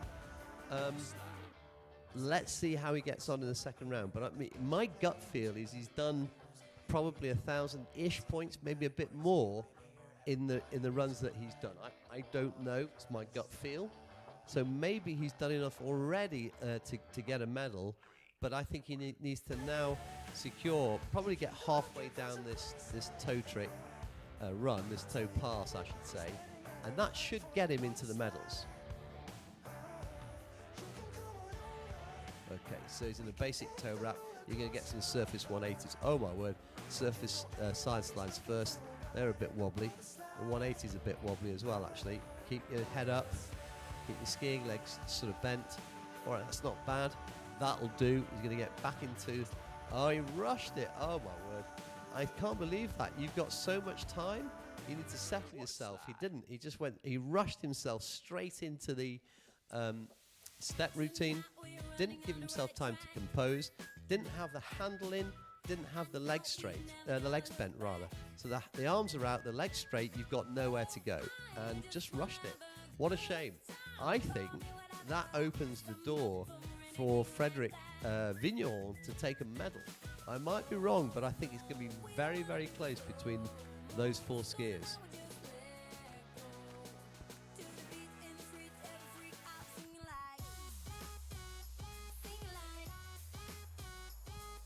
Okay, so now we have Dennis de Jong of South Africa. Dennis basically doesn't stop trick skiing as far as I can make it. I've been here 4 or 5 days. I've released for him twice, I think, already, and he's doing lots and lots of trick ski practice. I think I know he's run better than everybody else does, for sure. So I know what I'm looking out for. There he is. So he's from South Africa, lives in South Africa, working in Europe. So there's a lot of travel, there's a lot of activity. Separated from family from time to time. I'm sure the family are probably watching right now, willing him on. Well, I can report he's been skiing really well in practice.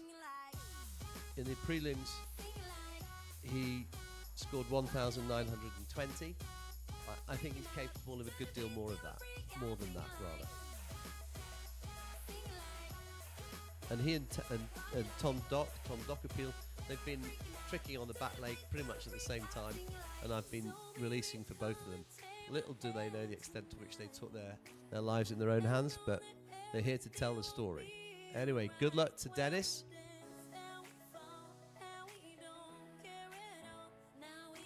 See, he's got his South African shorts on. Let's start with a toe wrap. And he gets his run moving pretty quickly, you'll see.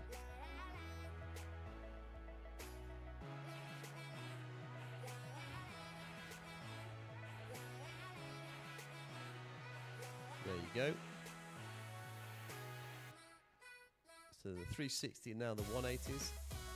Right, then he pulls it into a side slide, reverse side slide, then the 180. Then he'll go into a wrap, or a reverse rather. There you go. He's so happy with that. I think that's pretty good. He just doesn't look happy. He beats himself up and practices and practices.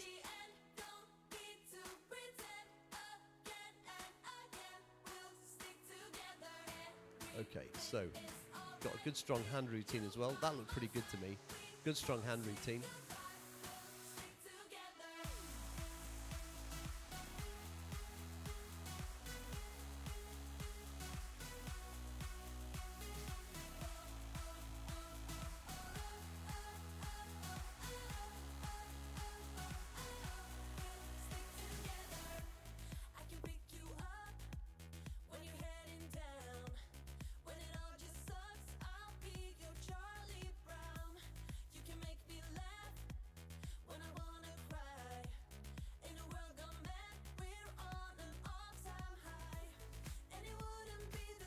Okay.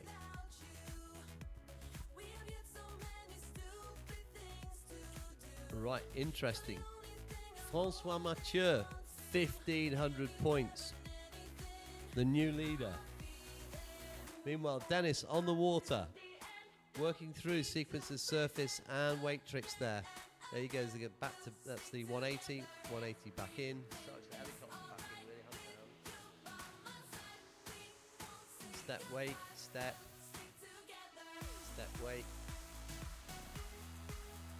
Right, there'll be some back-to-backs now. Oh, he's done. Crack at the back-to-backs. Look pretty solid. Right, so how is this unfolding? It's unfolding as follows. The silver medal position at the moment is with Frederick Vigneron, the bronze with Magnus Jonsson, but the gold with Francois Mathieu, 1,500 points. We've just had Dennis de Jong on the water. I think Dennis has probably picked that, but we don't know. Congratulations to Dennis there. He stood up his run on the way back. Well, both ways, in fact. My sense is that Dennis has done enough to actually beat Francois Mathieu, but Francois right now in the lead with 1,500 points. Final skier, the favourite, who scored 2,200 in the preliminary, is Tom Dockapil of Holland. I was also releasing for him the other day, so I've had the privilege of seeing arguably the two best skiers in this age category, from close up.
Right, so just a brief delay.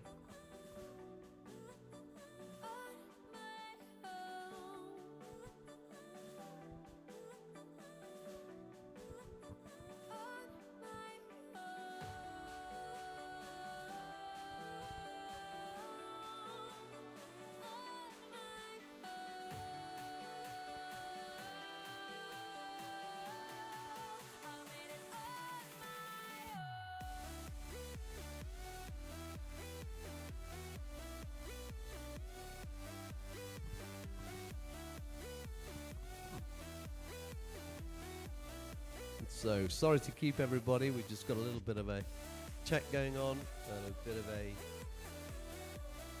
delay.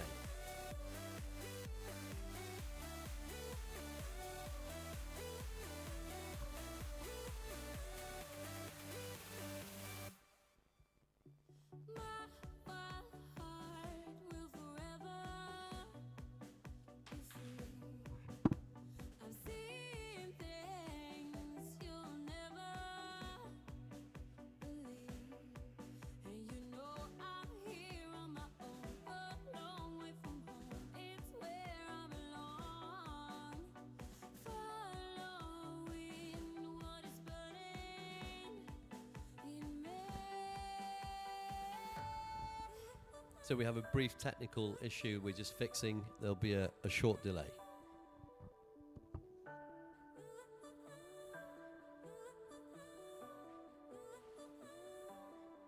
On my own, I am strong. I am finally where I belong. On my own, I am made it a long way from home. On my own, I can do anything.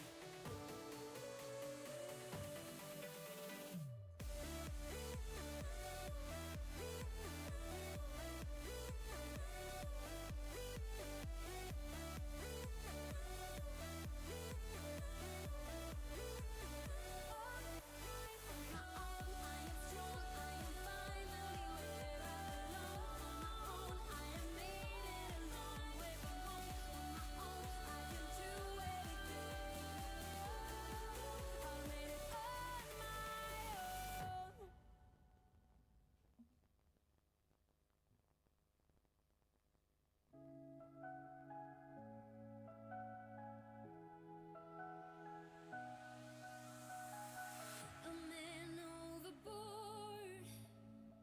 We've been here before. A long story short, you walked out the door.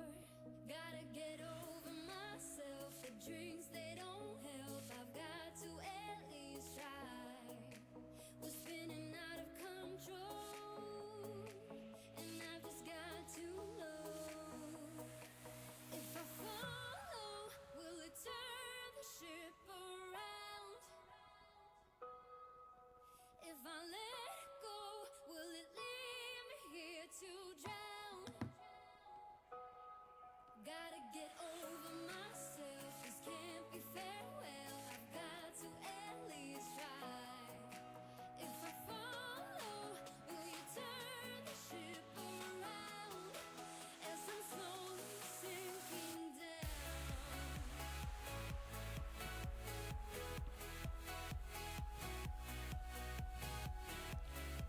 Okay, we're going to be getting underway again in a second with Tom Dokkerpil of the Netherlands, the final skier, the leader after the preliminary round, 2,200 points.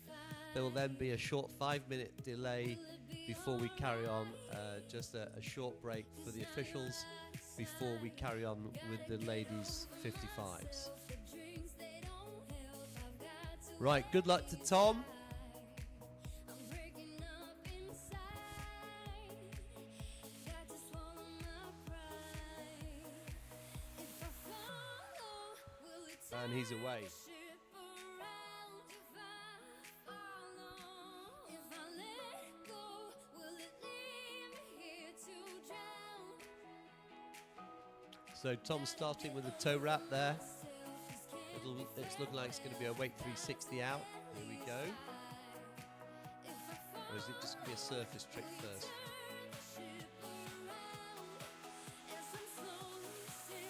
Okay, surface 360, then weight 180, then side slides, and then reverse side slide, then a weight 180. Out of that position now, and then into the steps. Ooh, a stumble there, almost went there on that step. That weight step out, but recovered nicely. Side slide, side slide. In the end, turned out to be a very strong opening pass.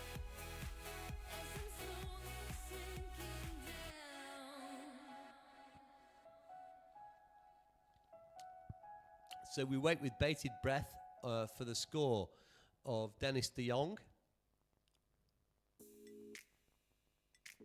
Currently, Francois Mathieu is in the lead with 1,500 points in this age category, followed by Frederick Vigneron with 1,250, Magnus Jonsson with 1,240, and Simon Wooldridge with 1,000 points. So pretty tightly clustered. Dennis de Jong looked to me as though he'd done enough to take the lead, and Tom Dock, as we call him, now on the in the water, having his set down rest, having a think about it's sort of pass number 2, but having stood up his pass there, is looking in a very strong position.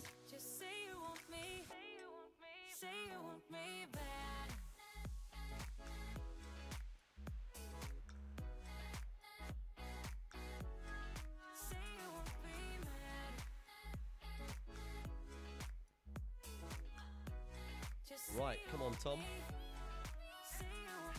Okay, in a positional. There we go. Weight 360. Back in. Surface 360s. Here we go. 180s.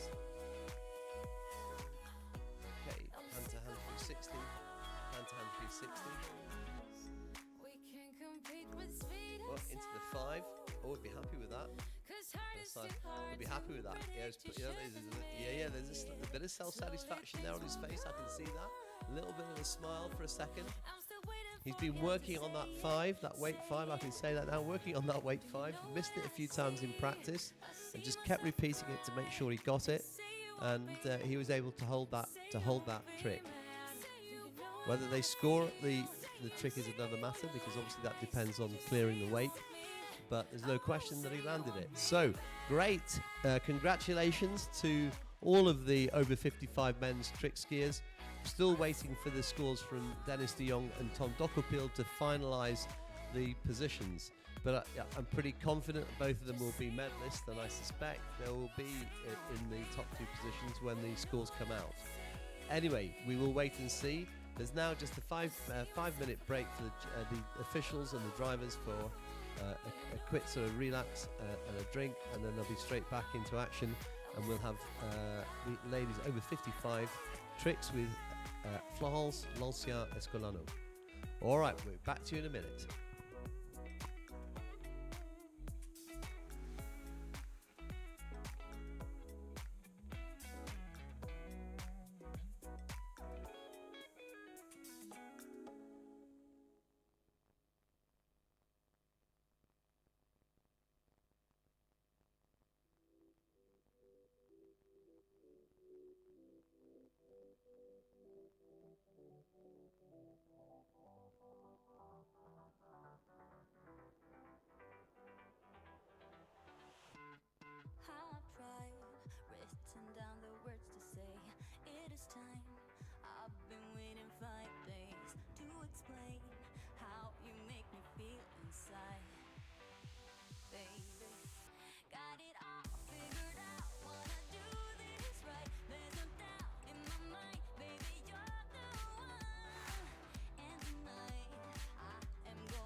new leader in the 55 men's tricks is Dennis de Jong of South Africa with a score of 2,500 points.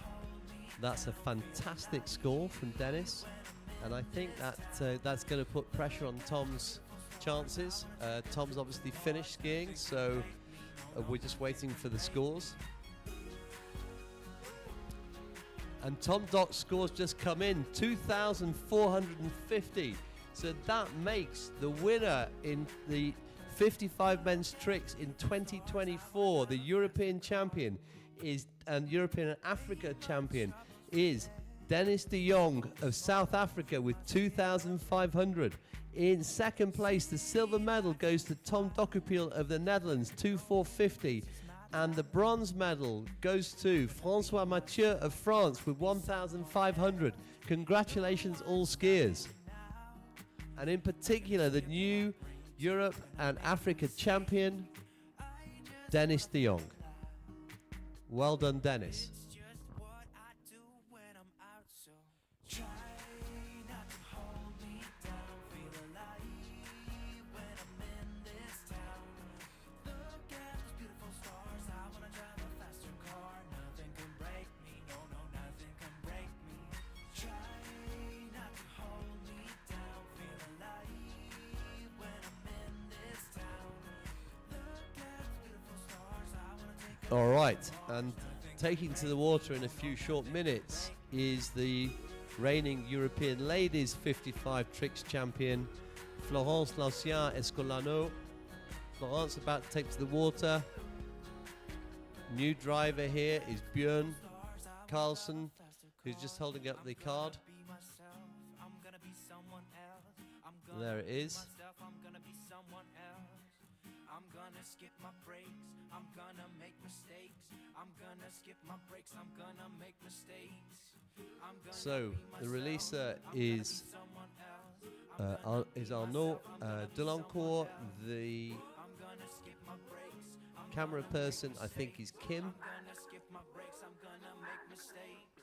Try not to hold me down. Feel alive when I'm in this town. Look at those beautiful stars. I wanna drive a faster car. Nothing can break me. No, no, nothing can break me. Try not to hold me down. Feel alive when I'm in. We're getting ready to get underway.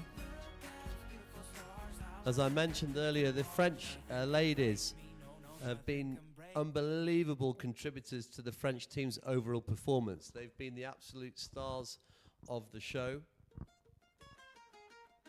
And Florence is right at the heart of that performance. You know I met you in the dark, it was a Saturday night. Remember seeing you just dancing in the middle of the crowd. Weather's still fabulous, really warm. A little bit overcast now. Stuck in my mind. So, but still very warm. You can see the colour of the water's changed. The sky's gone a little bit sort of grey, a bit hazy, You asked what we should do. What should we do? but still very, very warm. There's a little bit of breeze, there's a crosswind, ever so light. I've just been out to check the conditions. You can see the flags there, the wind's coming over from that side of the bank, the jump side of the bank, and blowing across from left to right as we look down the lake. Beautiful view. You can see the judges' tower and your commentators sitting in a little box in that tower somewhere.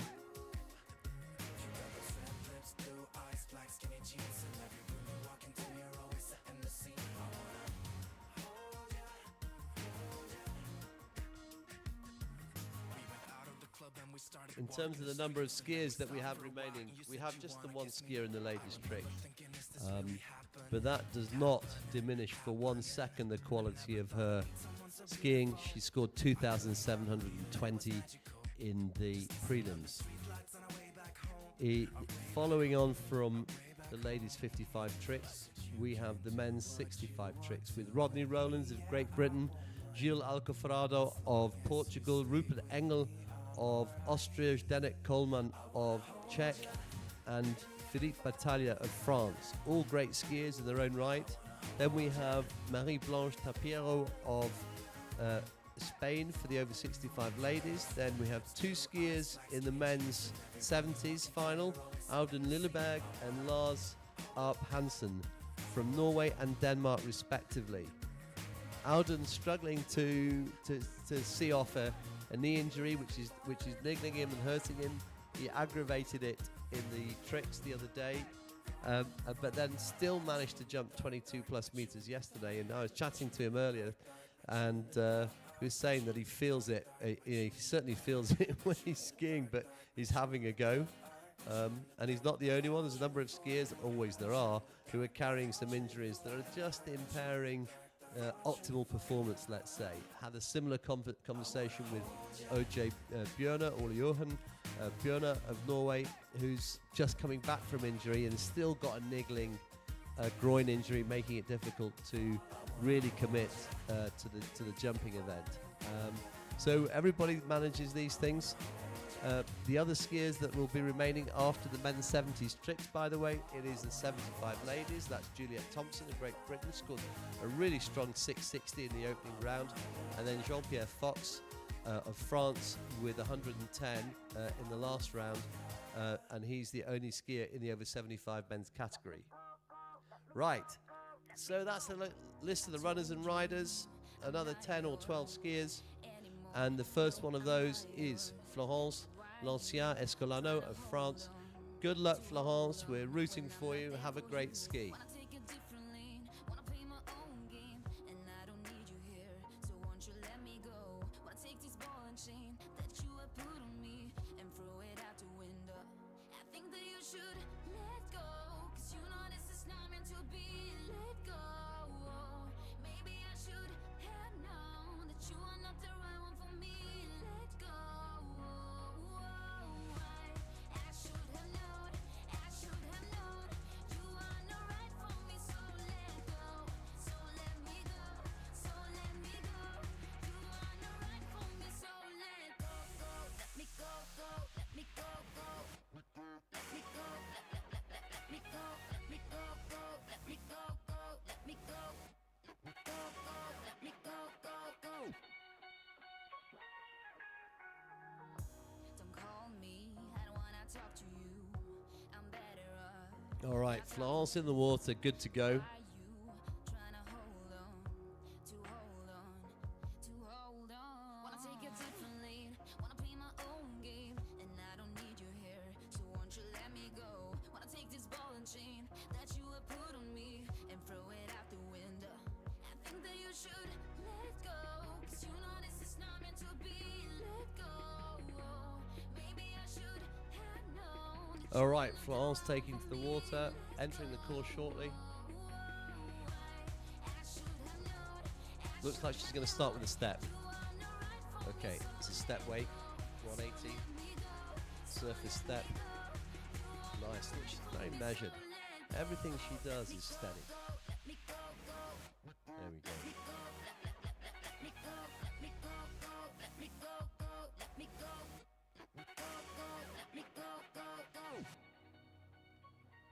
Ooh, that was interesting. All right, looking good though. Stays on it. Nearly, she stumbled a little bit on the weight 360 out just there. But she's got a lovely sort of mechanism. She's really steady, quite measured the way she does her tricks. She doesn't rush them, which is a bit of a lesson for most, certainly for a lot of the blokes.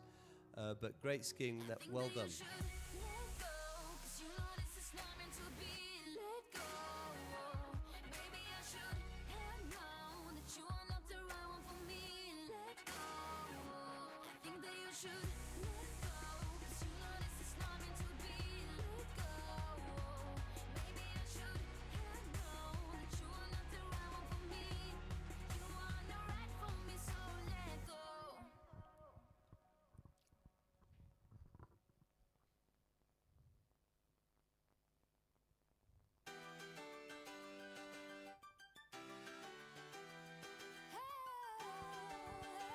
Right, so just in the set down phase, looked like a pretty good run to me actually. As I said, there was a little bit of a stumble on that last weight trick out, but I like the way Florence is so measured. She's skiing so well.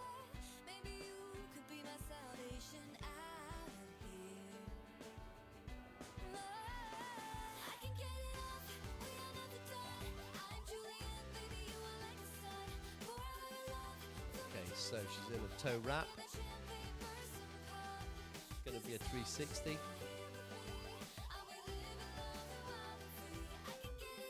Fat 5.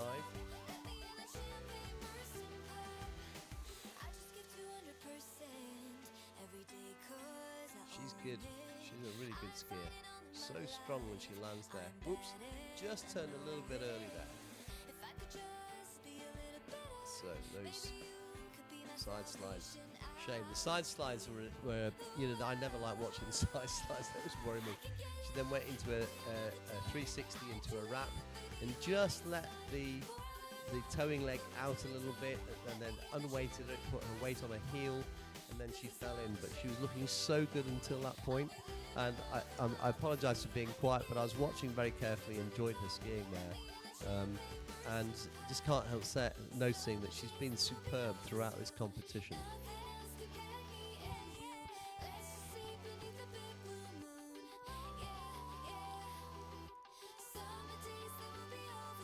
So that's Florence through another final.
So apologies, there's a brief delay and we're having a slight technical issue.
Run a champion, a champion.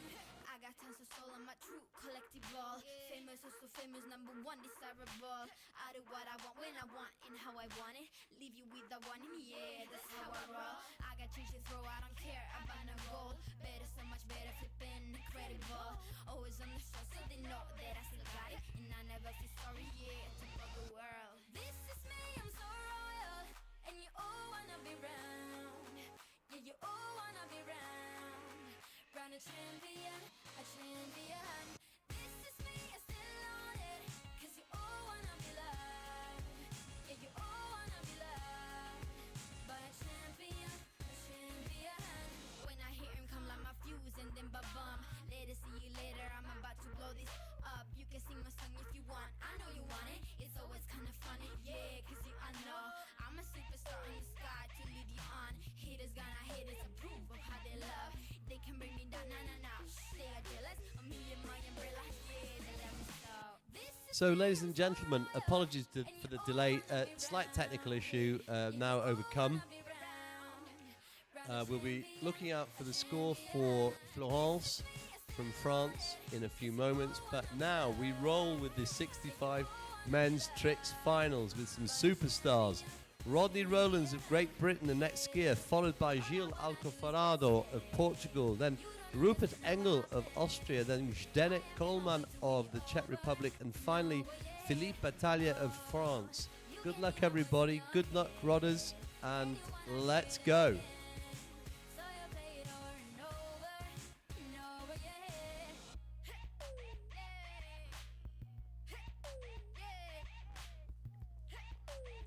Just a reminder for all participants, the medal ceremony will take place this afternoon after the skiing.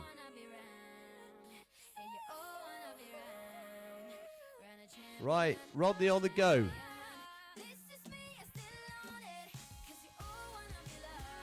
Come on, Rodders. He has, I can't tell you how many injuries Rodney has. We were laughing about it last night over dinner. He's waving to the crowd. He's got a hip replacement. He's got massive bruising on his chest and arm from a jump accident. His biggest difficulty is currently just working that left arm of his in the trick routine. He's really suffering a lot of pain. But having had a hip replacement a few years ago, he immediately went out and started jumping. So I think he fits the category of crazy Englishman. And there he is. He's in a lot of pain. He's in a lot of pain, but he's celebrating his 360 because it hurt like hell. It's Rodney all over. So, I'm sorry I got the giggles. We were talking about it yesterday. He was hoping that if he could get just a side slide, he'd be happy. So he's massively celebrating the 360, which hurt like hell. Anyway, well done, Rodney. We'll have a little bit of a pause, probably just for me to recover. On a tightrope, on off and on again, clinging to sight home, on off and on again. If I'm a snowstorm, you're driving into me. It's keeping us warm. I lost my head in the common sense. So there we go. We got a smiling British team captain, Chris Heron, and a giggling commentator. So I just hope he can do the deep wall start on the way out. I know he's in a lot of pain.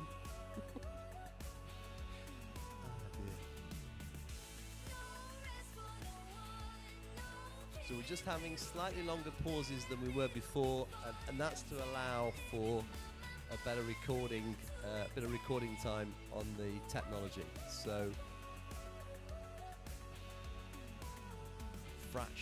fractionally longer, but Rodney's face tells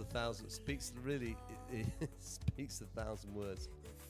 That hurts. That deep water start hurts him. Okay, I don't know if he's going to do any more tricks. To be honest, I think he is. Here we go. What's he going to do? Going for a helicopter, hand-to-hand 360. Here he goes. Okay, so 180.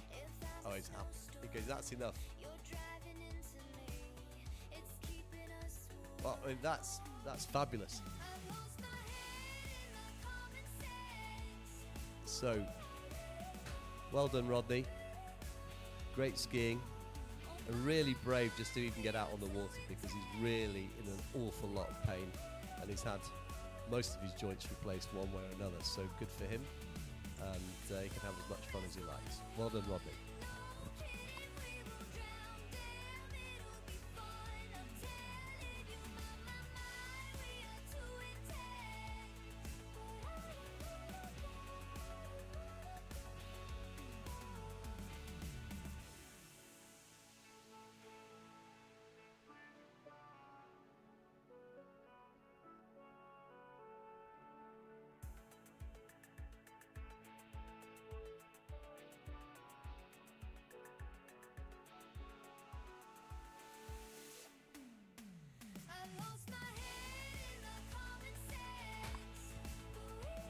So, well done, Rodney. That's great. Good to see you back and safe. Scored a few points there. That's great news.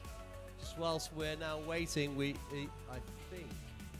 I think that's the final score for Florence as well, of 2,730, which is 10 points better than before.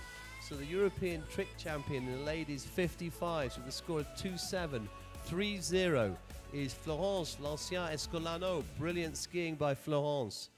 And then we've had Rodney just now in the men's 65. And the next skier is dear Gil Alcoforado from Portugal. Go, Gil. Let's have some fun. Bring it on, prove me wrong. Go put up a fight. The where do will knock you down. And I can see I've got lots of friends on the jetty there. We've got Rupert, we've got Frankie, we've got Uncle Ginge, we've got Stuart looking gorgeous in the background. And we have got Gilles. Go, Gilles.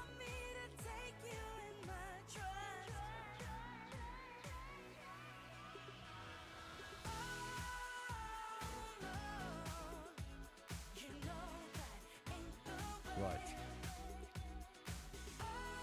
So Gilles is a professor of dentistry in Portugal. Does a lot of very interesting work. Travels the world giving lectures. Okay, side slide, side slide. 180 and back. Okay, I think that's a side slide. 360, looking good. Come on, Gilles, keep going. Reverse 360, keep your knees bent. Woof, that was close. You managed it, looking good. Right, here comes a 180. All right, come on, Gilles. Go, Gilles. That is cool, Ira. He stood up the whole run. He's blowing like a good one, but he's properly blowing. But that was a great run. Great run. So what did Gilles score in the opening round? In the opening round, he scored 410. I tell you what, he's giving that a good run for the money, for sure. Bravo, Gilles. Really good skiing.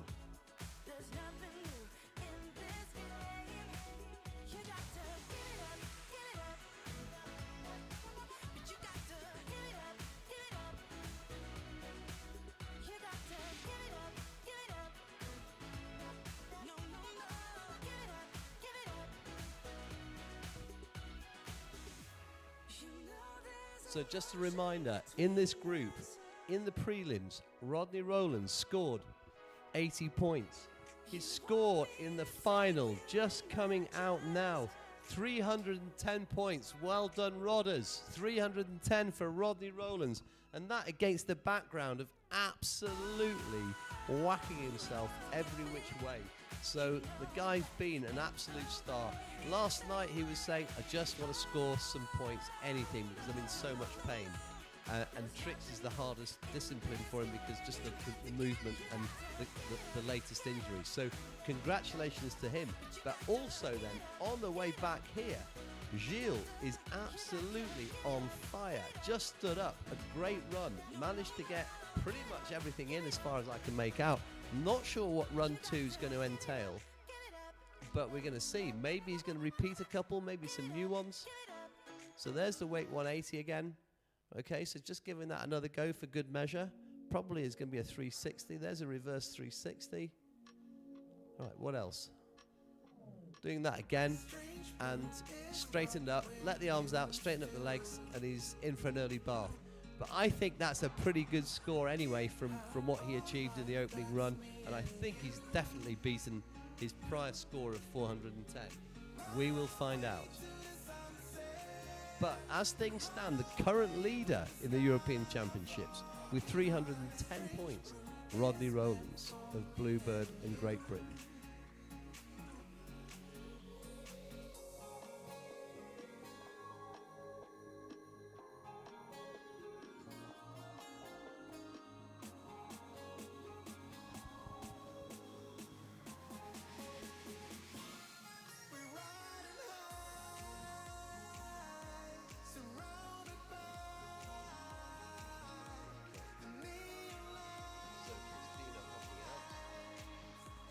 Frankie hopping in. Rupi. Good luck, Rupi. Rupert Engel of Austria took a medal in the slalom earlier on today, bronze in the slalom, so should be happy. Now fighting for a medal also in the tricks final. Lying in third place with 560 points in the prelim. There he is. He's got his sort of commando ski shorts.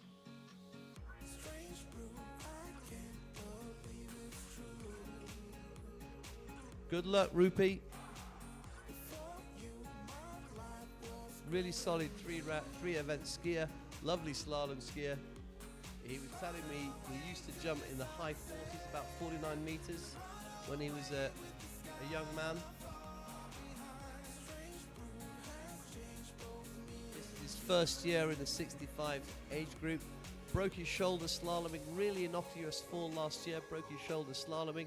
So I always worry when he goes, when he makes his good side pull, it was on his good side, his left shoulder, he's a left foot forward skier, so on his good lean, just an innocuous fall and bust it. So I worry when I watch him land on there. He's been operated on, I think, twice in fact, but he's looking pretty good. There you go, just working through the routine now. Certainly straight side slides, some 180s and stuff, some weight 180s coming through. Okay, that's a reverse one. And okay, surface 360. That'll be the one the other way. Keep your knees nicely bent. Keep your head up. Oops! And what did I say? Keep your head up. And as I said that, just dropped his shoulder, and you can't do that. So Rupi's in for a slightly early bath after what was looking like I think it's probably the last trick, but it was looking like a very promising run.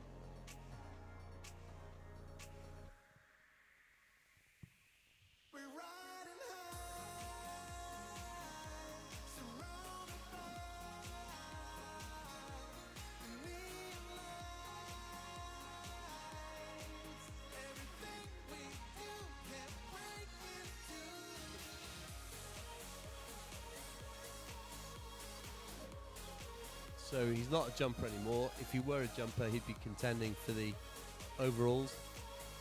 But the overall skiers in the men's 65 currently lying in first place, Zdenek Coleman of the Czech Republic. Second is Roberto Sabaini of Italy. And in third place, Rodney Rowlands. Now, I think Rodney's score will have jumped somewhat as a result of the tricking just earlier today. But whether that's enough to actually catch up with Roberto, I doubt, because Roberto has 1,000 points in both jump and slalom. So I think Rodders is planted in third place, but looking good nevertheless. I think where there might be some contention is for first and second in the overall. In the meanwhile, just coming back to now, our friend Rupert Engel, who's getting ready for his second pass.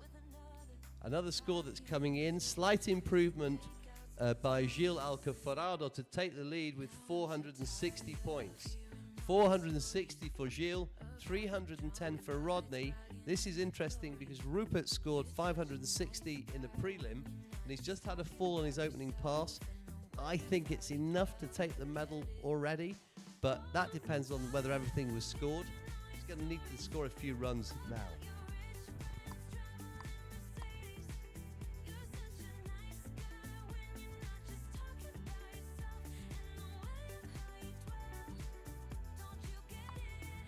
Right, so he's going to have to bank a few tricks on this second pass to guarantee a medal in this trick discipline. All right, side slide, 180. Reverse 180. Look like a back-to-back. Oh, that was close, that 360. Straightens up again. That's better. 180, 180. Oh, my word. Oh, and he's gone. He's gone. Just let the arm out. I think it's going to be tight for the third place.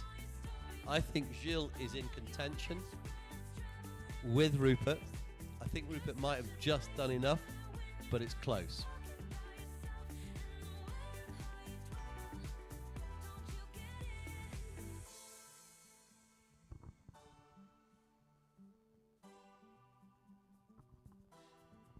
You're such a nice guy when you're not just talking about yourself and the way of how you dwell. I get it. Okay, there's Frankie in some very bright clothes. Nice shorts, Frankie. Fab.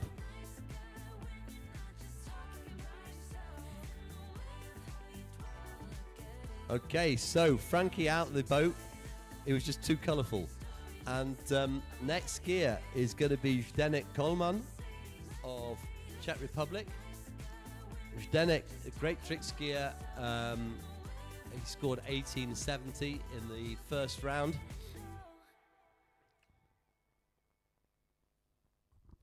Fighting hard, I think, now with Roberto Sabaini for the, for the gold medal, as it were, in the overall, and also pushing Philippe Battaglia for the gold in the tricks. There's Philippe getting ready. Well, I must say, I think Philippe's looks like a very strong trick skier. Was it a huge mistake?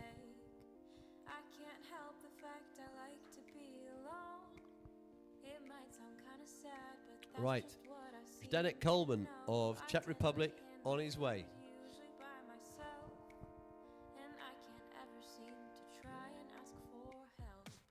I'm sitting here crying in my prom dress. I'd be the prom queen if crying was a contest. Makeup is running down, feelings are all around. How did I get here? I need Okay, to know. entering the course any second now. Maybe had a couple expectations. Okay, nice looking weight 180 out and on the way back. Surface 360 is looking pretty strong. Okay, weight 180 out. Positional for a weight back in. Step routine looking okay there. Wake step, he just pushed the wake step a little bit too hard. He tried to pop it to get some additional height and just lost his balance and his composure, so his shoulders moved. They weren't level when he took off, so when he came down, of course, he came down at an angle and he was gone. So, probably not enough to push Philippe Battaglia for a medal, but almost certainly enough to push the rest of the guys into bronze contention. I think Zdeněk's looking, as long as he holds his composure on the second pass, looking pretty solid for a silver. And then, of course, Philippe has to go and deliver. So based on previous form, Philippe's very strong, but you're still going to go and score it in the final. We will see.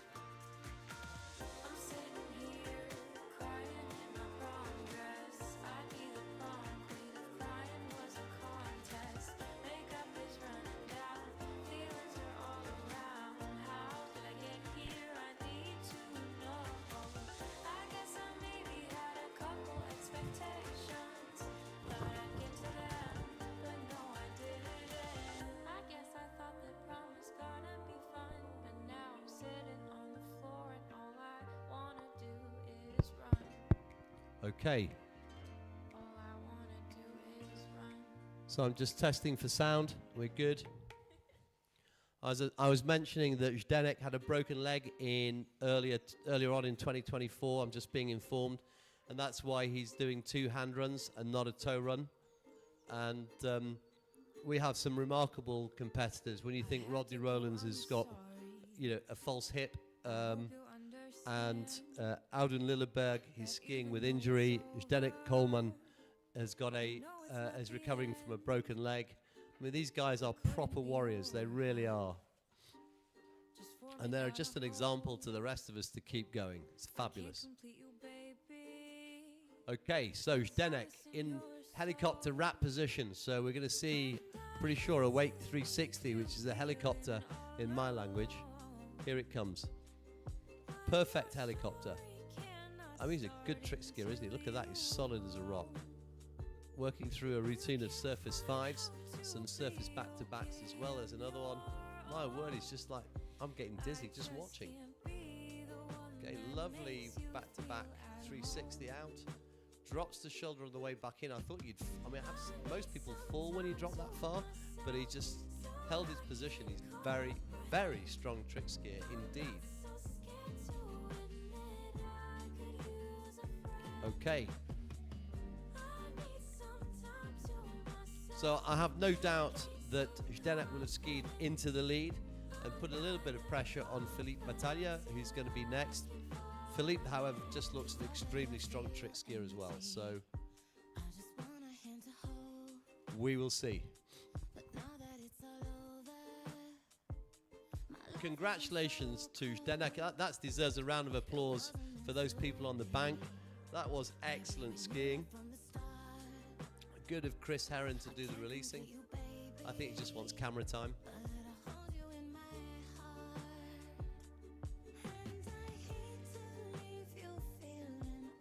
Anyway,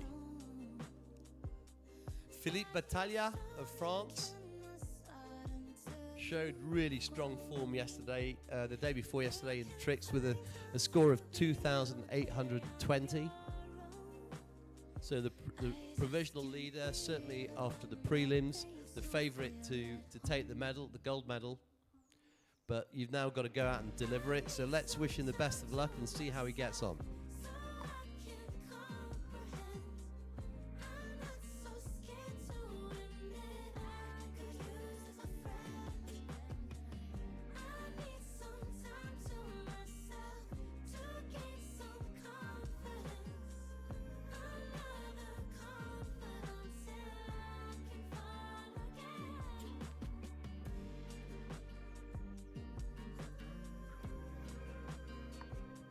So good luck to Philippe. It looks like a powerful skier. He's strong and compact. You can see that he's an athlete, and he showed very good form earlier on.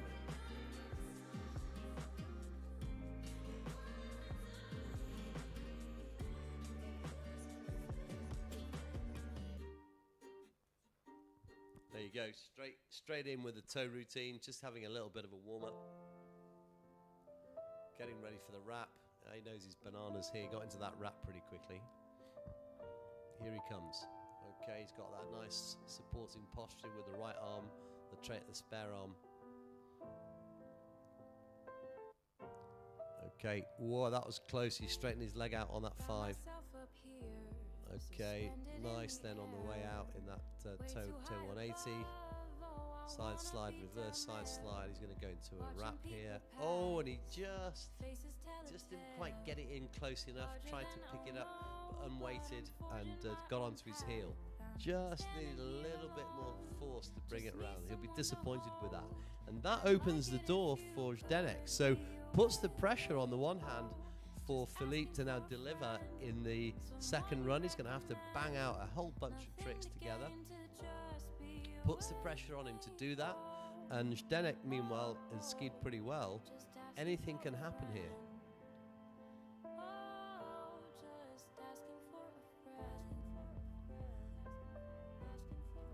So this is always the tricky bit. You don't quite get as far down the lake as you want on your opener. You've got something that's achievable to shoot for, but you've got to now wonder whether you actually have to now adjust your score or not. There we go, there's a sort of bit of a shrug, he's not happy. Yeah, a bit of a grimace as well. again, thinking, what? Right, this is a bit tricky.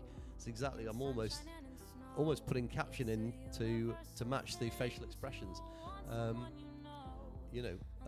Piff puff puff. Don't know what to say.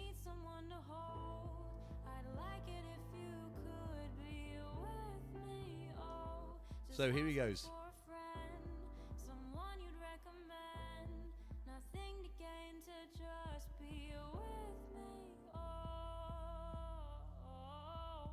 Just asking for a friend. Oh, asking for a friend. Asking for a friend. Asking for a friend.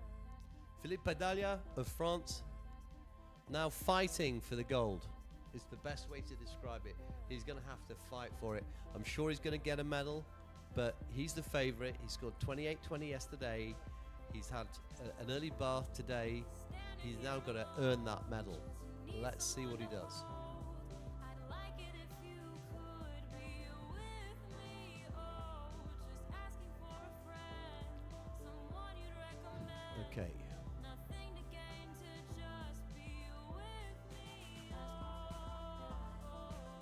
So hand run. just asking for a There's going to be a wrap. There we go. Positional. Okay, fair enough. asking for a friend.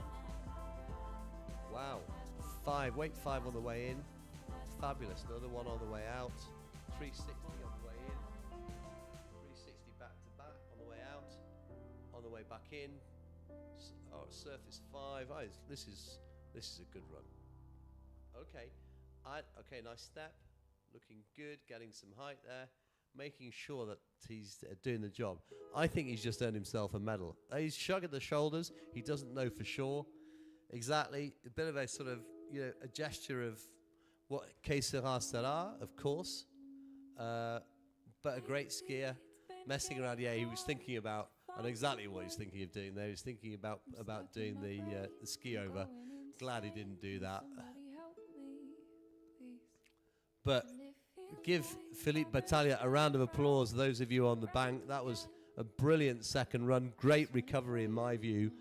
And gives him still a fighting chance to take on Zdeněk Coleman for the gold. I think it's still on, so time will tell. So that concludes the over 65 men's tricks. I haven't got any fresh scores at the moment. I don't know if my computer needs refreshing. That's possible.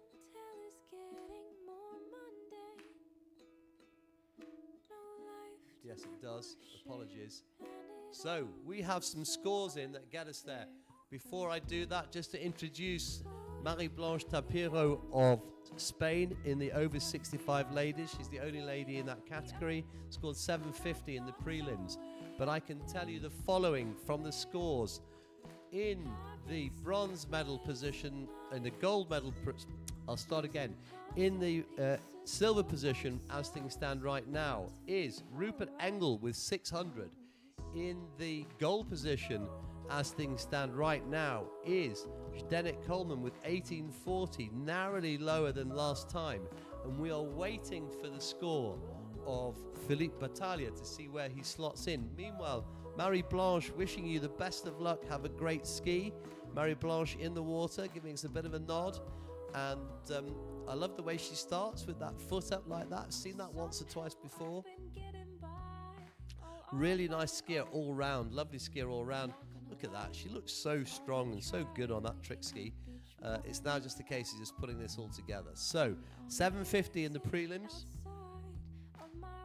I know she can beat 750. She's got the stand that runs up. That's what's got to happen. Let's wait and see.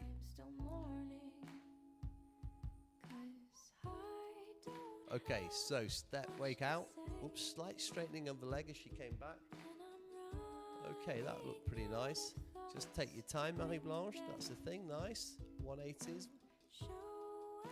Okay, that's a back-to-back. Nice.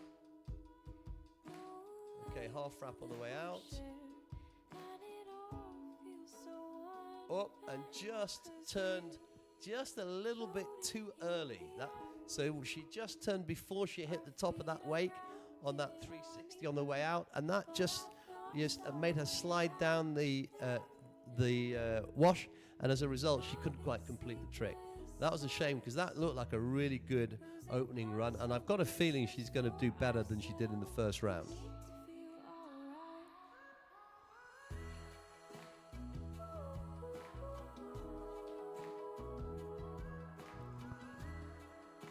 But it's just, you know, you need a reminder every so often, and I'm sure that looks like David in the boat. Got to, you know, just turned before she hit the top of that wake, and that's why she didn't quite complete that run. I'm sure that conversation's taking place.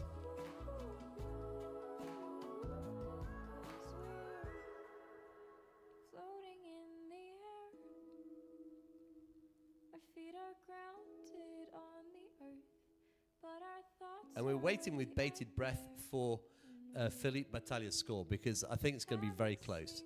As I say, he dropped in early in the last round. And here it comes in, the new trick champion for 65 and over in 2024 is indeed Philippe Battaglia of France with a score of 2,410.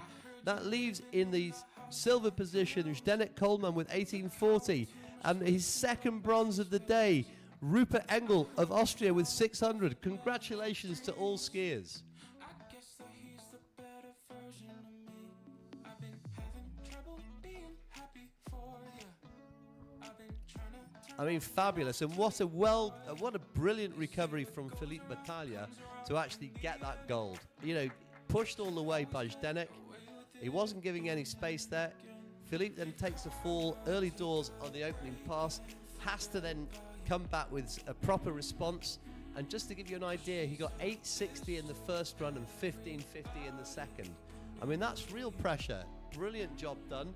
Meanwhile, on the water, the only lady in the over 65s, Marie-Blanche Tapiro of Spain, skiing really well, looking very elegant in that suit, I might add. And here she goes, in tow, ready to go. Okay, toe wake out. Back in. There's going to be okay, that's a simple 180, that's a reverse 180. Tried it again. Oh no, it's a 360, that's positional for a 360. Side slide, or reverse side slide. That's it, I've had enough, I'm done. This is good for me, thank you very much. We'll have a little bit of a fist bump. She's stood the run up, she's got a smile, she's talking, she's blowing kisses, she's bowing to the crowd, she's waving to her adoring fans. A little bit of a shrug. If you've got it, you've got it, you know. There she is. Congratulations, Marie-Blanche. So pleased for her. Look at that smile. That's great. Ladies and gentlemen, Marie-Blanche Marie-Blanche Tapiro with a great fall at the end just for the crowd. Well done.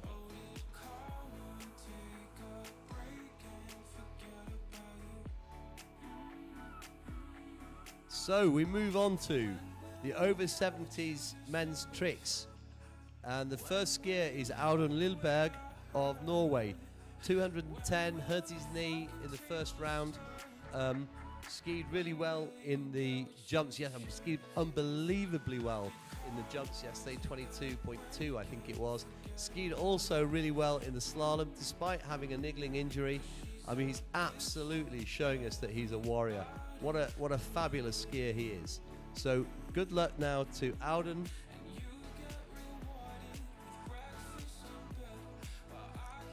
Okay, we can see that pretty clearly, Björn. And Audun, he's clearly going to be starting. Last time he started on two trick skis. I don't know if he's going to do the same. Can't see him yet on the jetty, don't have the view.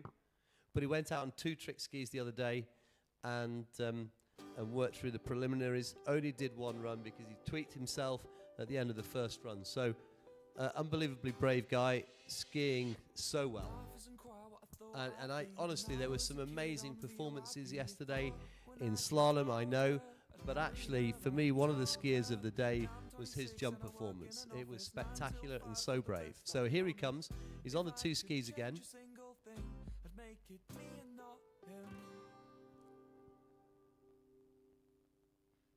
in your bed, I'm in your Twitch chat.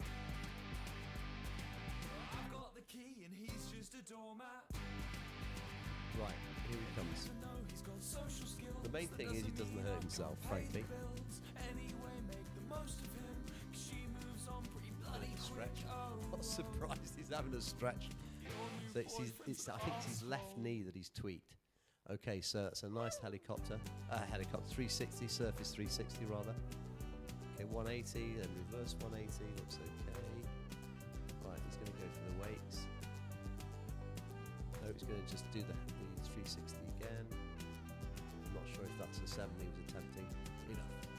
Enough already, I completely agree. Look, he's giving that knee a rub, you can see that, he's not comfortable. Okay, look at that, he's in the 70 plus and he looks like a 25-year-old. Look at that, fabulous, well done.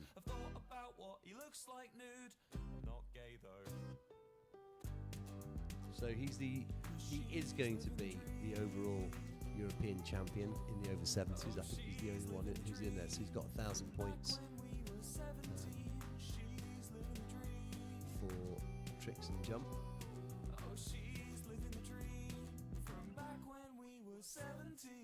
How on earth could I be safe when I'm one click away from insane? I just think that I deserve a little bit of what I earned. I'm not gonna make another scene. The one I made when I was 23 means I'm not allowed in Disney World. Just having a little bit of a pause, and whilst we're waiting for Alden to come back, look, he's still smiling. I've got the key and he's just a doormat. Whilst he's waiting to bring him back, I can tell you I've had some news on Lars Alp Hansen. Took a bronze in the slalom today. If he gets the medal again today, that's going to be fab. Superimposed upon which he became a grandfather last night. So he's taken at least one medal in the slalom, possibly another one in the tricks, and became a grandfather overnight. So apparently the drinks are on Lars. Everybody rushed back to the bar and Lars is buying drinks for 200 people.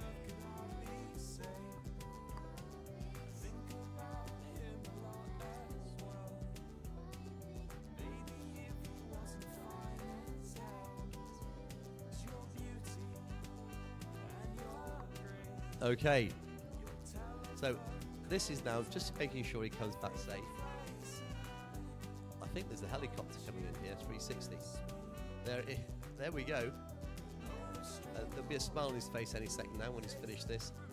Okay, that's the weight 180. And there's the smile. Tried it again. That looks all right to me. There's the smile again. That's fab. Look at that. You just see a cheesy grin. He's happy. Done. Enough already? No, not enough already. I'm going to have one more go. Keep your head up, Alden. Keep your head up. Nice, nice. Look at that. Fabulous. Right. Maybe Lars will buy you a drink when you get in, Alden. How about that? I don't need a boyfriend. That shit's full-time employment.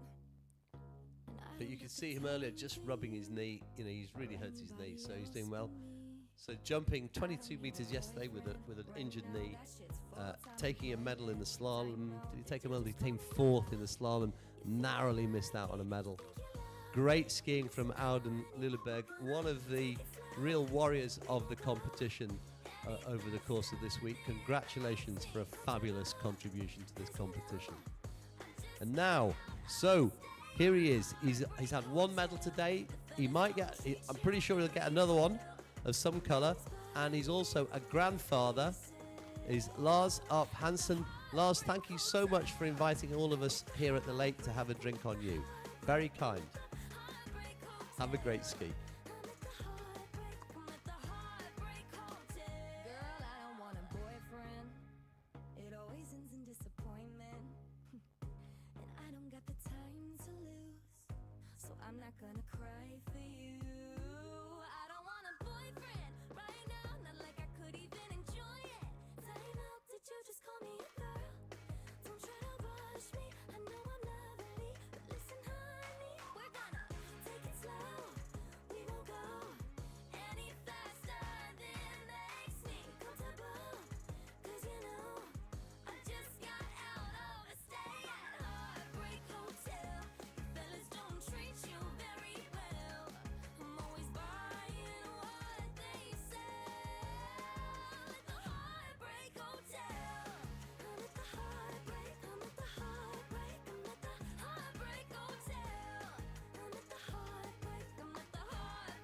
Now, so Lars Alp Hansen on the water. Whilst he's getting ready, we have the score for Marie Blanche Tapiero. 1,800 points. 1,800 points. Marie Blanche Tapiero. What a fabulous way to win a gold medal in the 65 ladies tricks. Congratulations. Brilliant skiing. And back on the water, we've got Lars Arp on the water with a helicopter as his kickoff score. Trick, rather. Working through the sequence of weight tricks, which all look to me pretty good. 360s back to back. Weight 360 back out. Back in. Oh, he's doing a good job here. Oh my word. Boom, boom, boom. That's the gold medal. So, what a day he is having. Lars Arp Hansen, grandfather, slalom bronze, and I'm telling you now that is the trick gold. We'll wait for a score. Maybe I'm being a bit premature, but you know he's away. Great to see such a fab performance from Audun Lilberg before that, but comprehensively the winner today with that run alone. I think you're looking at the over 70s men tricks champion on the water right now. So meet me in the bathroom in 5 minutes. Know you love to talk, but I ain't listening. Take a shot and I'll pretend to give a shit. And it'll burn going down, down, down. But do you wanna come to the after party with me? Said, do you wanna come put your body on me? Pretty, pretty please. What you drinking? Cause I'm buying. If you promise to be quiet, baby. Cause I'm dying to please you. Do you wanna come to me? Do you wanna come to the after party? After party, after party. Do you wanna come put your body on me? Pretty, pretty please. I'm a little bit psycho. Never been too good at making decisions, but you're hot and I like you. Even look good through my double vision. Know you're kinda dumb, but I don't give a shit. Have another baby. Okay. Pass number 2. So how can he improve on that? That was such a good run. Let's see what he's got. Don't worry your pretty little brain. It's okay. It ain't complicated. I'm a good girl, promise to behave. Whatever you need, I'll make it so. Okay. Whatever makes you feel Surface 5. Let me know if you Okay. Reverse. 360. Reverse. That's it. Thank you very much. Take a bow. Absolutely. Take a bow. Okay. Not too much showboating. He's waving to the crowd, waving to the new grandchild. Actually, I don't know if it's a boy or a girl. Why not? Absolutely. Why not? I don't even know your name. Final call. It's so late. Follow me back to my place. You're so tall. It's so great. Next to you. I Okay. feel so safe. Bring him in.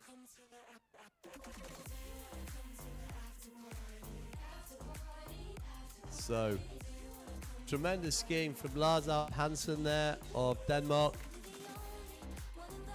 We need to rush back to the bar so that he can buy us all a drink, but that was fantastic skiing.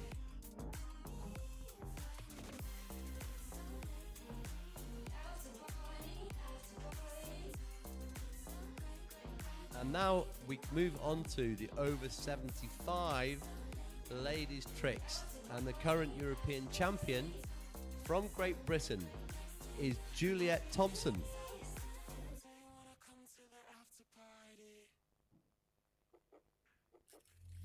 Look at you, you're stupid perfect. And even though we've never met in person, you should come. Fabulous. Good luck, Juliet. Enjoy. Juliet scored 660 points in the prelims. She's skiing like a demon. The trick skiing's great.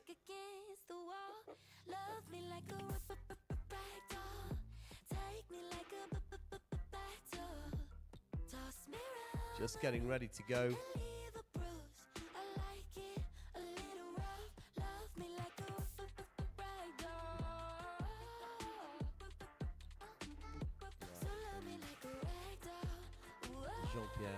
So they're getting ready. Right, there she is, Juliet, in the water. Lars up on his way out as well. Last few skiers of the day. Last but not least, Juliet Thompson, over 75 ladies. Wow, just looks fabulous there, doesn't she?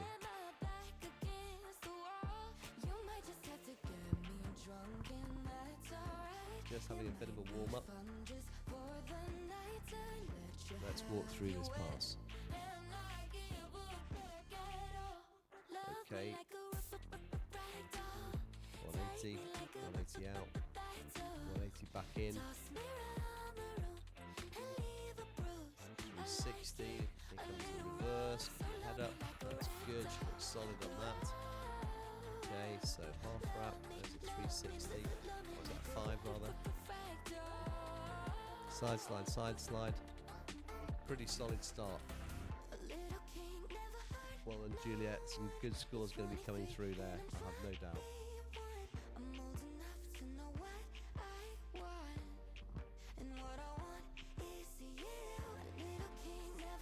Juliet's going to be followed by Jean-Pierre Fox of France.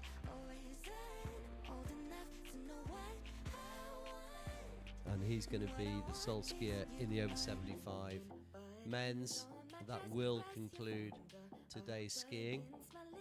And all skiers and team members and captains, please remember we're going to be hosting a range of medal awards, so the award ceremony for all of the events that took place today is going to take place after we finish the trick skiing. There might be a brief pause for results to be finalised, the judges to have a quick breather, but we will be moving into the award ceremony after the completion of the trick skiing. And there's a smiley face there from Juliet, that's nice to see. Is that too sexual? She really enhances these competitions, she loves it, she brings great spirit, great warmth and humility. I think she doesn't realise how good she is.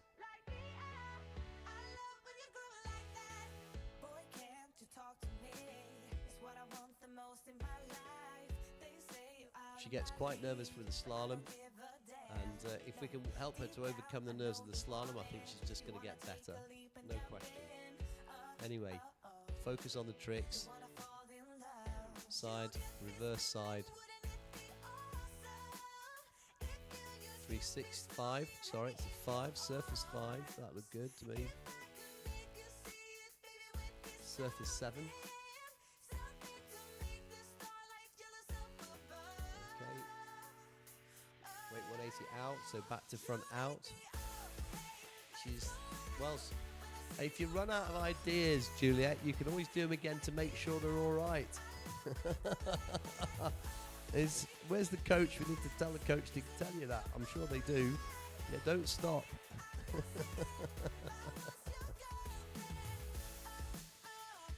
Okay, that's great. So I don't know what she scored there, but I think that looked like a pretty good run. So give her a round of applause, because by definition she is the reigning European champion. She's going to do it again, and that was a great run. And I've got a score in for the first of the over 70 men out in Lilleberg, 140 points. So I'm sure Lars Arp Hansen, who gave us a showmanship performance on the way back there, is going to take the gold, but we just need to wait for the confirmation, wait for the score of Juliet, and then here we are with the final skier of the day in the over 75 men's tricks. It is Jean-Pierre Fox. My pleasure.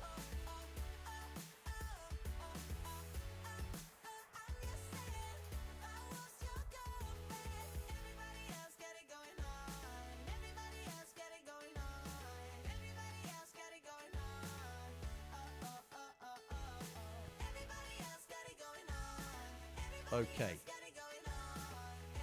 Bon chance, Jean-Pierre. Good luck to Jean-Pierre. Jean-Pierre Fox of France. did really well this morning as well. He's slalom really well. Slaloms and tricks, doesn't jump, of course. When I say of course, I don't see why I say of course, although I have to say I find it hurts. I'm sure a lot of people find it hurts. You can see he's got some supports there on both of his shins. Just getting himself right. Any second now he's going to get going.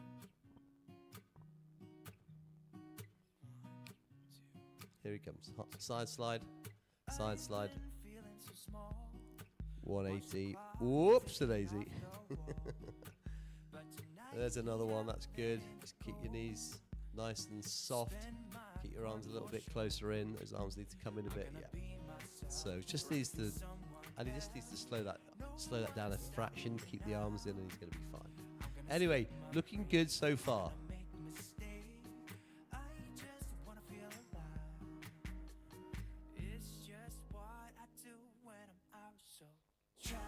Right, so we are ready for the last pass of the day. Let's make it a big one, Jean-Pierre.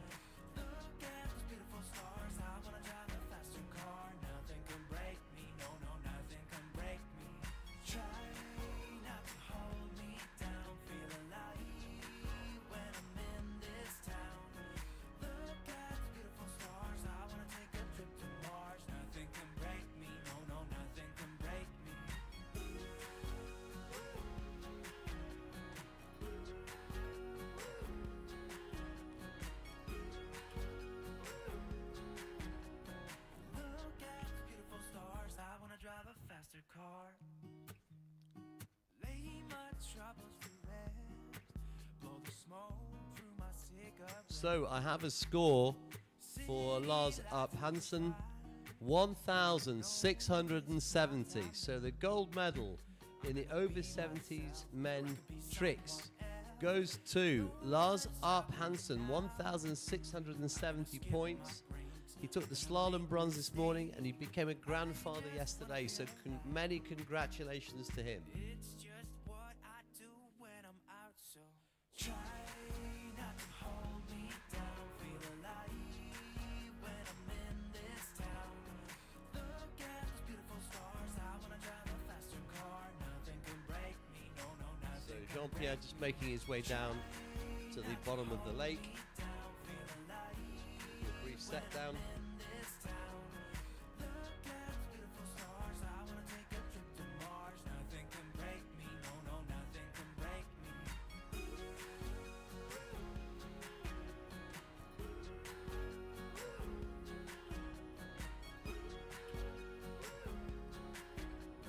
Brief set down, as I say. I wanna drive a faster car. I'm gonna be myself.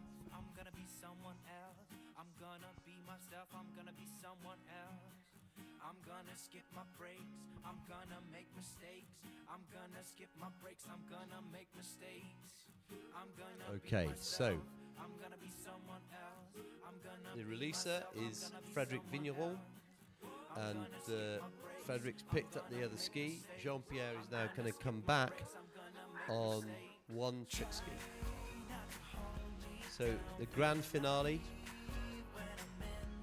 the oldest competitor amongst the men, well, I think the oldest competitor, but certainly amongst the men, is Jean-Pierre Fox, coming back now on one trick ski. So let's see how he can, what kind of grand finale he can provide to today's proceedings. Nothing can break me.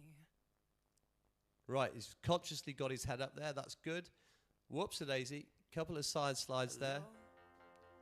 Drops his head a little bit on that and releases the arm a little bit there on the 180, but that's okay. He's still back in the, he's still in the game, and drops his head there one last time. Now, the boat is storming off. I'm wondering whether the boat's going to go back and get him on the basis of the last skier of the day. Doesn't look that way. Okay. So, ladies and gentlemen, thank you so much. Thank you for listening. Those of you who have been listening to the webcast, thank you to all of the skiers, organisers, judges, officials, helpers, caterers. It's been another fabulous day here at Botaski in Sesena. There have been some great performances, and remember, we're now going to be moving into the presentation, not immediately but almost immediately. So the medals presentation will take place back at the clubhouse in due course. Once all of the scores have been finalised and collated, still bring in some last scores, some medals to actually understand. I think the boat's going back for Jean-Pierre, which is a nice thing and the right thing to do. And thank you so much once more, everybody, for listening. We'll do it all again tomorrow.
ladies and gentlemen, could I have your attention, please? We're going to kick off with the awards presentation. The noisy table in the middle, Jonathan Cohen. Jonathan Cohen, thank you. Could we have some attention, please? You're like the naughty schoolboy. You're going to come over here because we're going to talk about your British record in a minute. Anyway.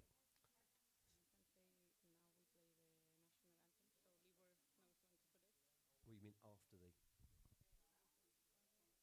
What do you mean after the? I want you to behave. Pay attention. Yes, sir. When I can hear you. Just that once they put the medals and they need to put the music, if you can say it, so Libor knows. Right, ladies and gentlemen, please, if I could have your attention, and if you could gather around the stairs, and obviously you can see the podium down there. We can pay homage to all of the skiers who have won medals today and who have skied so well. All of you have skied so well. You've been a credit to yourselves, your families, your countries. It's been a privilege to watch you and to comment on your performances. Well done to all skiers. But right now, we are going to kick off with a presentation of the over 75 men's slalom. So, in second place, with a score of 3 at 16, we have Jean-Pierre Fox of France. Jean-Pierre, bravo.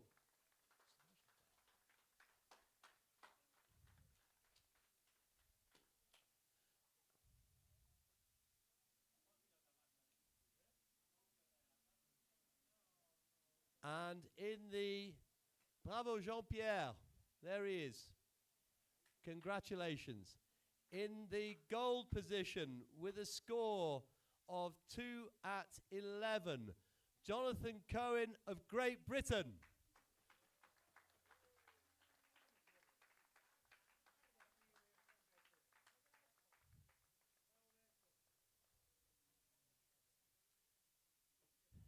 Congratulations to both skiers, fabulous.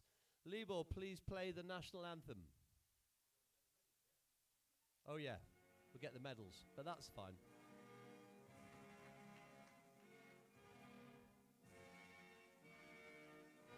Sorry, I was a little bit premature, as it were.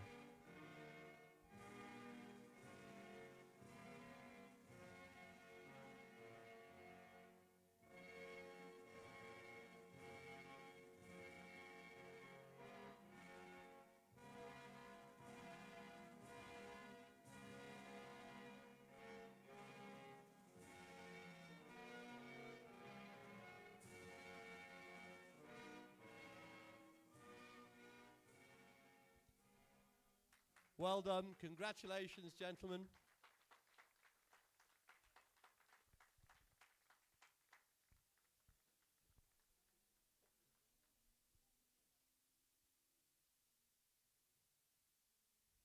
Well done. So, moving on to the over 75 ladies.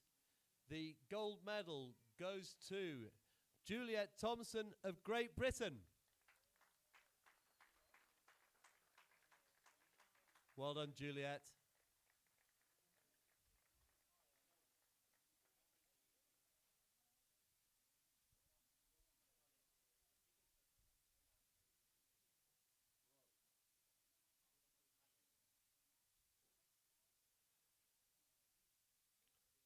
So, to present the award, Ricardo Botas of Botaski, Sesena.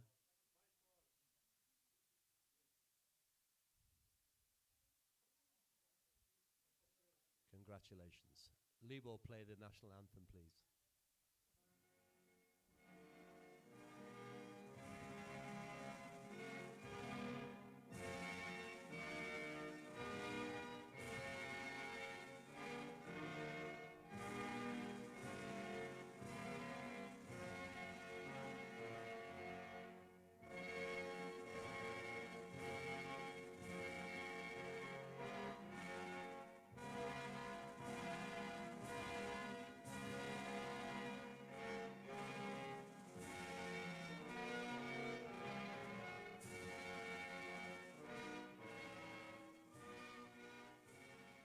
Congratulations, Juliet.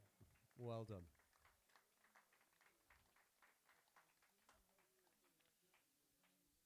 So moving on to the over 70s men's slalom results.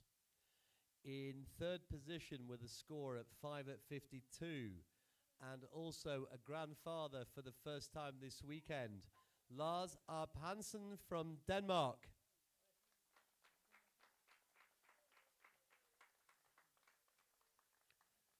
In the silver position with a score of a half at 14 from Greece, George Gabriel.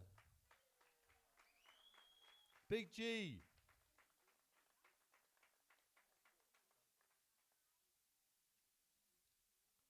And in the gold medal position with a score of 3.5 at 13 today, Bruno Chenesseau of France.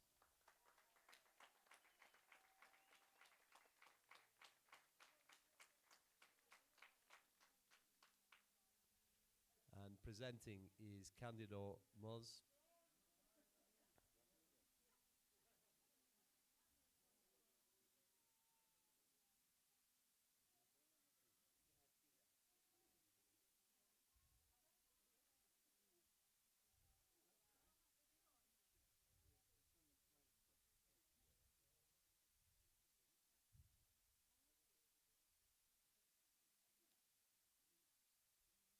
Libo, please play the national anthem.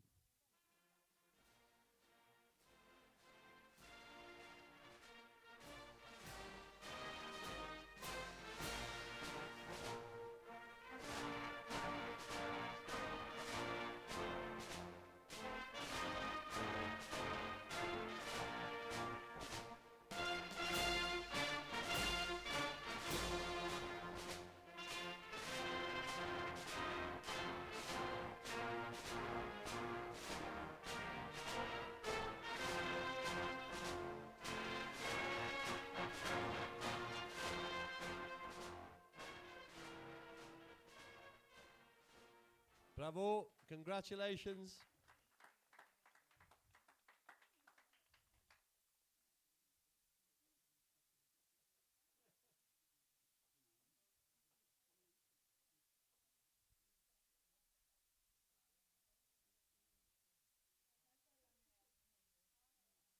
Congratulations, gentlemen.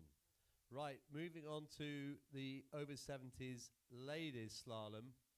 And with a score of 2 at 14, a great performance today, Sibylle Dépêche from Switzerland. Congratulations, Sibylle.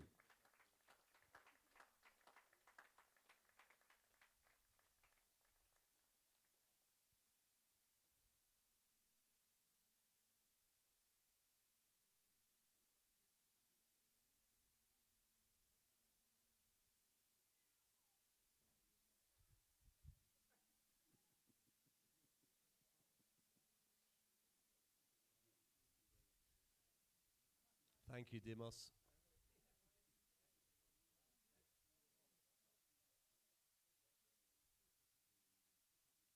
Libo, please play the national anthem.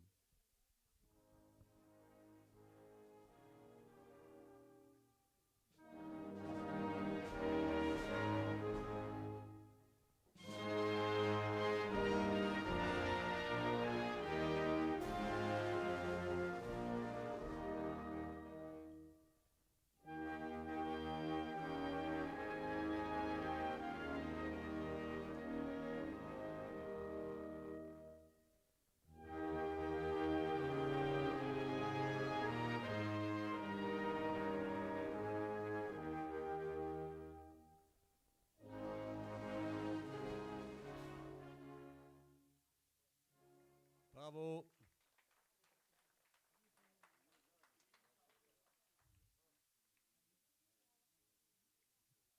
In the over 65 men slalom category, in bronze position, in his first year in the over 65s, with a score of 4 at 13, Rupert Engel of Austria. Bravo, Rupi.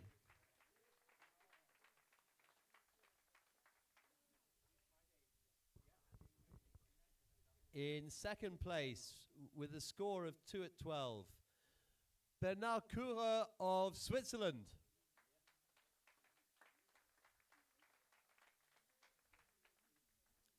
Is Bernard here? Possibly not. Okay. And there, okay, on his behalf to receive. Jean-Claude receiving on his behalf. Well done. And then the gold medal with a score of 3 at 12. Guillermo Moreno de Carlos of Spain. Congratulations, Guillermo.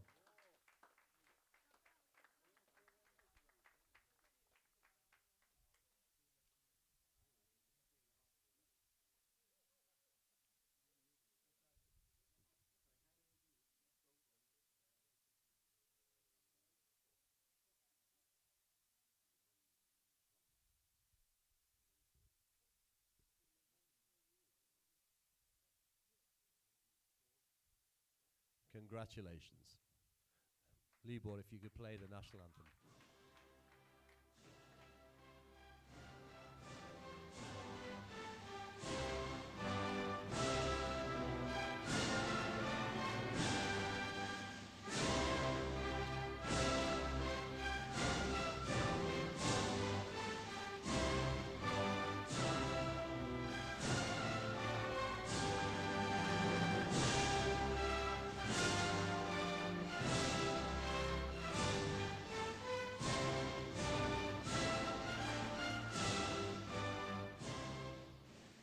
Congratulations.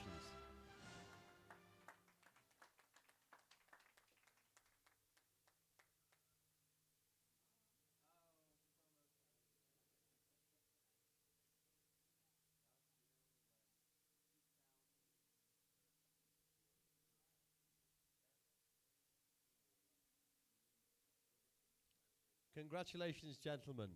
Moving on to the 65 women's slalom results.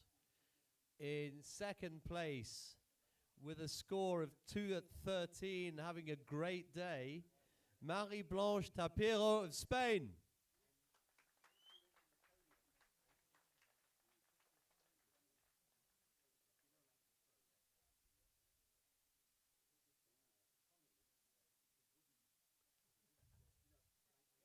And making up the pair of golden girls in the over 65s, Jan Johnson with a score of 2 at 12 from South Africa.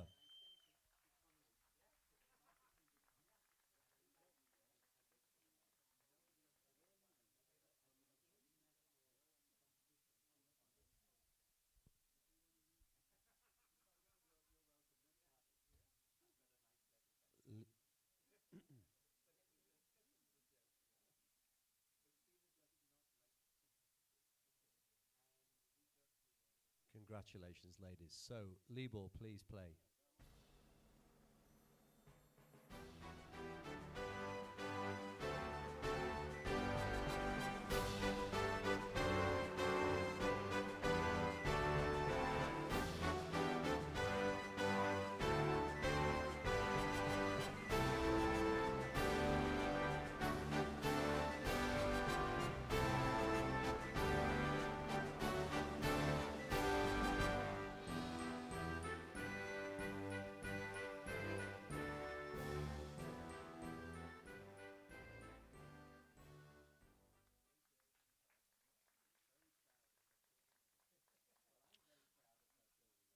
So, moving on to the over 55 ladies slalom.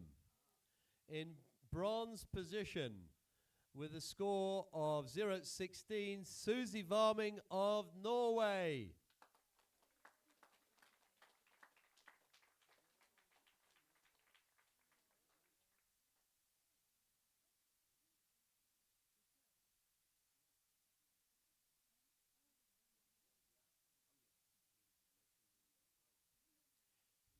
In second place, with 2 at 14, Florence Lancien Escolano of France.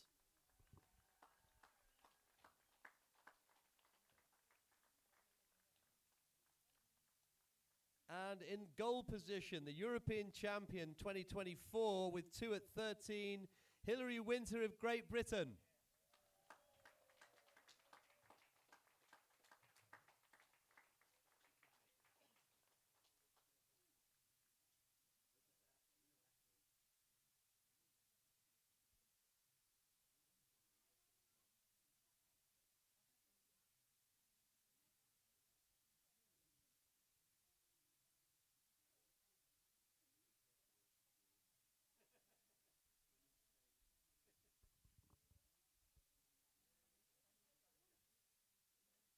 Libor, if you could play the national anthem, please.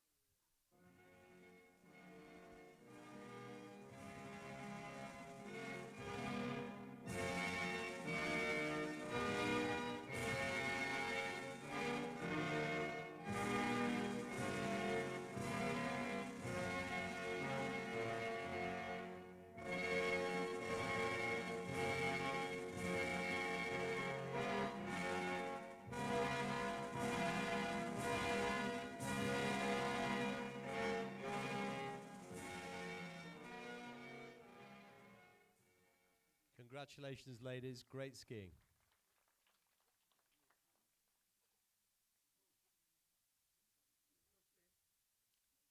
So, moving on to the trick discipline. We have the over 35 rather, the over 35 ladies tricks in third place with a score of 2,170. Kelly Atkins of Great Britain.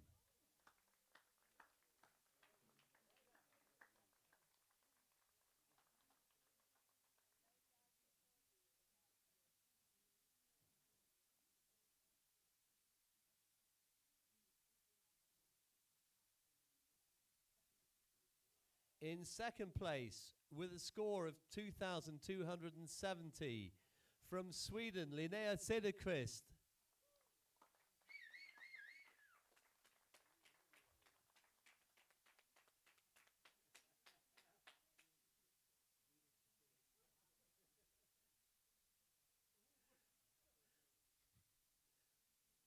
And the gold goes to, with a score of 3,610, from France, Virginie Sorti.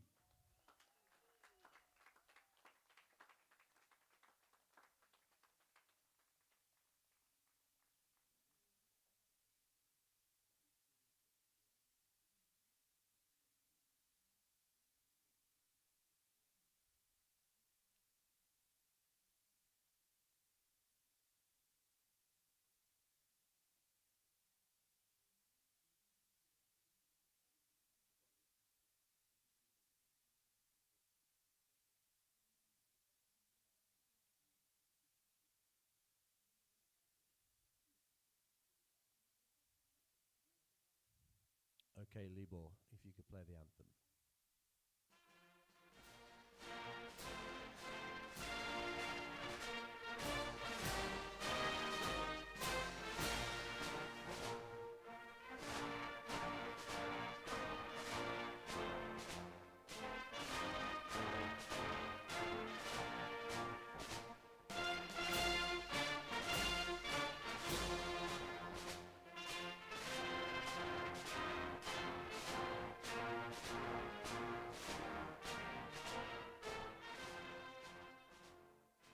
Congratulations, ladies.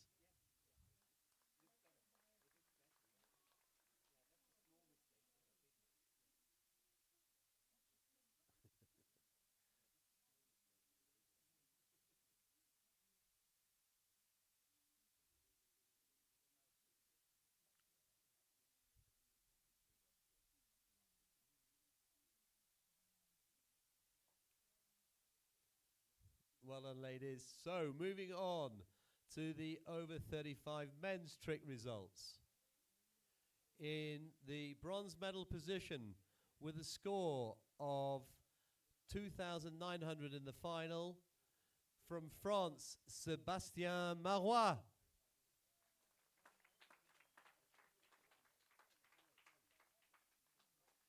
In the silver position, with a score of 3,330, also from France, Armand Delancourt.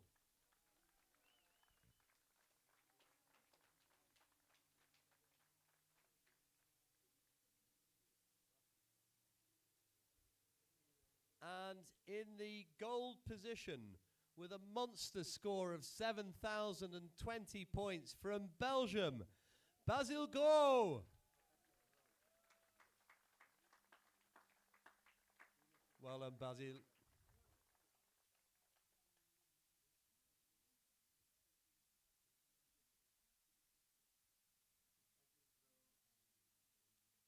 Libor, if you could do the honours.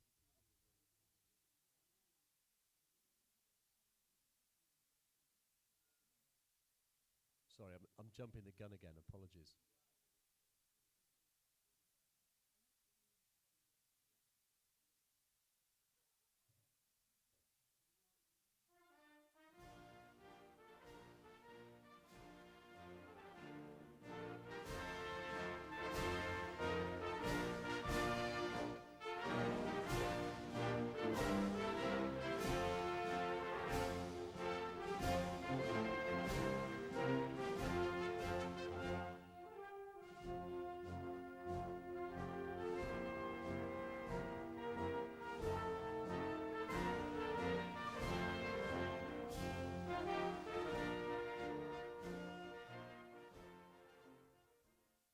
Congratulations, gentlemen. Great skiing.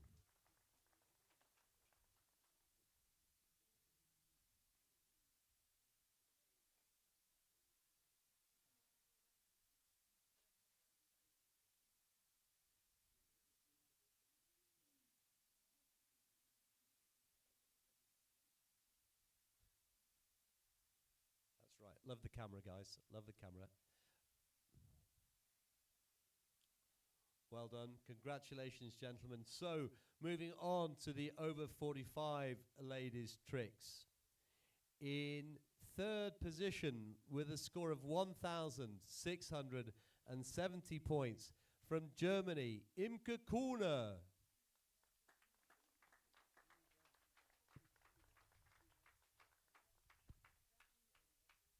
In second place, with a score of 2,830, from France, Cécile Marchevet.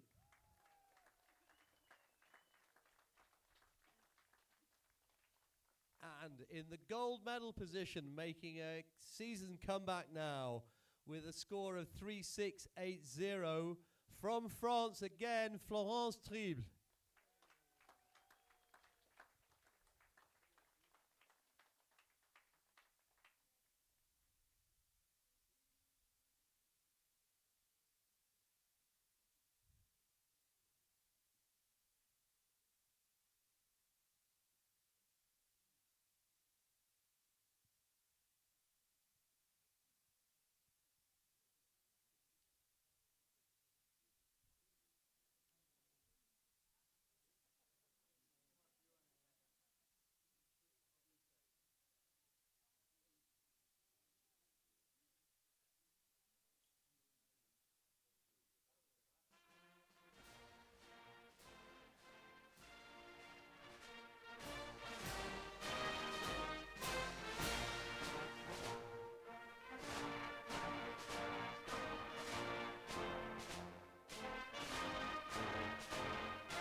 Well done, ladies. Bravo.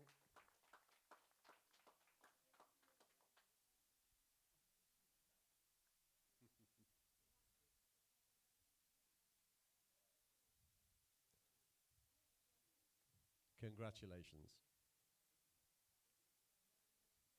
So moving on to the over 45 men's trick results. In bronze position with a score of 1,280 after a very strong prelim, from Spain, David Rodriguez.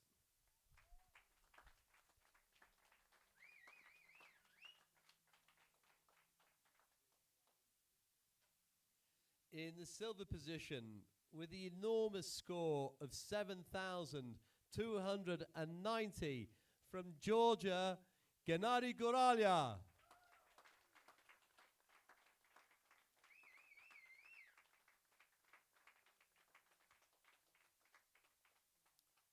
And in the gold position, the European champion 2024 with a score of 9,650 from Belgium, Olivier Fulton.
I mean, that is an amazing performance, gentlemen.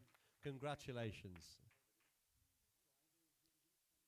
So, moving on to the ladies over 55 tricks with some truly consistent skiing, 10 points apart between each round, in the final scoring 2,730 points. From France, Florence Lancia Escolano.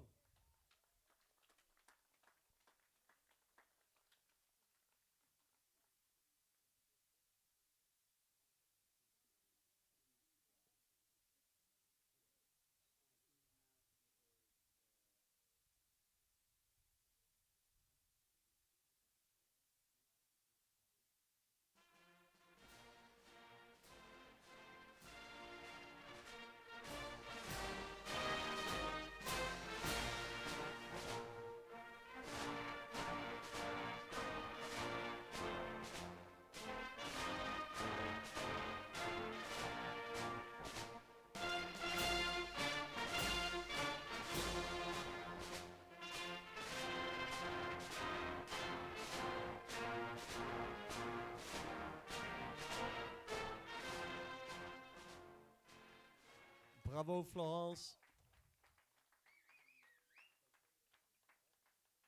It's a pity there aren't more skiers in the ladies category to do credit to that performance, which was fantastic. Well done. So, moving on to the over 55 men's trick results, and an interesting day. In the bronze position, rather, with a score of 1,500 points, from France, François Mathieu.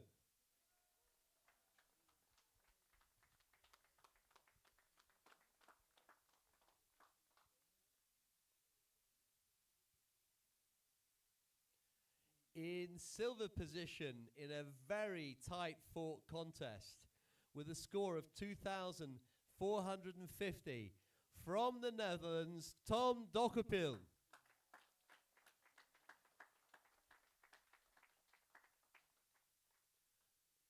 And in first place, in the gold position, the new European champion, Tom's tricking partner, by the way, with a score of 2,500, from South Africa, Dennis de Jong.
Congratulations, gentlemen. Great skiing.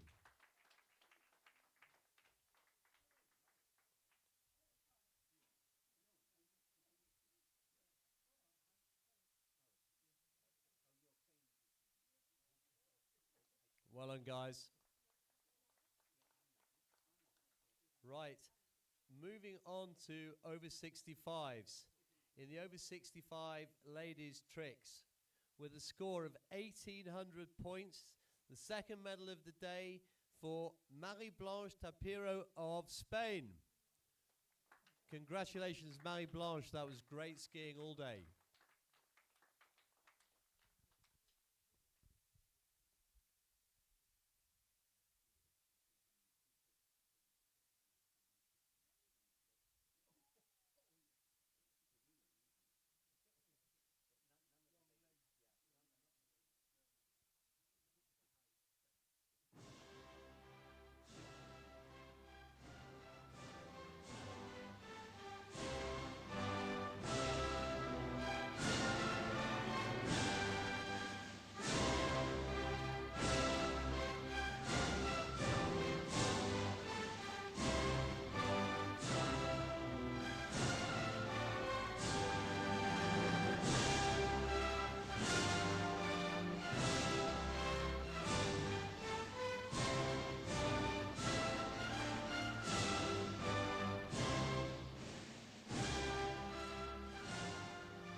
Bravo, European champion. Well done, Marie-Blanche. In the men's over 65 tricks, making his first appearance in this age category and his second medal of the day with 600 points from Austria, Rupert Engel. Bravo, Rupi.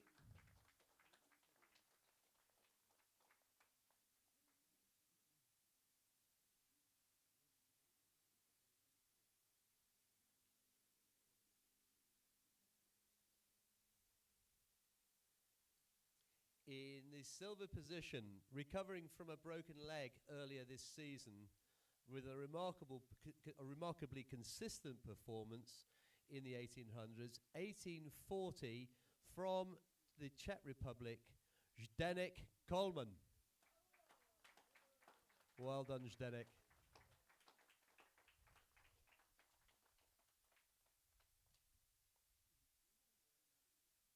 And in the gold position, the new champion, with a score of 24.10, having to make a significant recovery on the second pass, from France, Philippe Battaglia.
Lovely. Well done.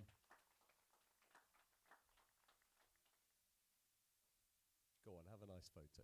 Lovely. Okay.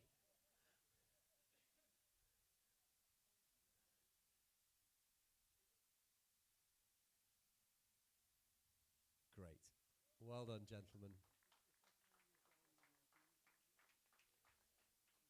So moving up an age category to 70 plus men. In third place, after a staggering weekend so far, despite injury, with a score of 140 in tricks. From Norway, the bronze medal goes to Audun Lilleberg. And that was great skiing all week. He's still struggling with the injury. Congratulations. That's silver, rather. Sorry. Thank you, Gavin. Always there to catch me. In the gold position, the new champion in 2024 with a score of 1670, the newly crowned grandfather of Denmark, Lars Arp Hansen.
Congratulations, gentlemen.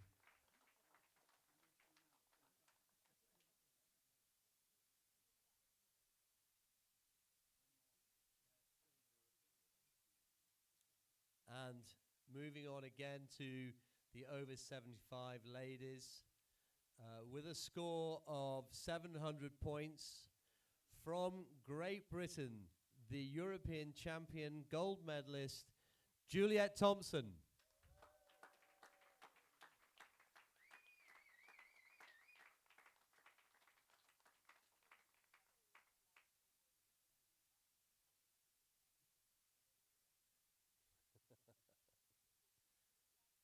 Well done, Juliet.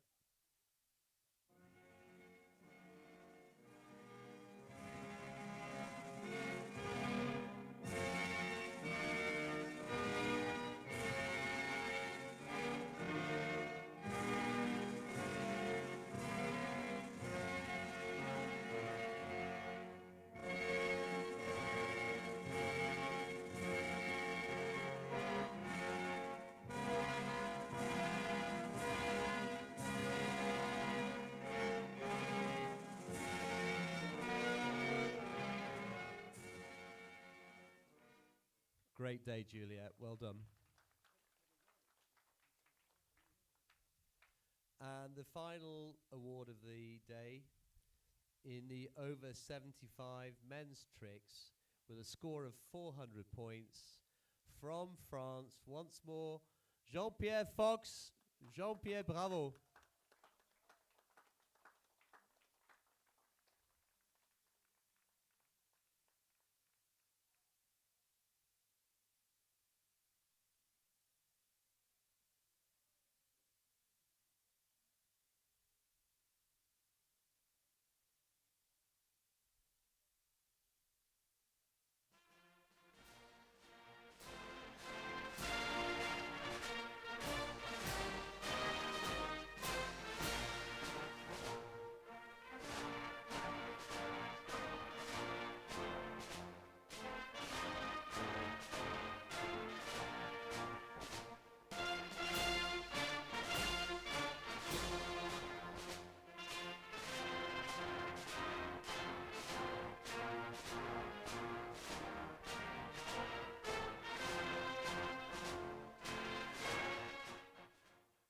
Bravo.